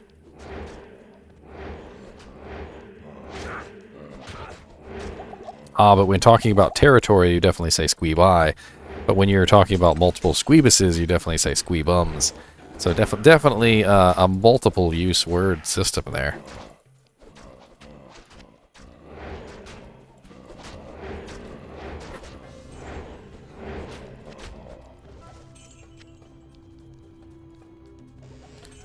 Never played a martial arts sin. Wow, Onyx. Well, you are in for a treat, because it is definitely a difficult class.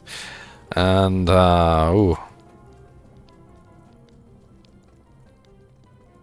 Normal Bale? Well, I'm not quite there yet. A little too not tanky. Well, Bale usually requires some pretty good resistances, since he spams, like, fire, cold... so he spams a couple different elements. I can't remember all of them.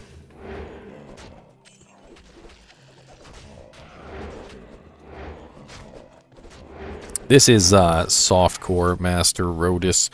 This is not really that kind of stream, although I do have done a couple hardcore streams, mainly for a Javazon if you're interested in watching those. But this is the day of the Necromancer. We're talking about Necromancer. We're having fun watching the Necromancer murder things with skeletons. If you have any questions about Necromancer, feel free to ask. Uh-oh, GGM's biggest fan is here. Here he is, the biggest fan.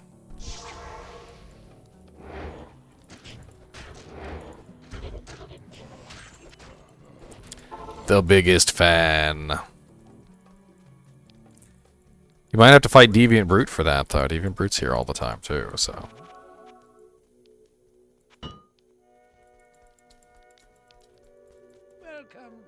He raised a family, yes. Created them himself, lovingly.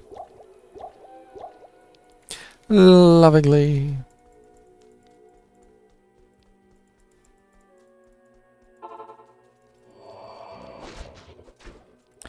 I mean, you can do Hell with Summon Necromancer. Shahaha. You can do it with a Poison and Bone Necromancer, a Poison Necromancer, a Bone Necromancer. You can do it with a Summon Necromancer. And there's all sorts of little you know, ways in between those, you know, like making a Poison Necromancer who has summons, or a Bone Necromancer that has summons. It's all a possibility. It just depends on what you want to run. You know, obviously, if you're a Bone Necromancer, you're probably not going to be doing very good. Summons, you're just going to be using them as meat shields, but Corpse Explosion tends to be a go-to skill for pretty much all of them, because Corpse Explosions are amazing. And yes, Revive is also very nice, especially if you're beefing up your plus to skills. You can get a lot of plus to skills and really work that in. Very, very nice. Very, very nice. As dark as a tomb.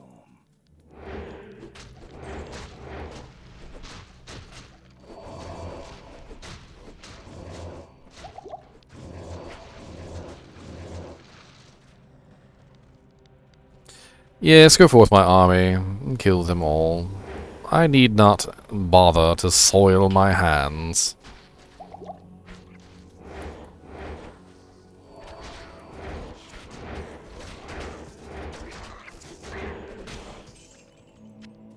Yes, give me that L rune.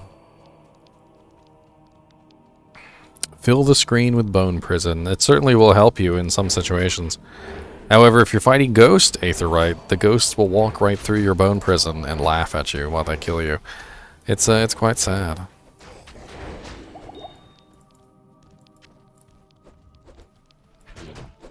A Hell Necromancer? I'm not really sure about a Hell Necromancer, man. I mean, Beast, I think, would probably be very, very helpful to a Summon Necromancer. Bramble could also be very useful if you're a Poison and Bone Necromancer.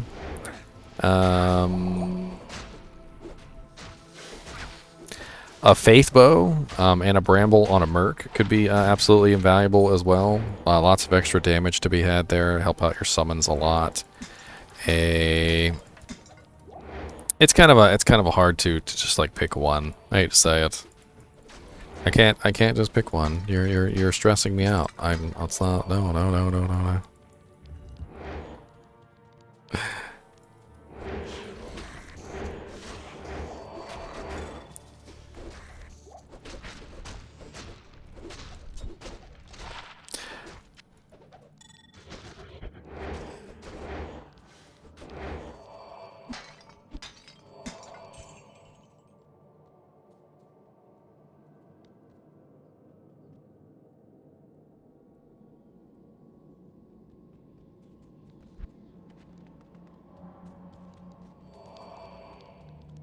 Yeah, get to level 9 and then I'll turn you into a skeleton.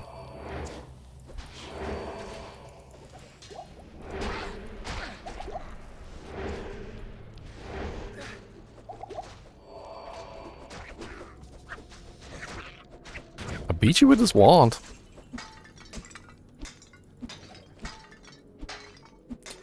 Come on, where's my uniques? You ain't give me not a single dang unique. Why are you guys being so rude to me? A homunculus. I mean, honestly, white. Depending on what Necromancer I am, a white wand would probably be one of the best things you can put a rune word into right off the bat. Also, if I found a really nice shield with like the right plus to skills, a rhyme shield in that wouldn't be bad either.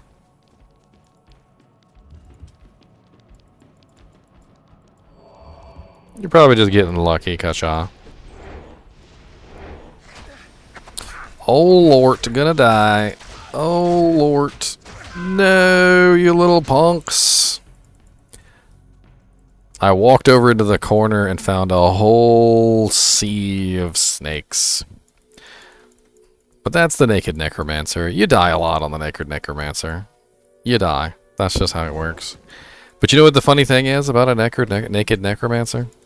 It doesn't matter. It really doesn't.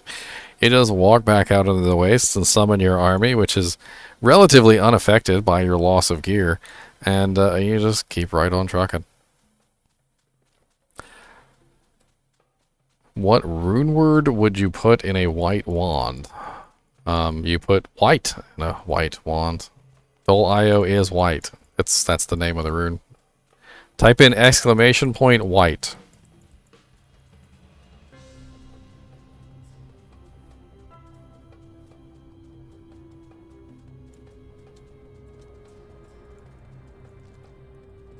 Where's all my corpses at? Yes, but it's a very easy to make a rune word, and if you find the right wand, if you found like a really nice wand, depending on what you're making, it's still going to give you some pretty nice plus to skills. Looks like Assassin won by 1 point. Ooh, Amazon was very close with 8 points.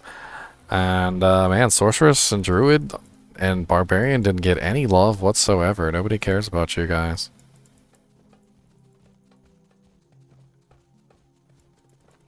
Nobody cares, apparently, about you guys. My staminas. The turds. Yes, the chinchilla turds. Where is it? The higher, the fewer.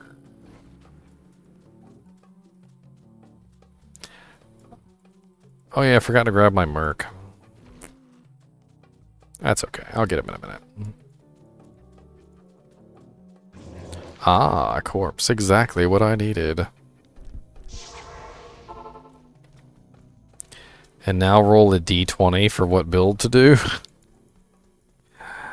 A d20. Well, I mean, there's not like a super large number of builds on an assassin. I mean, it kind of is, I guess. But let's just we'll bring it down to a a low level. All right. So what build should I do tomorrow for assassin? And we'll do trap, martial arts, and there's also God. There's not like a lot of classifications for assassin. Kicks in. We'll also say blade assassin. Blade assassin is funny. It's not the greatest in the world, but it'll be funny. Yes, I do have a chinchilla cobra. I do indeed. There you go. Polls up. Vote for your assassin class build that you would like.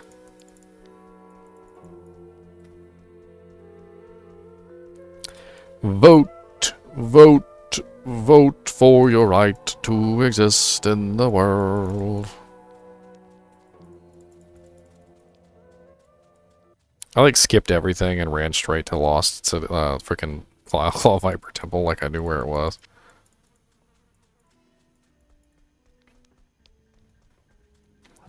Yes, they do live for quite a long time, don't they, Cobra Bubbles? I've had quite a few in my lifetime, and it's very sad when they die. They are good little buddies, very very good little buddies. I've made some tributes to my little chinchillas. If you type in !chinchillas, I've got a whole bunch of little chinchilla videos tributing my little friends that have I lost over the years. They some of them were quite old. I had one of them was 17 years old. His name was Fatty Lumpkins Senior.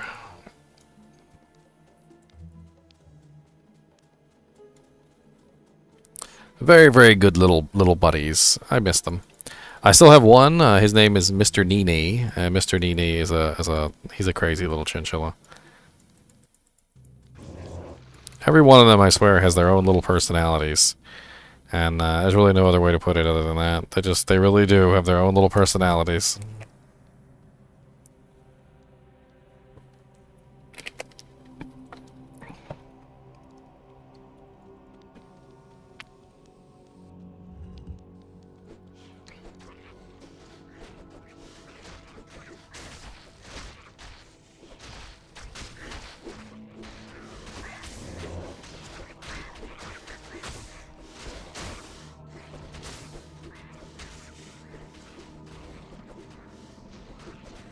I'm hoping that you guys say trap, because I already have a martial arts assassin, and I'll show off that martial arts assassin.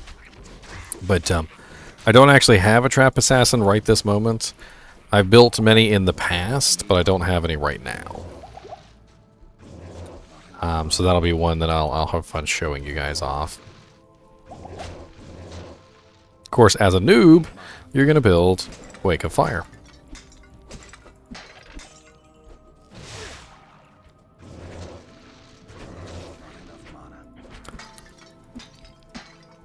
So you guys might be wondering why I'm still summoning skeletons, despite the fact that I've already maxed on skeletons. It's because the skeletons that I had up before I got here were from when I didn't have my plus to skills, which means they're lower level skeletons, so I'm trying to get them all replaced with my higher level skeletons, which are level 22.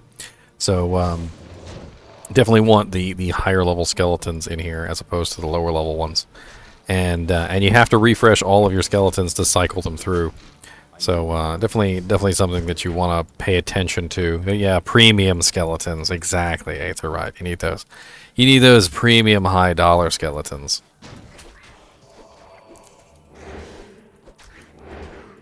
Got to get those nice skeletons that do. What's my skeleton damage now? It's currently 53 to 55 damage, which isn't bad. They're hitting pretty hard. What do you mean it's locked? Crack it open.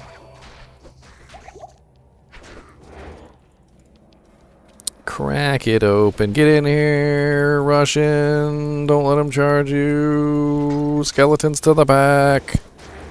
Sally forth. Yep. Double damage with amp. Definitely.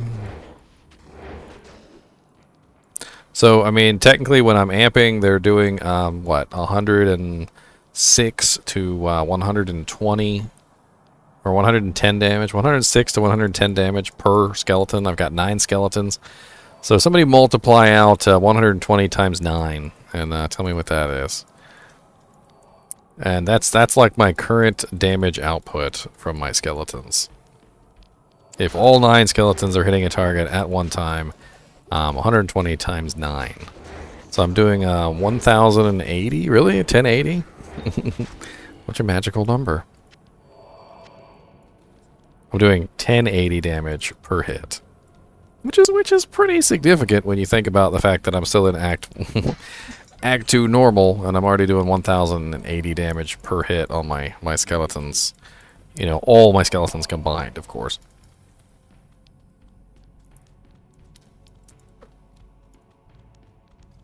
1080, just like my graphics card. That's right, I said a magical number. A magical number.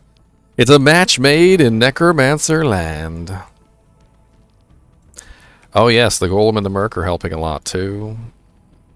Yours only level 4, GGM biggest fan. You need at least a couple more levels before I can PK you.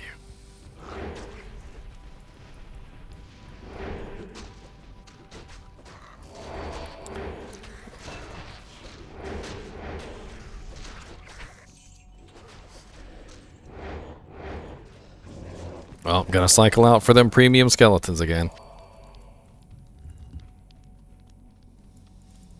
Not enough mana.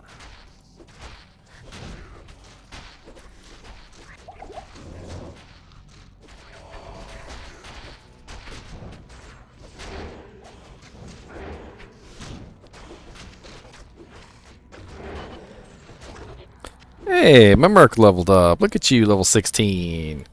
I'm so proud of you, sir. I'm so proud. Deviant Brute. There's somebody in here named GGM's biggest fan. You better fight him. You better fight him.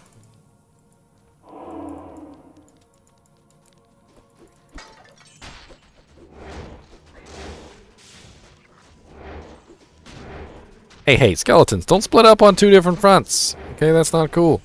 Focus your damage. Poke them all with your swords at the same time. Not enough mana. This Duriel fight is going to be the most one-sided fight you guys have ever seen. I hope you guys know that. Duriel is just going to get mobbed by a bunch of skeletons, and he's not going to have any chance to fight back, really, whatsoever. He's just going to get mobbed. What a pity. I was beginning to enjoy the darkness.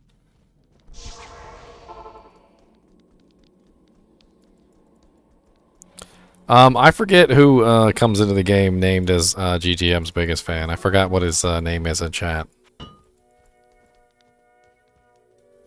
The Viper Amulet. I've been thus. The Viper Amulet.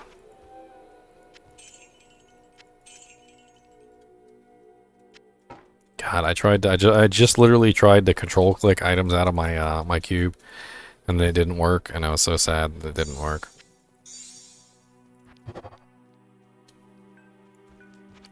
I was so sad. Viewage. I think it's followage, Deviant Root. Followage, I think, is the name. Followage.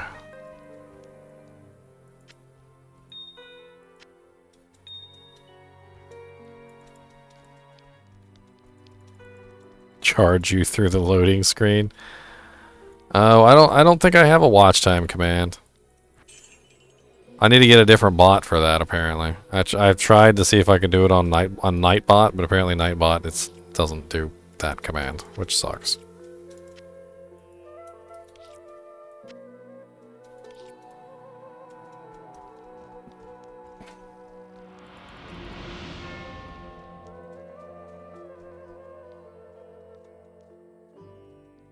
Alright, so we're moving on to the palace. Let's go. Let's get out of here. Let's get to Act 3. As quickly as humanly possible. My little skeletons can just murder everything. I'm not worried. Yes, Jaren, let's go. We ain't got time. I will never escape you.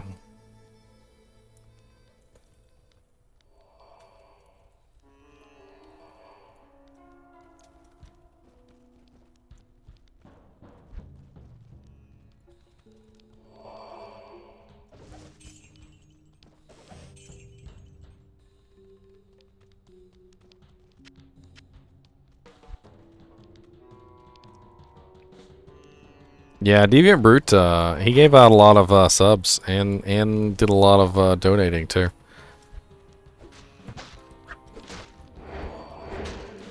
And he has access to, oh, Deviant Brute. He said it more like Deviant Who.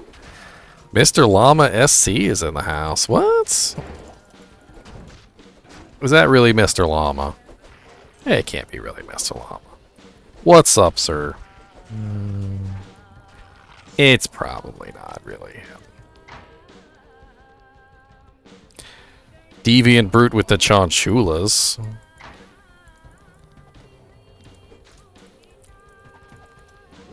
Look at all these little skeletons.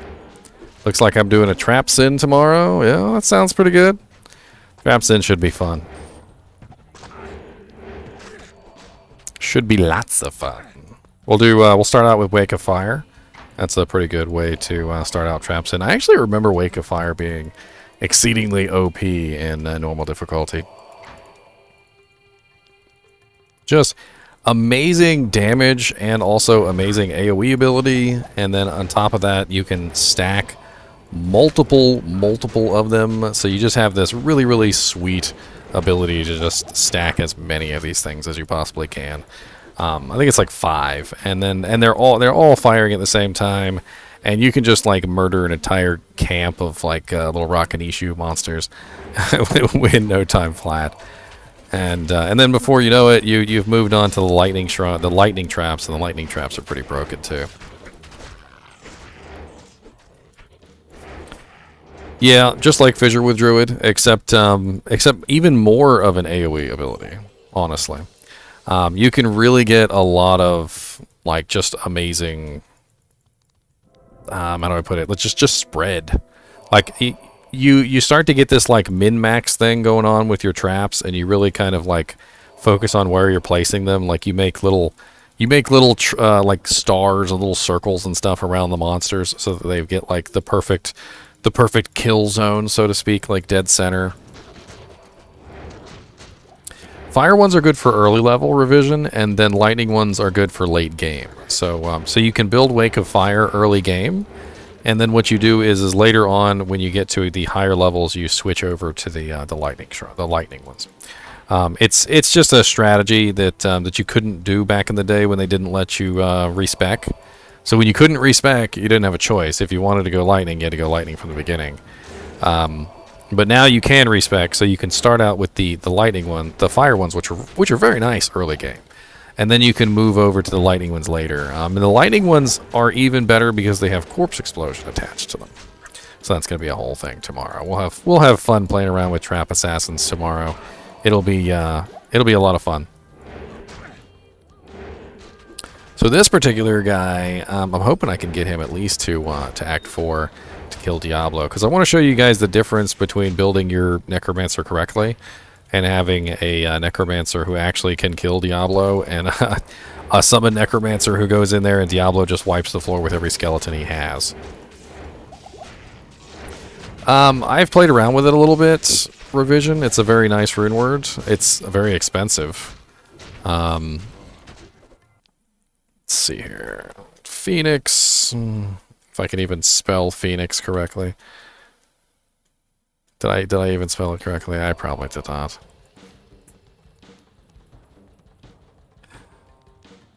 I know I spelled it correctly when I made the the bot command, at least. It's just a very expensive rune word. Oh no. Get in here. Get in here, army, and do your job. There you go. Vex, Vex, Low Jaw. Like, if that's not an expensive rune word, I don't know what is. Those are all very high runes, and they're all ridiculous. There's not a single low rune in that thing, unless you count low, and low is not a low rune. It just sounds like a low rune, because you're like, hey, I need a low rune, and like, oh yeah, you need a low rune? I got an L rune for you. No, I need a LO rune.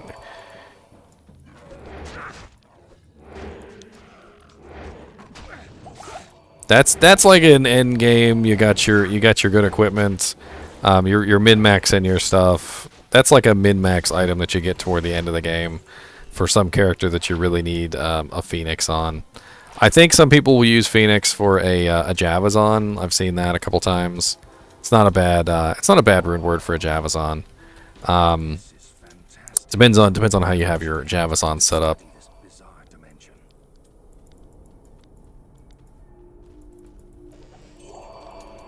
At least Infinity has a level 23 and a 24 rune in it. I mean, Ist is not that hard to come by, and neither is Mal. You can usually come by Mals and Ists fairly easily. Good luck coming by 2 Jaws. I mean, 2 Vexes, a Low, and a Jaw.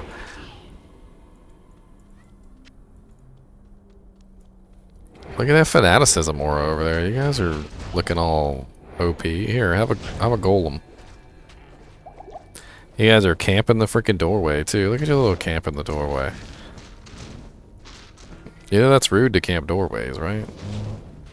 As soon as I walk through there.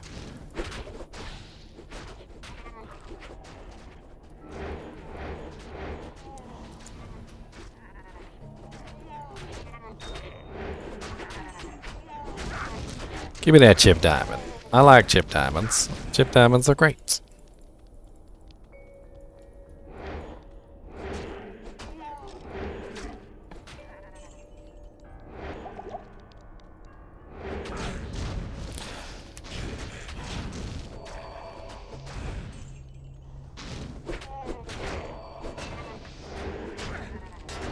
Can you imagine losing your iron golem that you made out of Last Wish?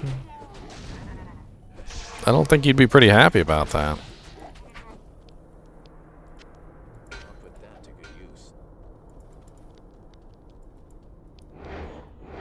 You would not be happy about that.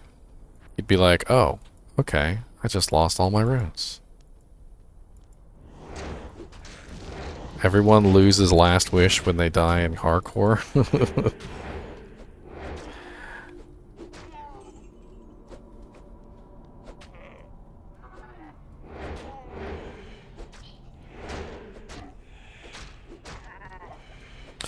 I remember somebody telling a joke about a hardcore character. It was like, what do you use facets for in hardcore?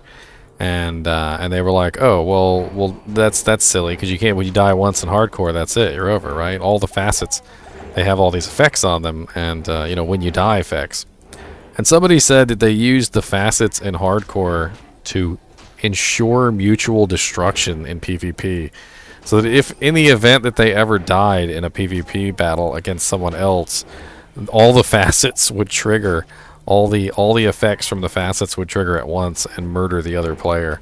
And I was like, man, that is just brutal. That is so brutal. I'm like, that's genius though. It's absolutely genius.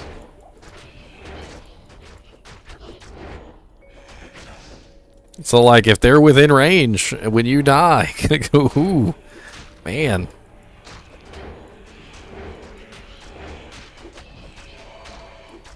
I mean, because the facets do some pretty amazing damage. They're like level 40 skills and stuff. They're not anything to shake a stick at. And then on top of that, you also have the plus skill damage and the negative resistance on those facets as well. So that's also going to calculate in. And it's beautiful. No, you only live twice. You only live twice. This is a James Bond movie, after all.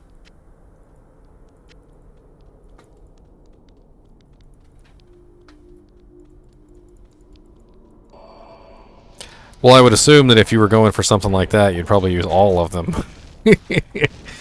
Man, you'd be like, you'd just die in a rainbow explosion. Just a nice, beautiful rainbow explosion of death. How do you like being a Ghoul Lord from Trangul's set?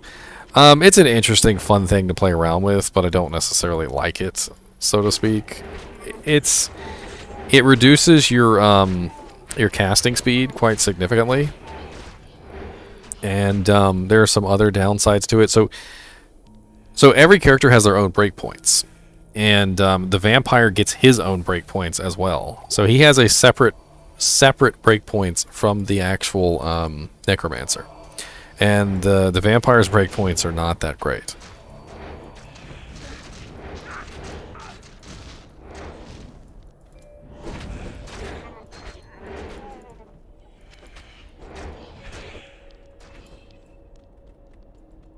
I just walked right by this and I don't even care. I mean, it gives you something to do. It's quite interesting. If you're like an entirely full summon Necromancer, it does actually give you something to do as a Necromancer. You can basically sit in the back and cast your little meteors and your little fireballs, and you can just have some fun with it. I mean, it's kind of funny.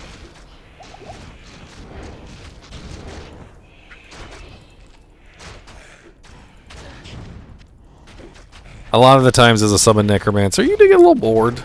You get a little bored.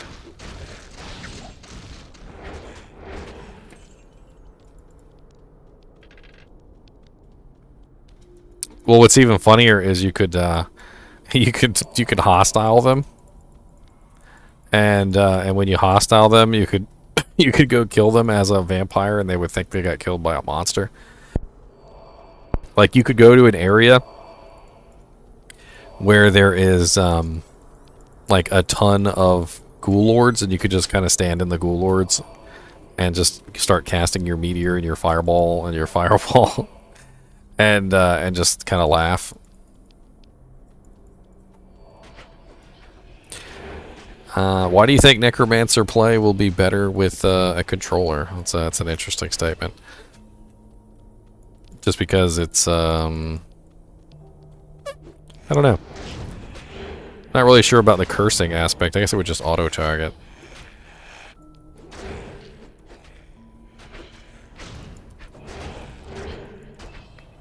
Yeah, Skoomagard is like, summon will be easy with a couch setup. I could see that. Since I can't swim, but I have to take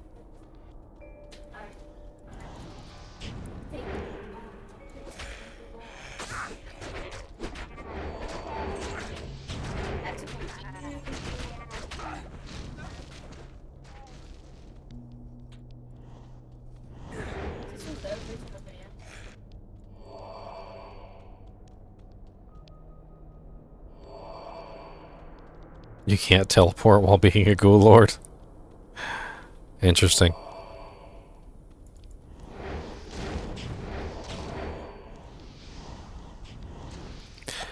I mean, it depends on how you farm, I suppose, and how lucky you are, Meteor Storm.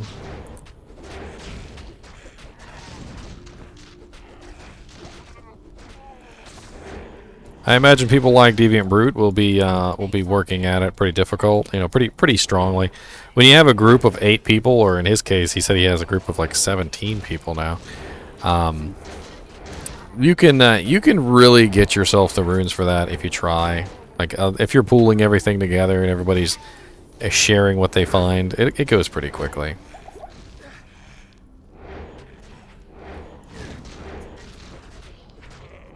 I mean, Deviant Brute was literally transmuting up the runes to get a Enigma during the beta. He literally had the runes for an Enigma, but he couldn't equip it because of level requirement.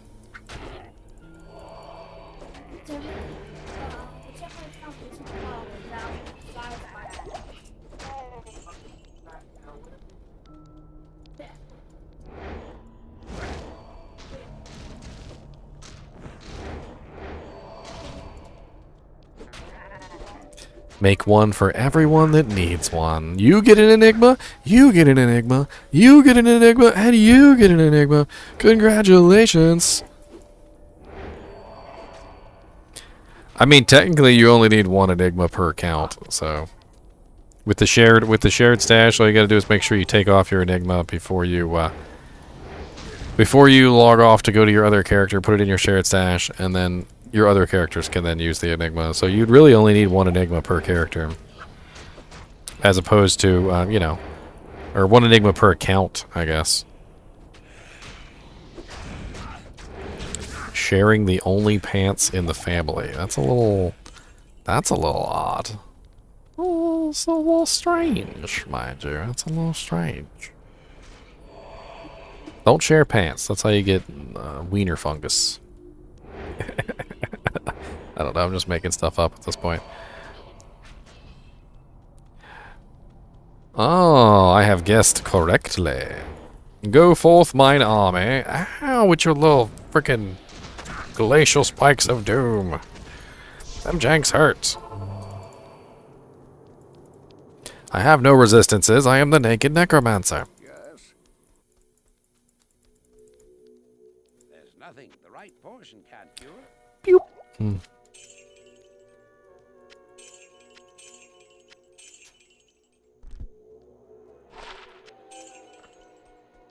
Give me some potions, Lysander. I need all the potions that I can get, sir.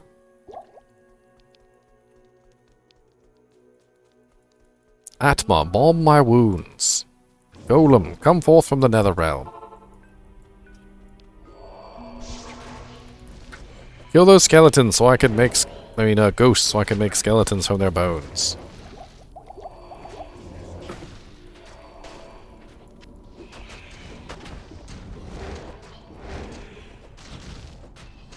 Stop being rude to my golem. What did he do to you? He did nothing. He is just a golem. Stop being rude. Stuck on the steps. Yes, get out the way.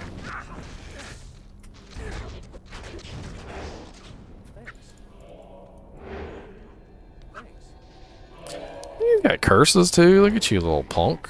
Get up here. Get up here in this. Get up here in this.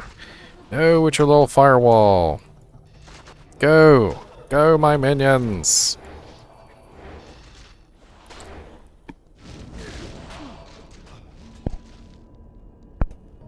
Your seekers of the tomb of Tal Rasha will find it through the portal.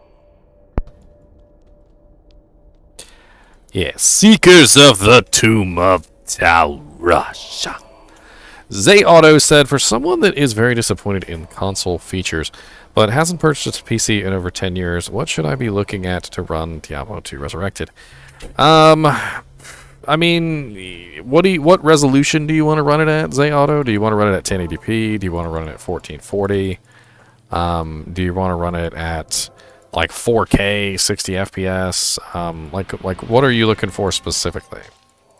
Because I can give you the specs of my computer right off the bat. My computer is a Ryzen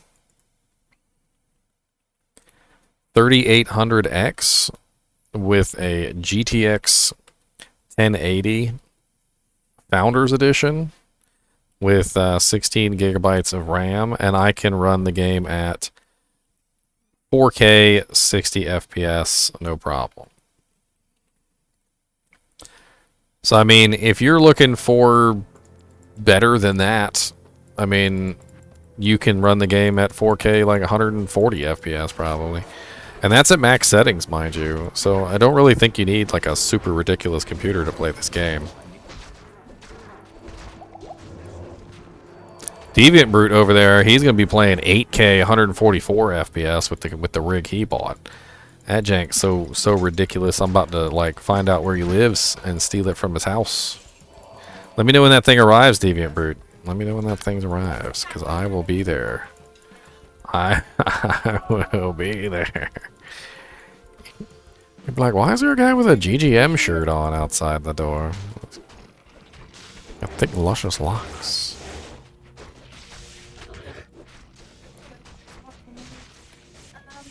I haven't seen it in a while. It should be up there on the thing.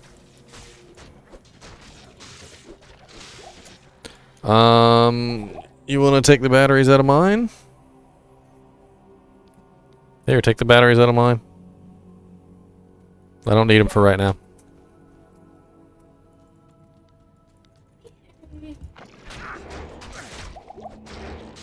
What are you guys playing? Some Dead by Daylight?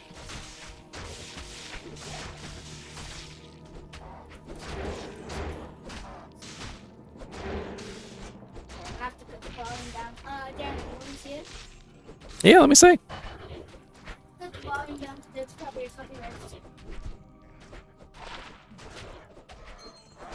It's a Well, here, cut the volume up. I'll mute my mic so you can play your copyrighted song.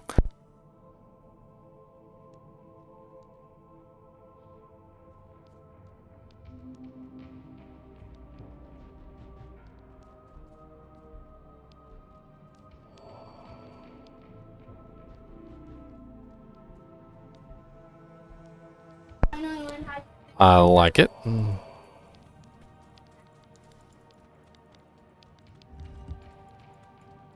Ah, you better have a GGM shirt. If you don't have a GGM shirt when I show up, I'm gonna be upset.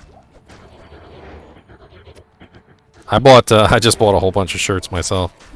I got one for me. I got a hoodie. I got a bunch of other stuff. I'm gonna wear them on stream. I like that. I already had somebody at work already asked me to get her a one of the Chinchilla heart hoodies. She absolutely loves the Chinchilla heart hoodie, and I think a lot of people like the Chinchilla heart and the evil cat. I'm sure I'll come up with some more designs as time goes forward, but it'll take some time.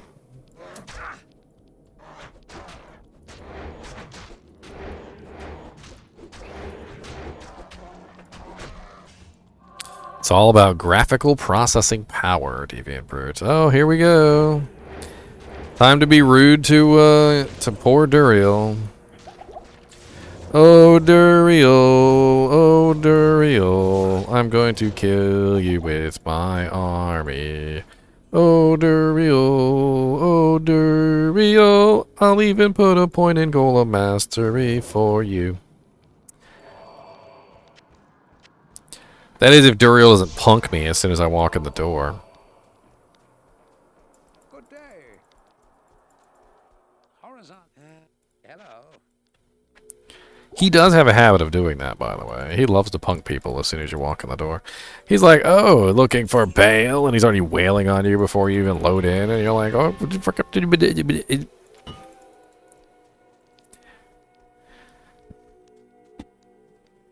I usually go with about like 28 inches for a monitor. 32 is a little large on the larger side. I mean, that's more like a TV. Monitors tend to be less expensive when you go below 32 inches as well. So keep in mind that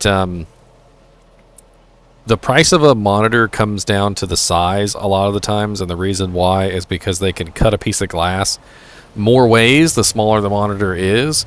And 32 inch is just like the magic number for cheaper screens, because you get more quantity screens than normal. Let me just go ahead and throw my amp down. Skeletons, get in there! What the hell is going on? Why do I have skeletons not in the... Get there doing your job, skeletons. You telling me I got too many skeletons? Is that what we're saying here? You guys all can't fit around Duriel's underside? Duriel. You know, Duriel, next time, Duriel.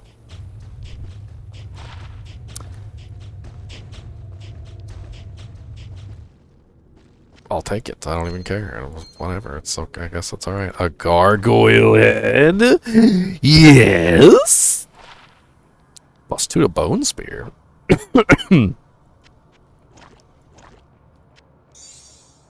I'll take a +2 to bone spear. That way I don't have to put any points into it. A berserker's axe and a helmet.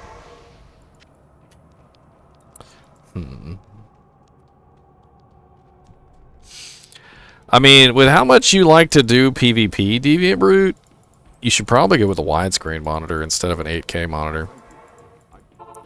I know you have. I don't know if you've ordered it yet, but widescreen monitors are going to give you a kind of a broken advantage over other people in PvP.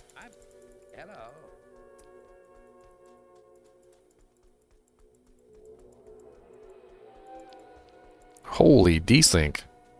I was in the palace and all of a sudden I was back at Lysander. Yes?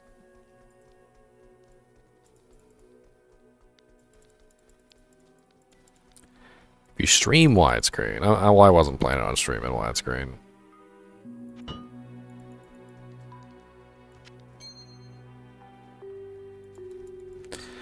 And just like that, we are on to Act 3. And honestly, we're doing just fine. Level 21. We're on track. We are on track. I really don't need this Berserker's Axe. I really don't. Not at all. 10% faster hit recovery. That is actually excellent. Let's put that in place of the Eyes and Heart's Horns. Faster hit recovery is important on mercenaries. Very, very important.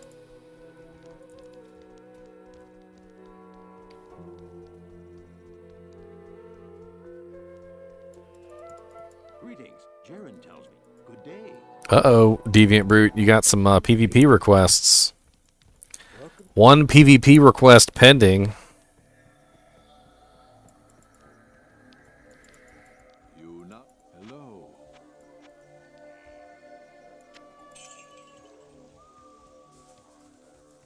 What's up, Ricky Dvorak? This is training for Diablo 2 Resurrected. We are gathering in anticipation.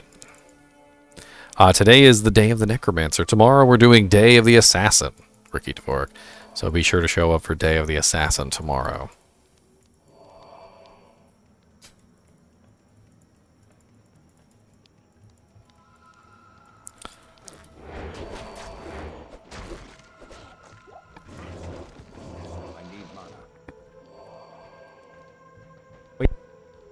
I need mana.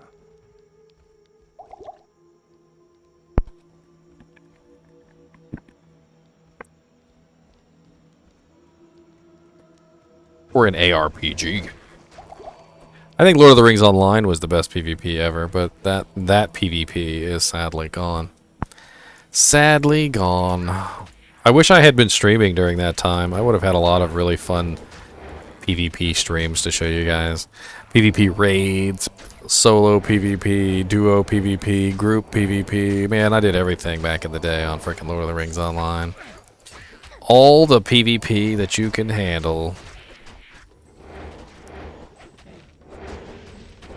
By the way, on Lord of the Rings, I was Sherwood the captain. If any of you guys recognize me, I was rank 12. I think I was like the first captain to rank 12, or the second captain to rank 12. I can't remember. There was another captain on the server at the time. His name was Beastwise, and Beastwise, I found out later on he was actually farming low levels for rank points, which kind of made me upset. But you know, whatever. Whatever.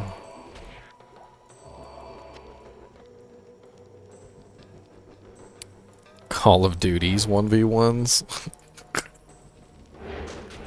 I used to 1v1 in Counter-Strike. That was pretty hilarious. And you would just obviously be better than someone else. And the 1v1s were just so one-sided. They'd kill you eventually, but... you get bored eventually because you're like, eh. Yeah. He froze my entire army over here, which is a little frost nova.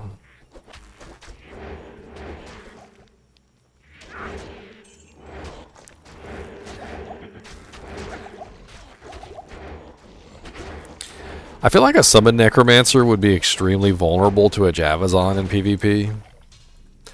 Because I feel like if a Javazon got one Javelin into his army, especially if he's teleporting around because his entire army is going to be focused in one spot. If a Lightning Javazon got one Javelin, that's all it would take, is one Javelin into his army. It would pierce through his entire army and send out lightning bolts for every single monster in the army that it penetrated. And it would just massively output this huge spike of lightning damage. And, oh man. Like, I could totally see a Javazon just ripping a Summon Necro to absolute shreds.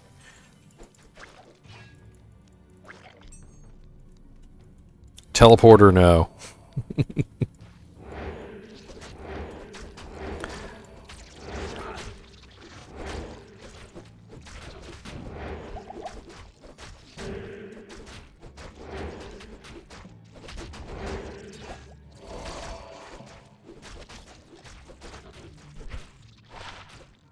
Hydras make for some very nice defensive abilities. You just kind of like place them around and let them do some damage. I've noticed in the past that Hydras, they hit so much and so often that they trigger hit recovery stuns. And I don't know. I mean, there is one other class that competes a little bit, and that's the assassin with the claw block. Claw block will block spells. It's pretty OP too. I fought an assassin one time who had max claw block, and I'm firing like 4,000 damage bone spirits, and he's just blocking the bone spirits completely. Just 4,000 damage bone spirit, kick block, block, and I'm just like, all right, well that's a thing. That's a thing. Dang it! I wish you people would leave me alone.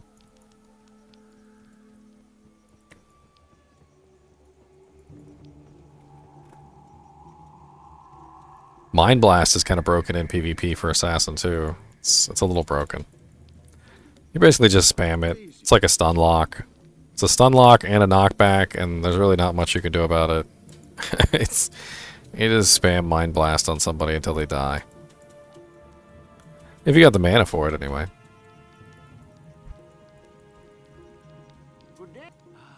Yes, it does. Javazon's shield does, in fact, stack with Amazon's dodge. And, in fact, the shield actually triggers first before the dodges, which is actually quite useful because the dodges are not as great as the shield. So it's nice to have the shield block everything that it can block first, and then your dodge and your evades take over.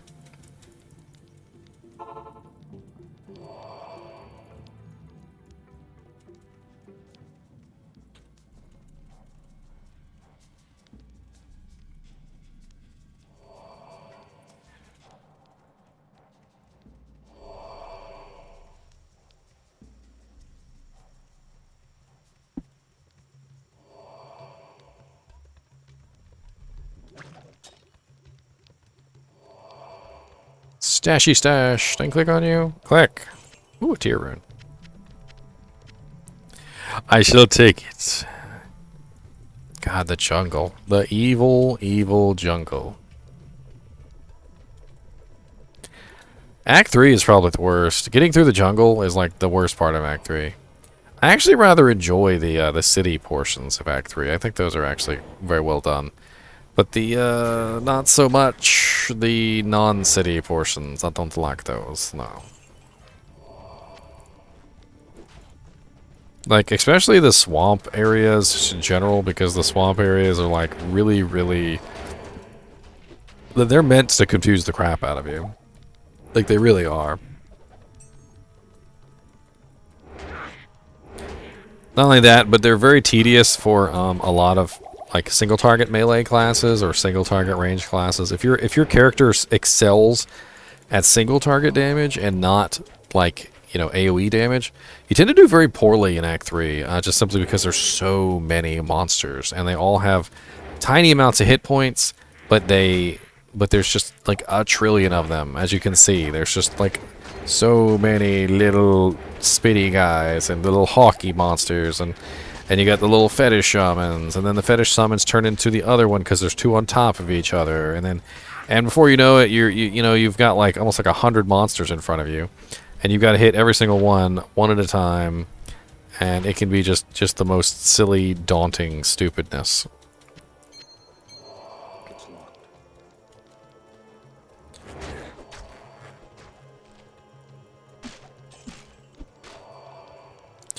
Alright, let's see if we can skip Act 3, because honestly I don't think any of you guys want to see me walk Act 3. So, we got fresh Act 3 start here with level 21 Sorceress. It's not really what I'm looking for.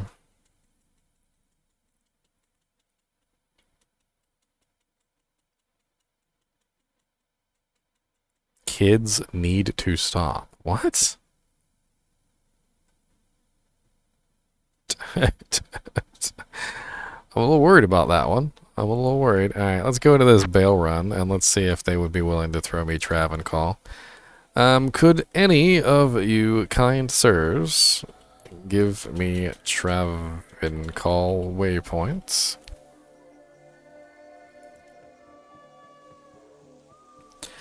Yes, kind sirs. Any of you kind sirs, or ma'ams,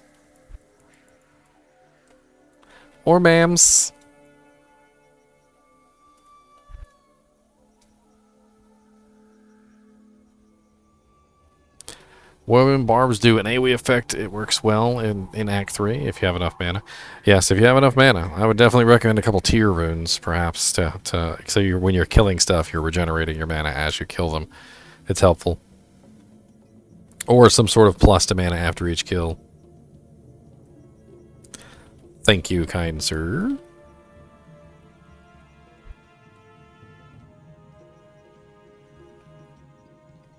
US East, Aether, right. Yes, US East. I had some gout this morning, that's why I'm drinking some cherry juice.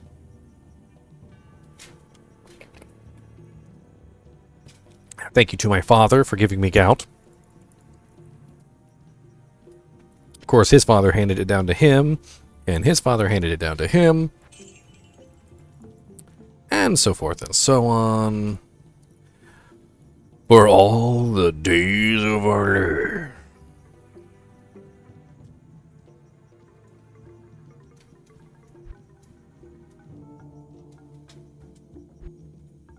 Feels bad, man.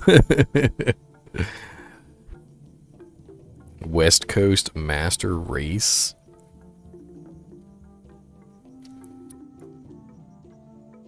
Will this hard drive swap work on the 2019 model? No, because the 2019 model does not have a hard drive slot.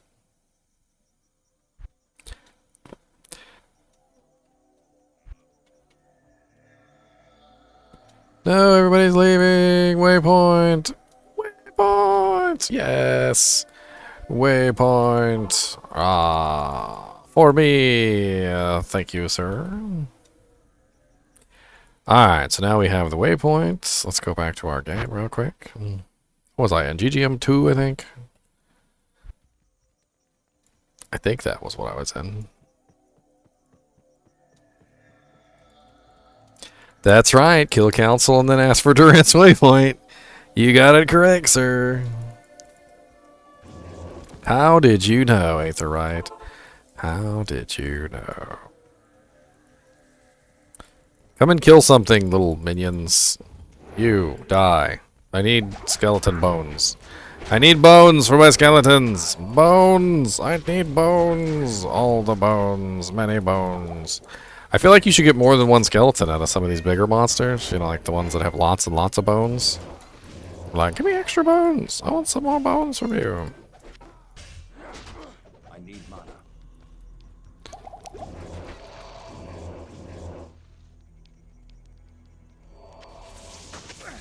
I know, I should be able to make a skeleton from that bone shield. Like, why not? Yes, you can, Squeebo.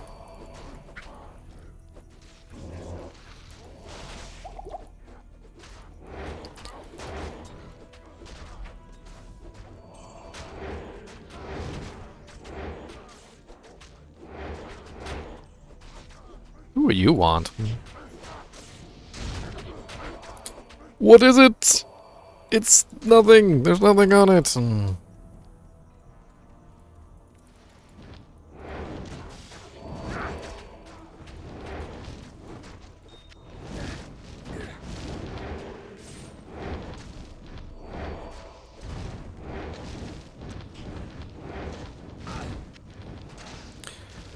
Chainmail for my merc.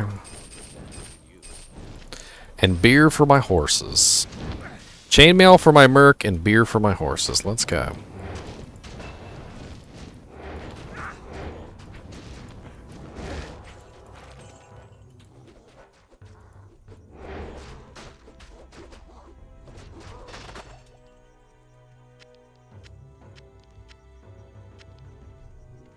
And the Travancore is dead. Congratulations. You guys got murdered.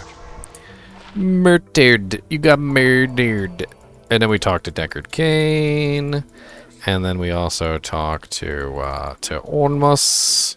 To Mr. Ormus. And we sell these stupid amulets we don't need. And this ring we don't need. And we get some more potions. Because we need those. And after we do that, we go beg somebody for Durance of Hate waypoint. So this is the next step in this process. So we go find another game like X-Bale 49. Sounds good.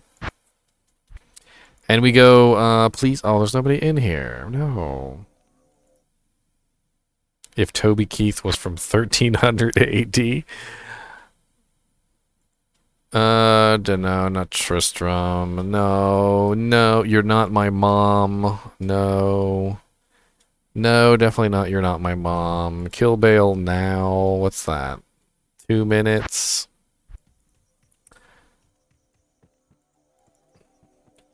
Sir, could you please give me Durance waypoints?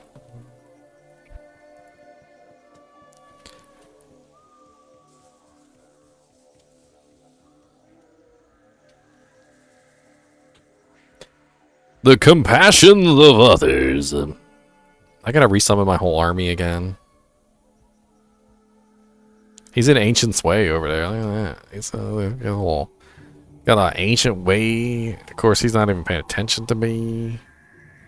He hasn't said anything. He accepted my invite though, which is could be. He still could be a bot though, for all I know.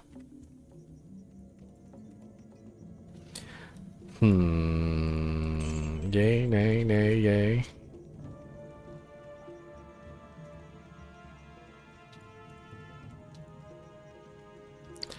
I think this one might be a bust. A bust!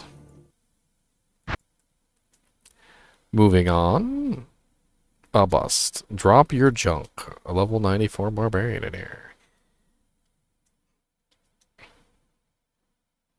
2 minutes in Ancient Way.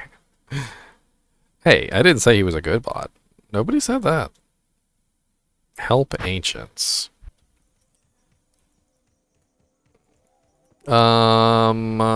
Can one of you please give me Durance waypoint?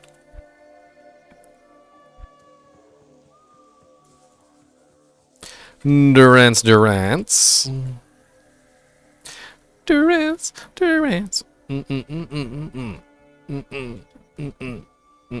Beep boop and bot need waypoint.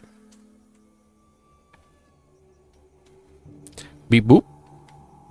Beep boop. Beep boop.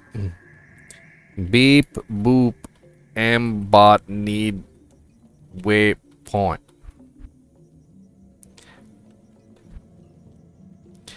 Beep, boop. Beep, boop.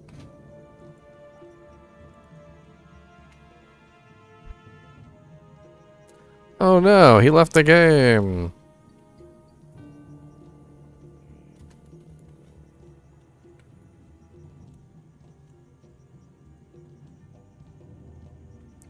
Oh, look at that. So nice.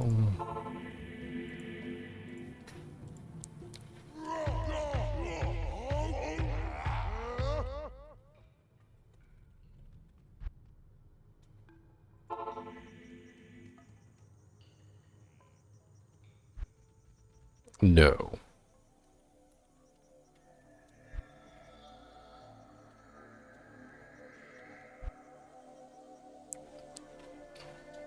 Boop. He's just like, no. No.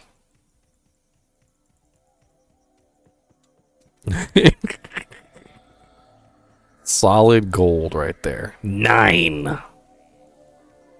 Nonka. Let's go. Ooh, blunderbars. I need bones for the furnace. All the bones, give me all the bones.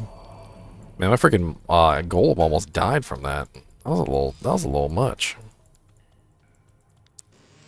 Sir.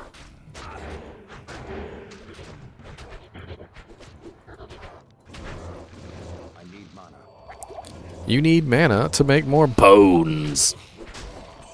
Man, I got 10 skeletons. I know y'all are jealous. I'm level 22 and I've got 10 skeletons. Endurance of Hate level 3. Quickest find ever. Let's go. Let's murder everything in here. Kill Mephisto. Move on to Act 4. We got this.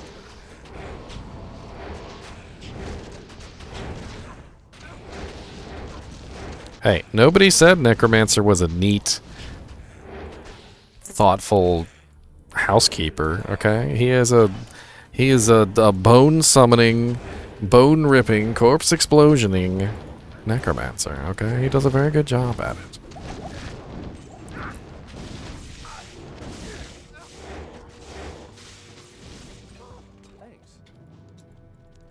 Oh, some light-plated boots. Maybe some magic fine boots. 25% MF boots. Yeah, boy. Just in time for Duriel. I mean, not Duriel. My bad. Mephisto. Blood and guts everywhere when I start using Corpse Explosion. I'm a tidy Necromancer compared to Corpse Explosion Necromancers. Ow. Don't be rude. Where's my suicide branch? Give me one of them janks. I got magic fine.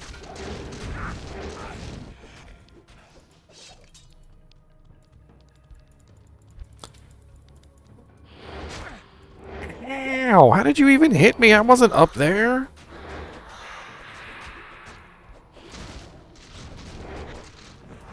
Look at you taking out all my little skeletons. That's okay. I can make more. I ain't worried about that. I'm gonna go make some more. I'll be right back. Got a 1 and a 2 and a 3 and a 4 and a 5 and 6 and a... Give me another golem. Let's go. Round 2. You're almost dead. And you barely even were able to fend off my first wave of skeletons. Ah, with your little lightning bolts.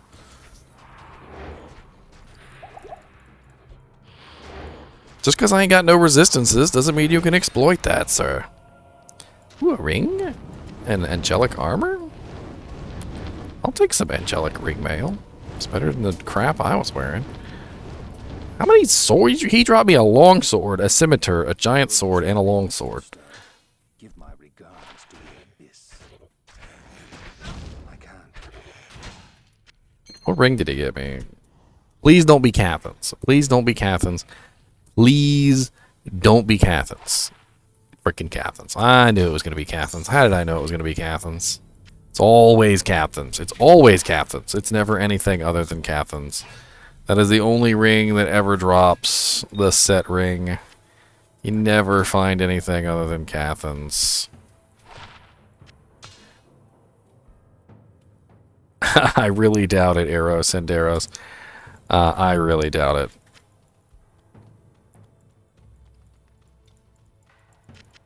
I need a key. So if you guys don't know this, this is a super chest in the back right here, or it normally is anyway. So whenever you farm Mephisto, not Duriel, I would recommend that you open up that chest. It's a good idea to open up that chest.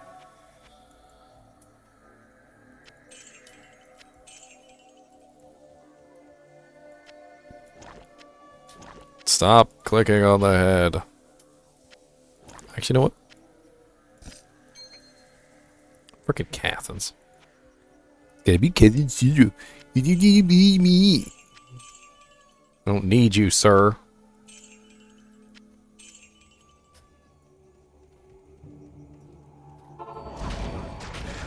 Dang it, I forgot to buy a key. I hate buying keys in Act 3 too, because the person that you buy keys from in Act 3 is all the way over here. Good day.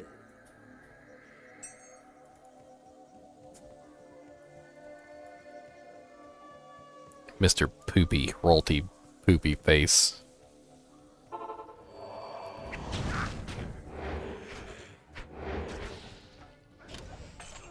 Hey, you didn't even give me anything good.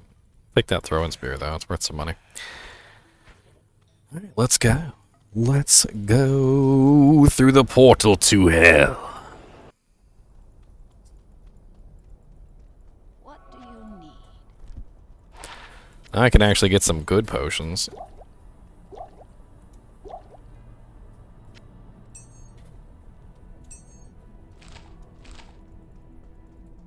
What do you need? What do you need? Alright guys, we gotta build an army out here. Let's go. So this is the true test of your little summon necromancer, whether you built him correctly or not. When you get to hell and you finally fight Diablo for the first time, Diablo is gonna hand your skeletons their butthole. And I mean this in the most sincerest form of seriousness. He will literally destroy your summons if you don't build them properly. And if you end up in that situation, you might have absolutely no way to kill Diablo, and you might have to go back and respec your character to get your summons to the right power level to be able to actually fight him. It has a lot to do with the skeleton's HP combined with the fact that they just don't have a lot of resistances. And so when he starts spamming his fire over and over again, he will kill your skeletons like that. And it's pretty not great. Pretty not great. There's actually a episode of Carbot Animations. I don't know if you've ever seen Carbot Animations, and he rather specifically goes over the whole Necromancer's summons getting messed up. Do I run Blessed Amurk in Hell? No. I'd prefer Might when I get to Hell. Might probably... In fact, I'd probably end up going with a Faith Bow and a Bramble Merc, just so I'd have Fanaticism and Thorns together. The two together are actually kind of broken. Or a beast weapon for myself for Fanaticism, one way or the other.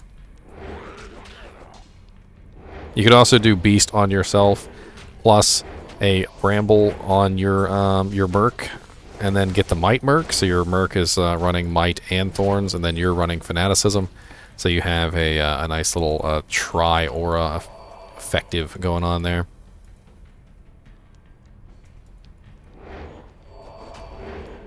The assassin stealing your gold.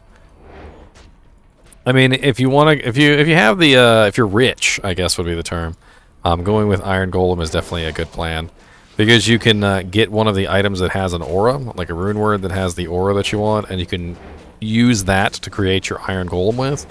And when you create your Iron Golem with the particular aura, he actually obtains that aura.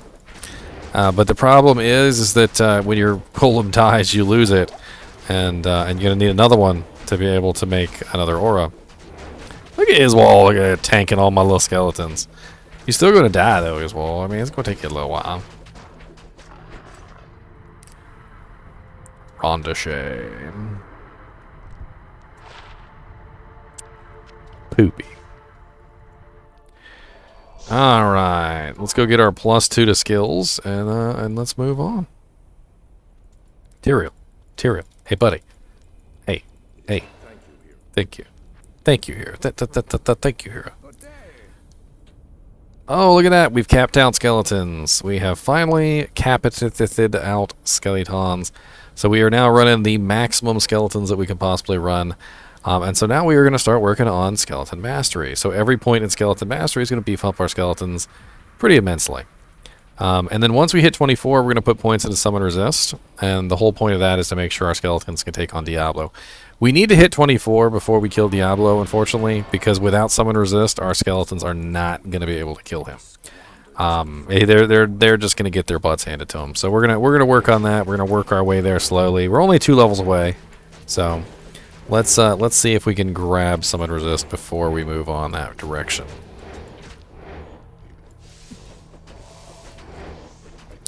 Old Man Stalker said, "What is base max? What do you mean base max? Base max for what? For 20? Yeah, 20 is the base max for all skills. Yeah, all skills max at 20, and then you can have plus to skills also. So I'm running level 26 skeletons right now at level 22, which is pretty impressive, honestly. My skeletons are running around with a damage of 96 to 99. And then that's being amplified by amp damage. So they're doing some significant amount of damage per skeleton. Basically about 200 per skeleton times 10 skeletons. So you're looking at like 2,000 damage right now, which is pretty sweet. I'm sure that it's not exactly 2,000, but it's we're getting there. At every point we put in mastery, it's going to go up pretty drastically. It's just going to take a little bit of time. So we need to find the way up to what, City of the Damned. That's where we're working towards. I usually do 5. 5 points in summon resist is usually where I stop. I've noticed that any more than 5 seems to be kind of a waste. I mean, if you want to go higher than 5, you can do that, but usually by that time you've got a lot of plus to skills, and your plus to skills are beefing up your summon resist as well. And so you really don't have to worry about it too much past 5 points. It's extremely helpful, especially when you fight like very high elemental damage monsters like lightning enchanted monsters, Diablo, Mephisto, Bale, all of which have very high elemental damage, and you need your minions to be able to resist that elemental damage. Of course, if you happen to have a paladin with you or something like that, he could always run Salvation Aura for a little while or something like that to keep your minions up.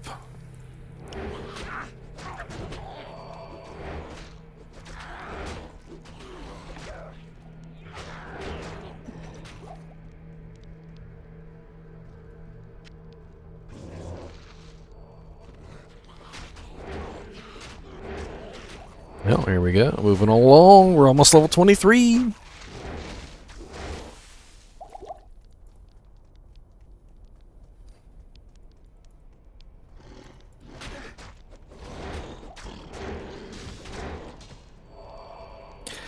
Yeah, my Merc is he's coming along quite nicely, but you know, he's not using the most fancy equipment right now, which is fine. As long as he's alive, as long as he's staying alive and he's providing his aura, I'm not really worried about it.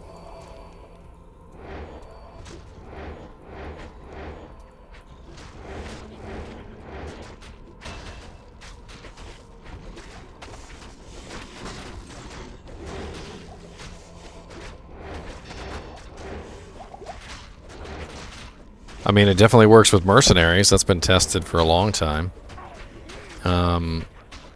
I can't say for specifically if it's been tested with minions, but I'm pretty sure it works with minions. I've never Never had any trouble magic finding with my my Necromancer's army. Ooh, a speed. Meh. Well, actually, the damage is way better than the Volge, isn't it? 20 to 29 versus 6 to 25. That's actually a huge damage bonus. I'll put that to good use. I'll put that Well, that's not really as high a damage bonus as I thought.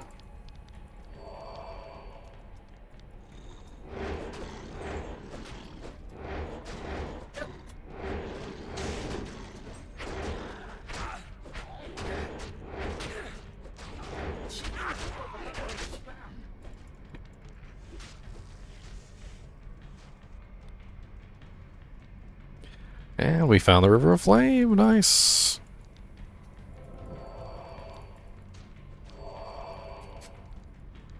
Pyruka Rula? The hell is that?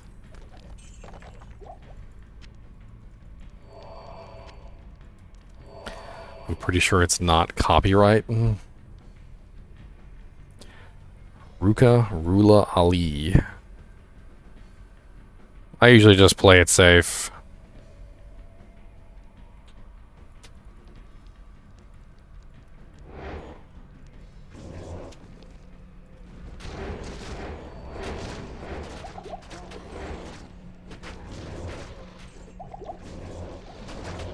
I need my help.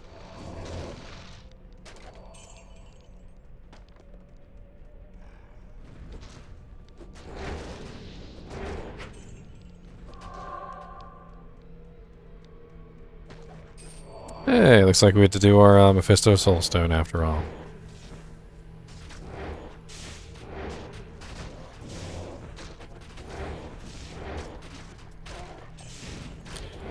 Oh, there you are, Hephaestus.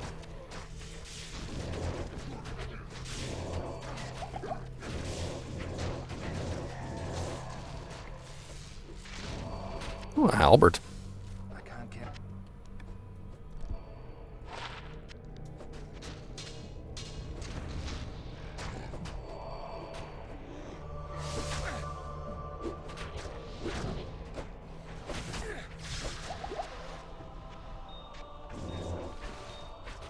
An Ithrune. When can we stop picking up gold? I don't know. Never. I pick up gold forever and ever and ever. No topaz. That's sad. But whatever. September 23rd. A deadly halberd. And he can't even use it. Required level 3. Let's check out this horny helm. Terrible.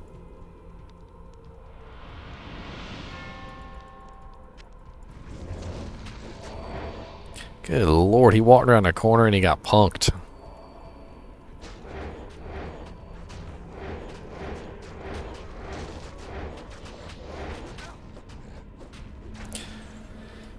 Y'all's lucky I don't got revives yet. I'd be running around with some blunderbores.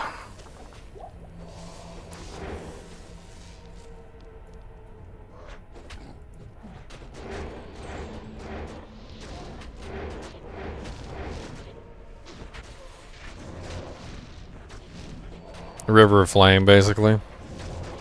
It's wide open. There's tons of monsters. The monster levels are pretty good, especially in Hell. Of course, you can also do cows. Cows is pretty decent. Some of Necromancers don't have any trouble pretty much anywhere where there's enough space and they can actually kill things. Especially once they get Corpse Explosion and they start working at it into the mix. Corpse Explosion is kind of broken. Especially in cows. You can go into cows, you kill one cow, you start corpse exploding in the cows, and literally all the cows are dead within like 2 or 3 casts. And if they're not dead within 2 or 3 casts, it's usually because they were out of range. And then you cast a couple more times and they're dead.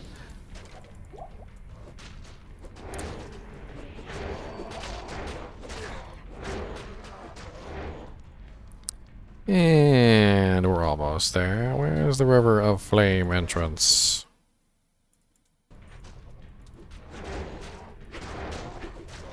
I'll take that large charm. What's that? 7 to mana, 6 to life. I'll take that. I like life and mana. I don't need 2 stacks of keys. I'm not super magic fighting. If I was running Travancore, like Cuirass Bazaar, Travancore, chests, bodies, stuff like that, I'd grab 2 stacks of keys. But I am not.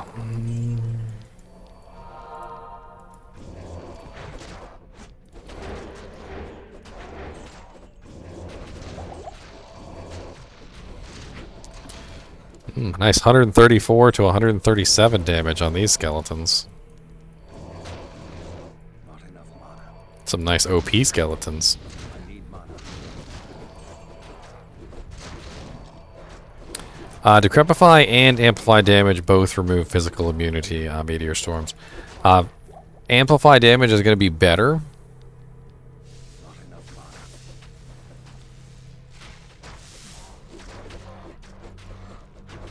Buy back a full stack of 12. Buy back a full stack of 12.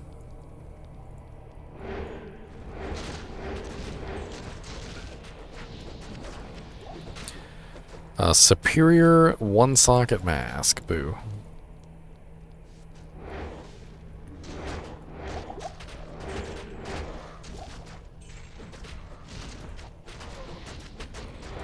Where's my mana potions?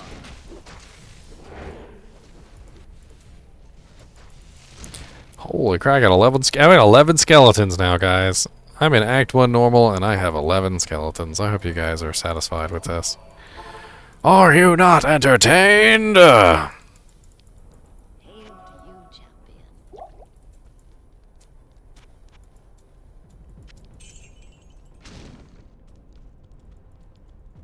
So the exact calculations for removing physical immunity, I have right here in a little graphic if you're interested. This is the physical immunity.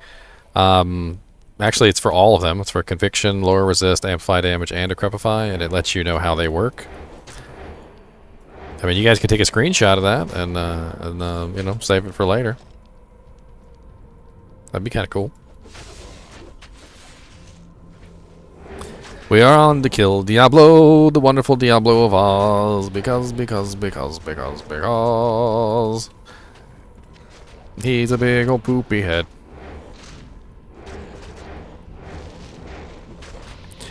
Alright, I'm gonna take that off the screen now. Bink. And since I'm showing off graphics, here's another graphic. This is the monster resistances and how the monster resistances work. So if you want to take a look at this one and take a screenshot of that one's pretty good too. So this is specifically what modifiers give resistances to the monsters. So stone skin gives physical resistance, fire, cold, lightning. Those are pretty self-explanatory. Magic resist, spectral hit. Those are kind of interesting too. And then the fact that monsters can only have 2 immunities. 99.9% of monsters can only have 2 immunities. There are some very rare exceptions, like in the Uber Tristram area. But for the most part, they can only have 2 immunities. In Uber Tristram, there's monsters that are immune to everything except for physical, which is pretty hilarious. You walk in there and they're immune to lightning, immune to cold, immune to fire, immune to magic, immune to poison, and you're like, well, what the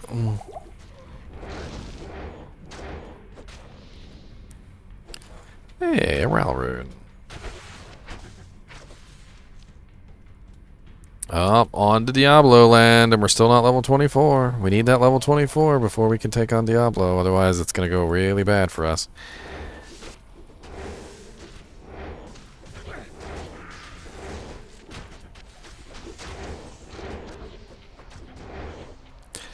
Honestly, Ubers are less about DPS and more about keeping them in combat, I've noticed.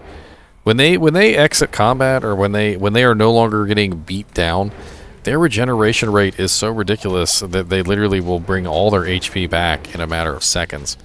You really have to keep open wounds on them, and you really have to keep some type of like damage on them, like poison. And I've noticed if you can keep poison and open wounds on them, they don't regenerate.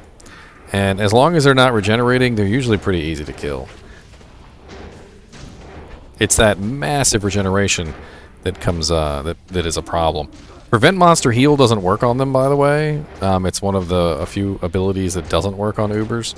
But open wounds, which lasts for 8 seconds, does prevent their monster regeneration, and that's why it's very imperative to have open wounds as a uber killer.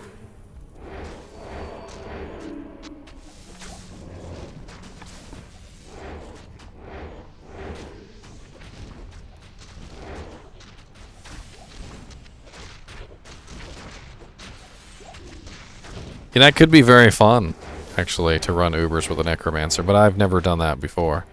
I've killed Ubers on my Paladin, my Vengeance Paladin, but not a Necromancer. I wonder how that would work, honestly.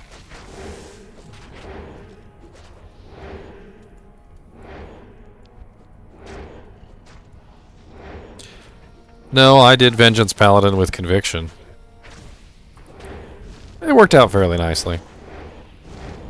I used Smite to apply the open wounds effect, and Vengeance to finish him off. And Conviction pretty much protected me entirely from the Mephisto's Conviction, because two Convictions actually cancel each other out, which is nice. It's very nice.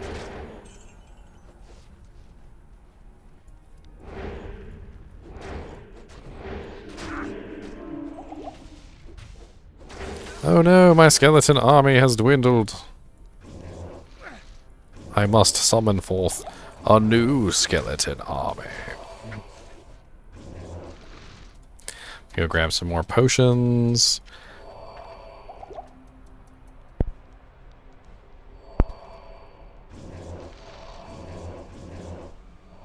I need mana. You always need mana. You're such a mana-hungry punk. There we go. Let's go.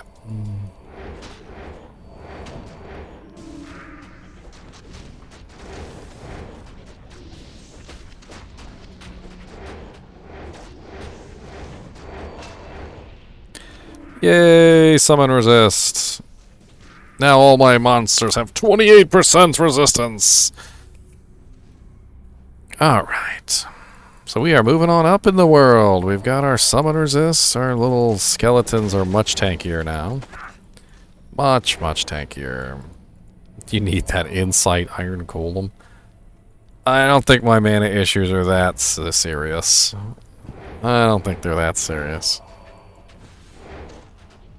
Oh yeah, let me take this graphic off the screen now. I'm sure you guys have seen that enough.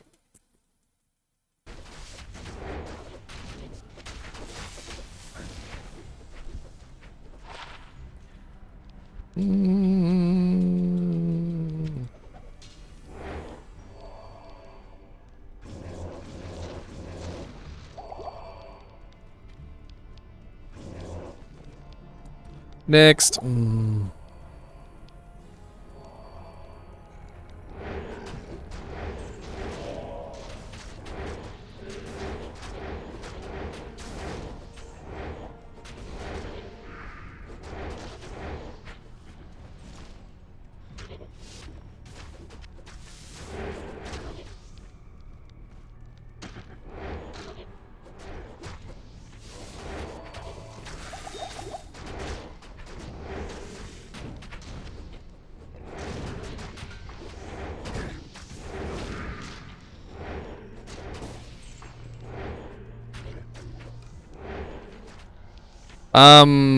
Yes-ish. Yeah, they kind of stack, yeah.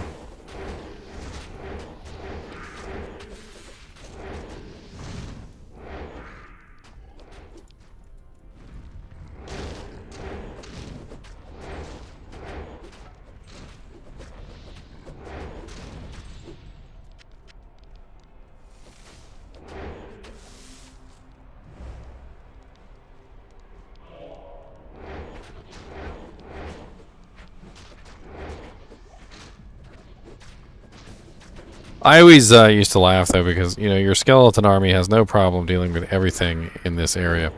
But it's Diablo himself that that is a little bit difficult to deal with for your army.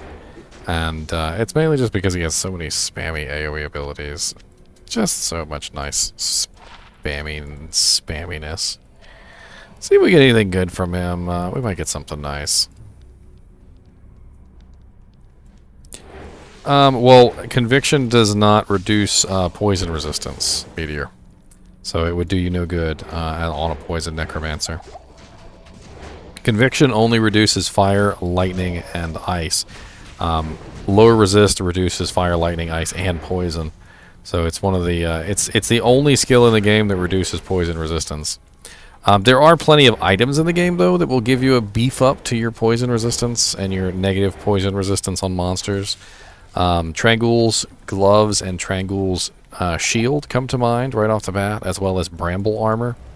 Bramble armor gives you a nice poison skill damage bonus. There's a lot of items in the game. You can also use poison facets and various pieces of equipment like that. Trust me, there is no shortage of options.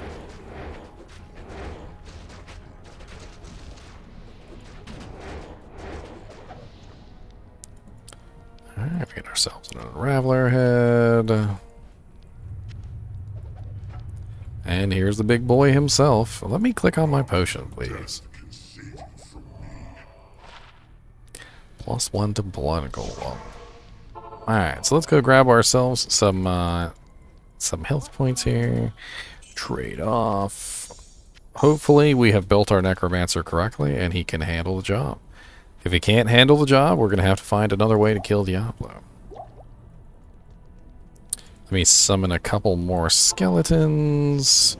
My golem, he's probably not going to survive. I can probably tell you that right off the bat. He's probably not going to survive.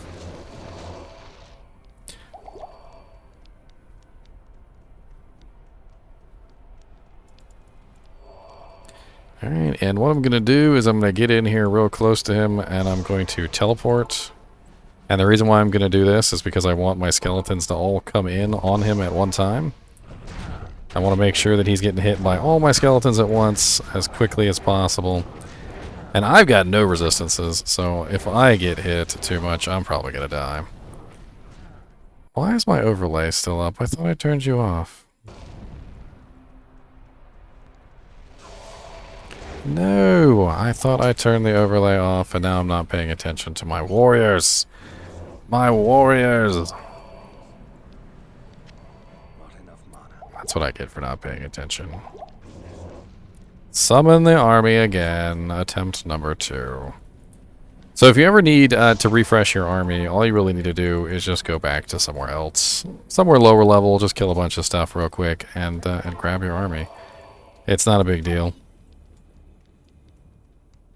Unfortunately, in Chaos Sanctuary, once Diablo spawns, there's really not a lot of corpses left, and you really just got to go grab some from somewhere. It doesn't take you very long.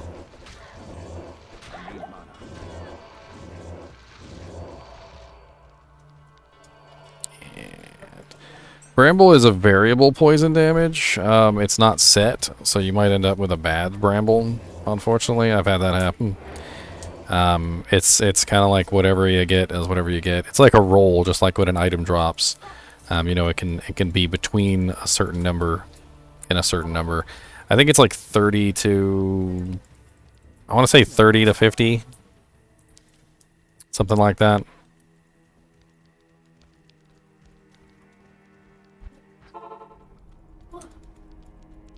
Oh yeah, Poison Nova works great on cows. Yes.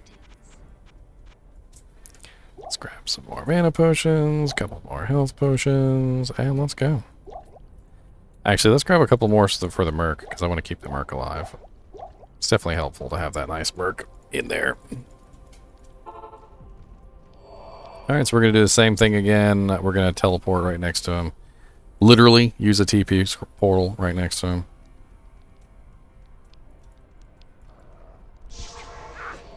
Oh, okay, never mind. I guess you're just going to do that to me then.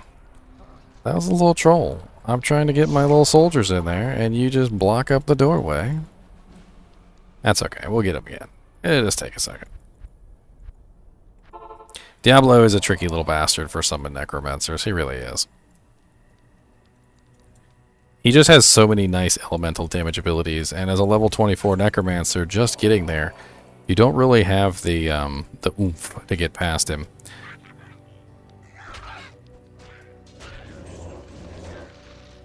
And you know, in a situation like that where he blocked the entrance, all my skeletons were just sitting there dumbfounded, and then he used a lightning thing to kill all of them at once. It's not the best of situations. That's why you need to put your teleport in the center so your skeletons all spawn on top of him, and they can start wailing the crap out of him immediately. Alright, so we got our 10 again, and we're ready to go. Gotta make sure I get amp damage up on him as quickly as possible.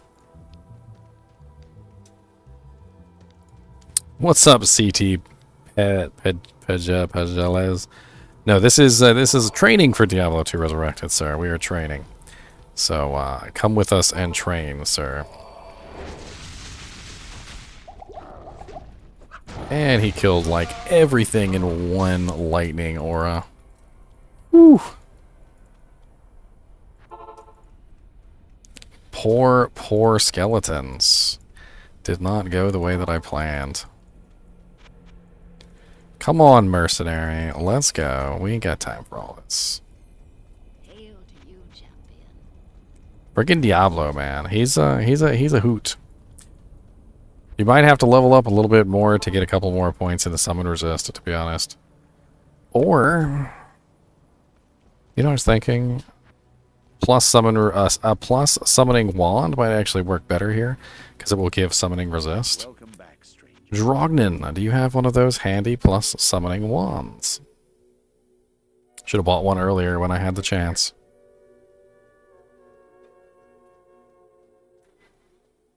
No.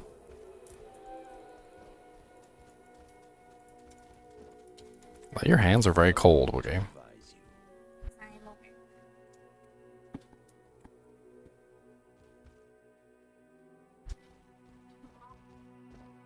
Summoning. Start poison and bone and convert to summoner later. Good day.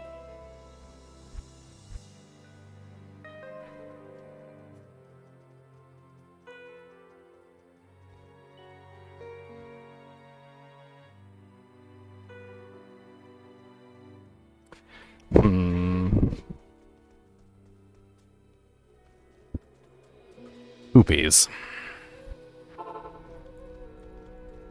GGM 216. We will get past Diablo. This is important. We have to get past Diablo. We shall do it. It is important.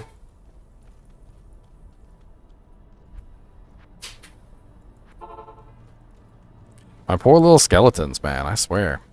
They get in there and they start fighting and he just does one little... It's like, it depends on whether they spread out or not. Like, if they really spread out and they get in, they get their damage, like, sort of, you know, the little, like a circle.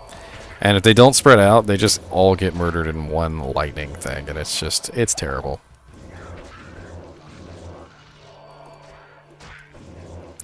And as soon as you get past Diablo, you have absolutely no trouble with anything up until Baal. Oh, I have a bone spear. In fact, I could actually swap to that. I have it on my hailstone shell head over here, which might not be a bad idea.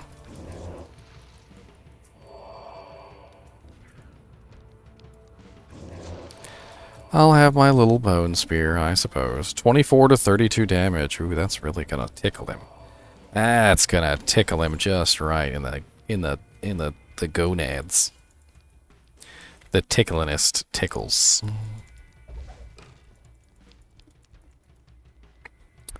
Swing.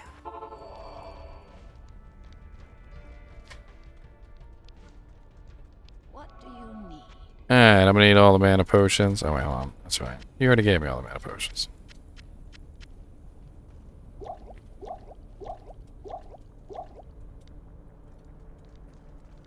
That's right. You gotta empty the shop of Diablo potions. Yes, absolutely. Absolutely.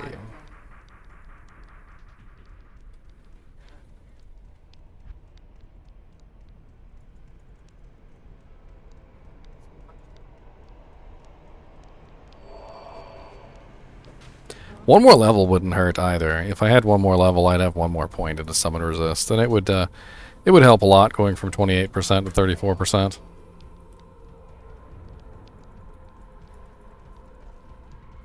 Because my skeletons don't exactly have poor health. They're running 255 life right now, which is more than I have. It's more than me at this particular point in time. Let me see if I can pull Diablo out of the star as well. It's usually very helpful if you can get him out of the star.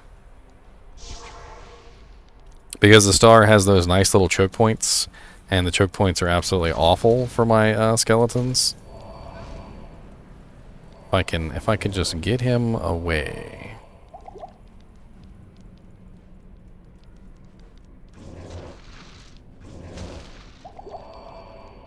Let's try using the golem to taunt him away.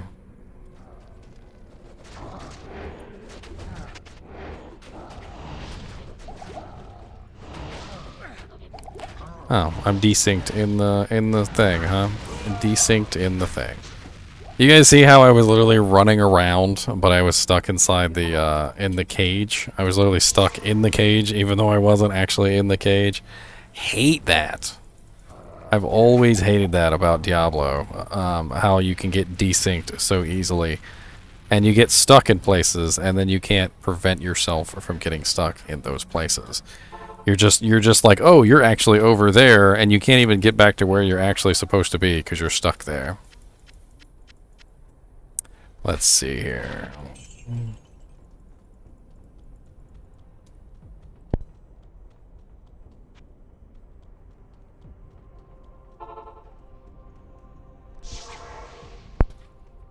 Diablo, get off my corpse. Thank you, sir. I appreciate it.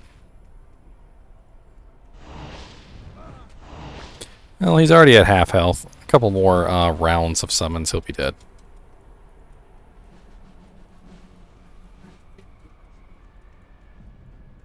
Couple more rounds. Unfortunately, it does take a couple rounds.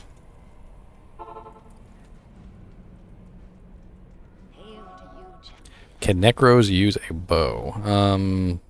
There is a couple bows made specifically for Necros. Plus Spitter comes to mind. Yes, in hardcore you start over. That's correct. Although I wouldn't be so silly as to fight Diablo and die in hardcore. I would come up with other means. There are many things you do in normal difficulty and nightmare difficulty that you would never do in hardcore mode, just simply because it's silly. So the whole axiom, if you die you would start over in hardcore, is silly, because if you were in hardcore you wouldn't do those things in the first place.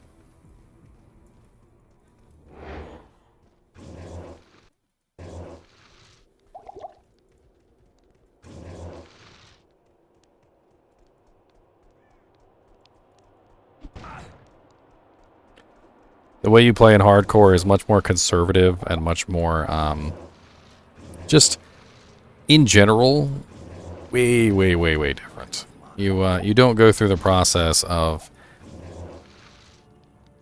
risking anything. Like, I wouldn't go fight Diablo at level 24. I would go EXP up some more until I got to level 30 before I would fight Diablo. I'm literally rushing things because I want to move on to Act 5. I want to show you Act 5 with the Necromancer. 1 point in summon resist is not quite enough. I need more than 1 point in summon resist. That's why you level up your character a little bit more in hardcore to be a little bit safer. Ooh, +1 to Necromancer skills. That would actually work nicely. 69,000. See if there's anything else though.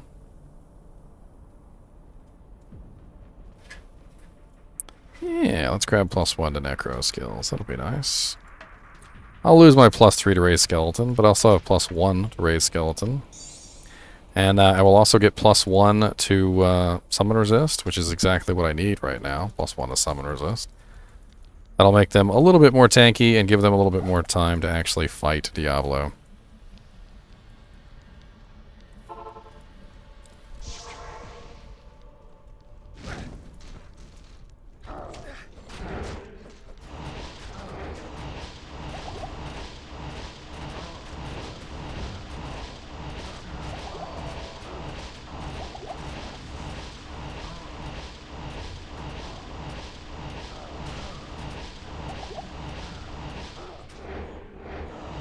It's amazing the difference between 1 point of summon resist. How long my army stayed alive in there. But compared to how long they stayed alive before, with only 1 point difference in summon resist. It's just a huge difference. Alright, let's grab my Merc one more time, and I think the next time we fight Diablo, he will be dead. Actually, I can't grab my Merc. That's right, because I spent all my money on the wand. Heh. All my money on the wand. That's okay, we have a golem. Come on, buddy, I need you to kill something for me. Kill that thing right there.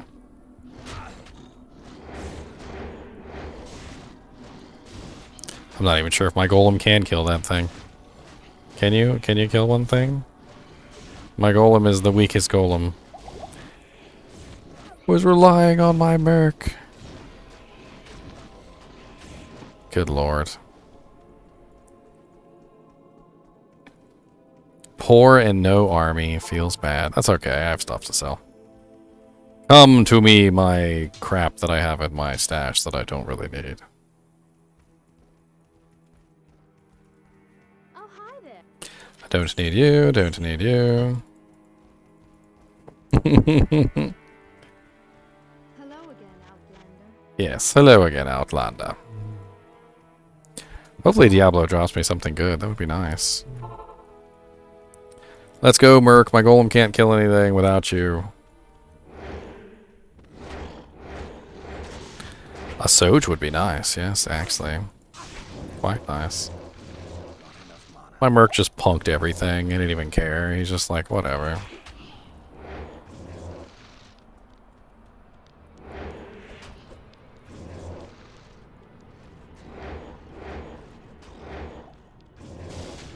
I need mana.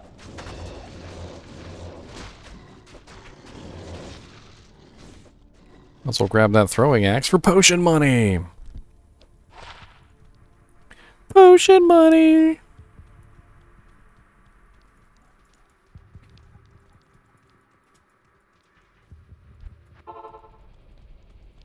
Need some more mana. Bale normal drops Soge often for me. Wow, that's. I think I've gotten like 1 Soge in my whole life on Diablo, so I really can't even speak.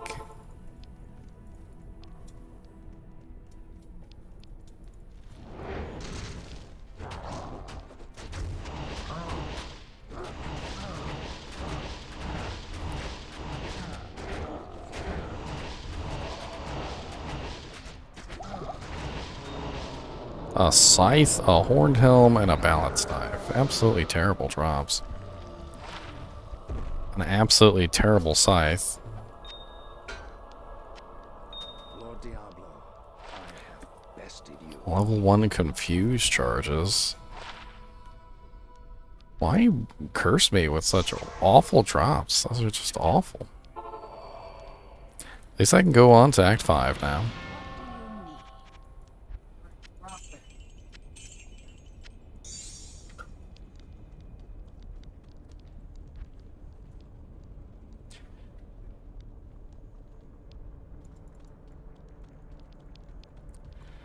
Alright, so we finally managed to kill Diablo, and the drops were awful, but we're now in Act 5.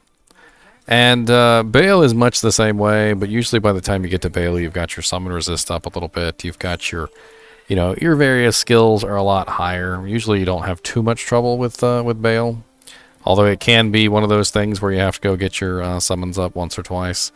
It's a whole thing, because he's in the throne room all by himself, and the throne room doesn't have any monsters in it, and you just kind of have to work it the best you can. But usually by the time you get to Bale, you've got a couple more points in Skeleton Mastery, you've got a couple more points in Summon Resist, and you're well more on your way to being able to have a nice, competent army.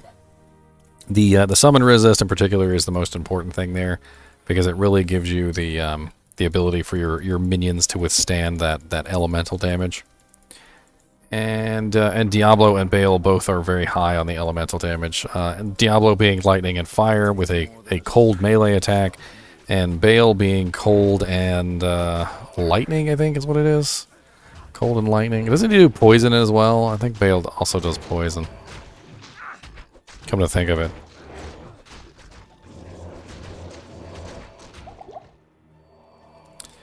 And my minions absolutely destroy everything else. Have trouble with Diablo, but absolutely destroy everything else. Focusing all my points into skeletons. I gotta make sure that they're strong enough to be able to handle Diablo. Splitting my points is not going to help me out there. As you can see, I already struggled with Diablo, just simply because he just has massive elemental damage. Takes out the skeletons like they're nothing. If I took the time to put some points into bone armor and other things like that, like corpse explosions and whatnot, it's not going to help me out. I mean, bone armor helps against physical damage, but not elemental.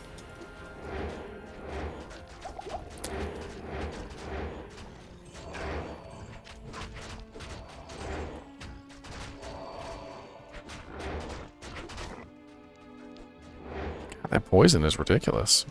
Look at it just eating away my health.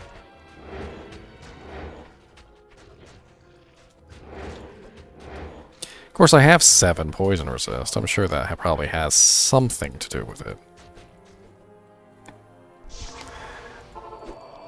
Mala, balm my wounds.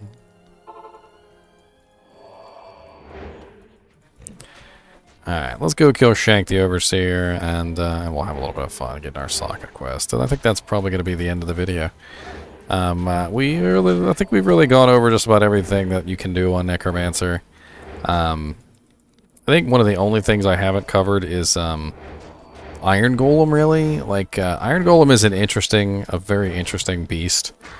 And Iron Golem obtains the effects of the item that you transmute him into, essentially. So it has to be a metal object, so it can't be something that's non-metal. So you try using like a wooden club, it's not going to work. But if the item that you're transmuting him from, or you're using to create him out of, has an aura on it, he actually gets the aura, which is pretty darn cool. He also gets other effects like Crushing Blow and Open Wounds. I think he also gets Deadly Strike as well, so if you transmute him into something that has Deadly Strike. Yes, Meteor Storm. It only absorbs physical damage and not cold, fire, lightning, and poison or magic damage. So it's strictly physical damage absorption. If you don't find yourself in physical, range a lot, it might not be the most useful, as most damage that you take that is ranged tends to be elemental. Everybody organized their chests. My girlfriend said that Woogie joked on her about her chests being organized in Stardew Valley. You should see my freaking gems all organized in Diablo 2. I always organize all my giant. I organize them by color, by type, and by size. Cross-coded for easy referencing.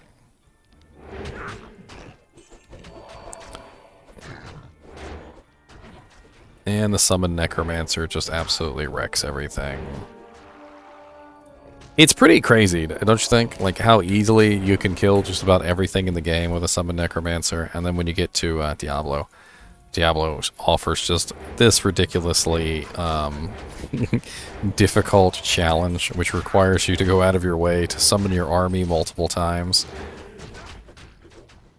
But once you really get your Summoned Necromancer running and you can start getting all your points into the skeleton mastery, revives, and all that, you get to the point where your army is nigh unkillable. It does actually get kind of ridiculous at a certain point, where you have just the most giant, most ridiculous army running around murdering everything, and they're kind of unkillable as well.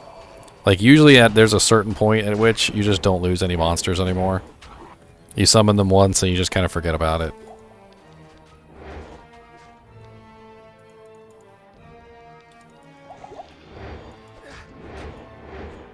And once you start working Corpse Explosion in there too, things start going even faster. Ooh, another Gargoyle Head. Nice. I'll take a rare Gargoyle Head. +1 to Poison Explosion, 1 to Life Tap, and 1 to Golden Mastery. Boo. Those are all skills I don't use. I bet you that's worth 30,000 gold, though. Of course, in normal difficulty, it caps at 25k, so...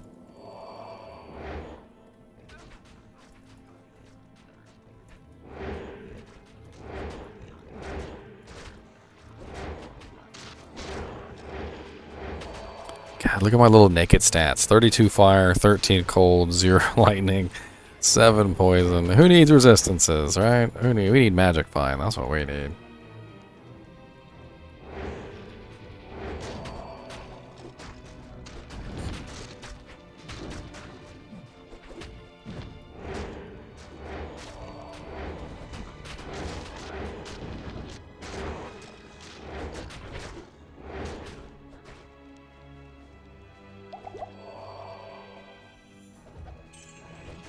Come on, army, catch up.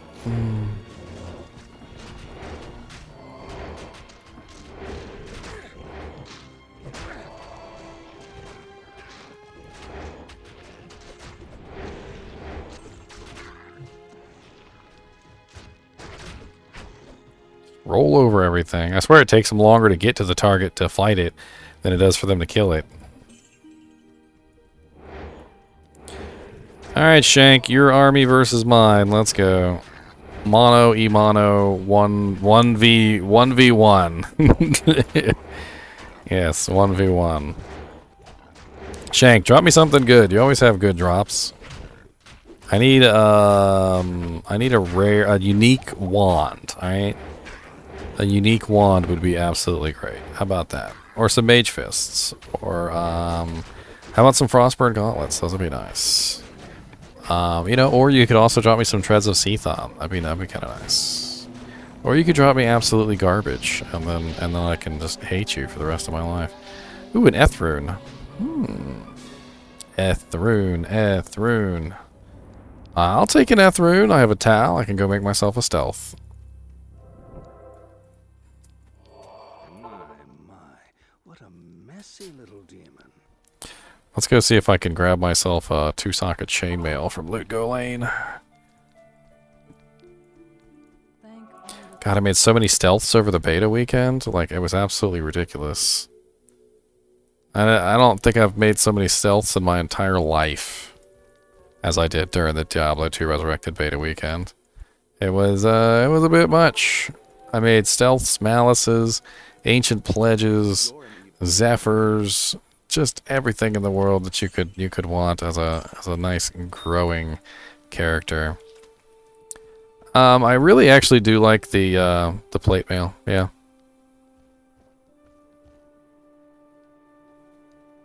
Plate mail tends to look really nice.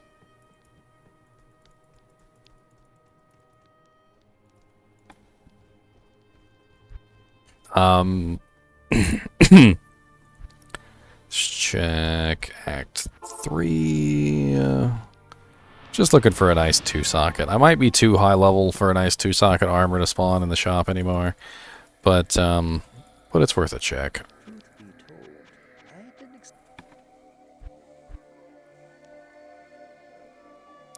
All magic.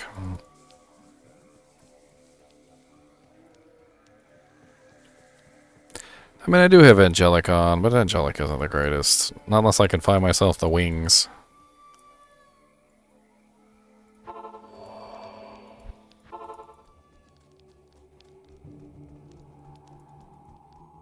It is an honor to serve you. It's not resetting. It's because Mr. Llama SC is in the group, in the game. When you have more than one person in the game, everybody has to leave town before the shops will reset. Not just one person. And I don't think it's really him, Madman Bento. I really doubt that Mr. Llama would come hang out in my stream, unless he just wants to cool off from his fame. Like, man, those guys, they're too much. Breaking up my chat. I can't even see nothing. Ugh. I think I'll just move on. Alright, guys and gals, I do want to keep these a little short so that those people who come behind actually can watch them. 6 hours is not exactly short, but it's short compared to my 17-hour streams that I did during Diablo 2 Resurrected Beta. Tomorrow we will be doing Diablo 2 Assassin. Alright, so if you guys want to join for that, it's going to be the Day of the Assassin. And we've already voted on the build that I'm going to be playing for the game, which is going to be the Trap Assassin. So if you guys want to tune in for that, we're going to have some fun playing the Trap Assassin. And that'll be tomorrow around 5 p.m. EST.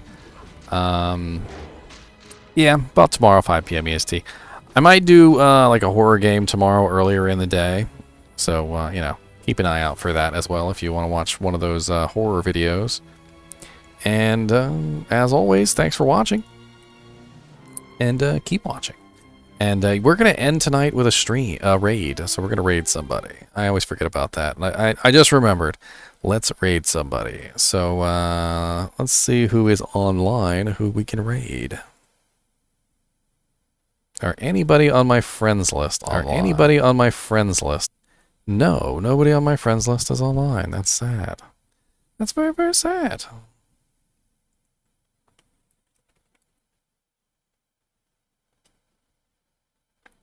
Let's see what we can find here.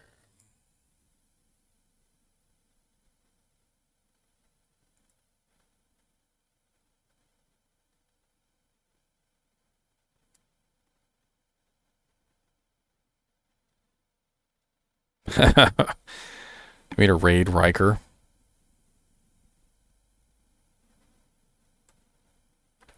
Swick glow sticks. I want to raid somebody who only has a few viewers. I think it's fun to raid somebody who only has a few viewers. Give them a little bit of a boost. Let them feel good about themselves for a little while. Let's see here.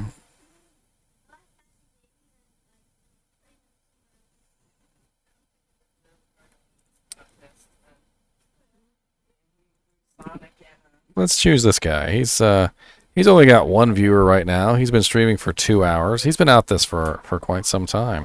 So we're gonna raid Mr. Fluffy Stumpy, or Fluffy Mr. Stumpy. Here we go. If you guys want to join in, all you gotta do is hit yes on the button, and we're gonna go raid him, and we're gonna have some fun with it.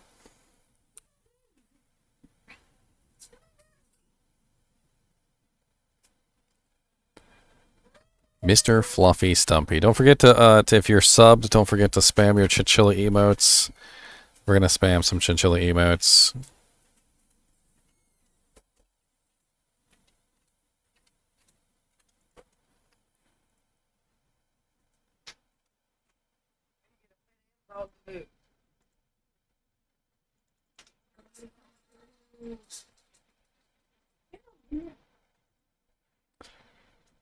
Choose someone else.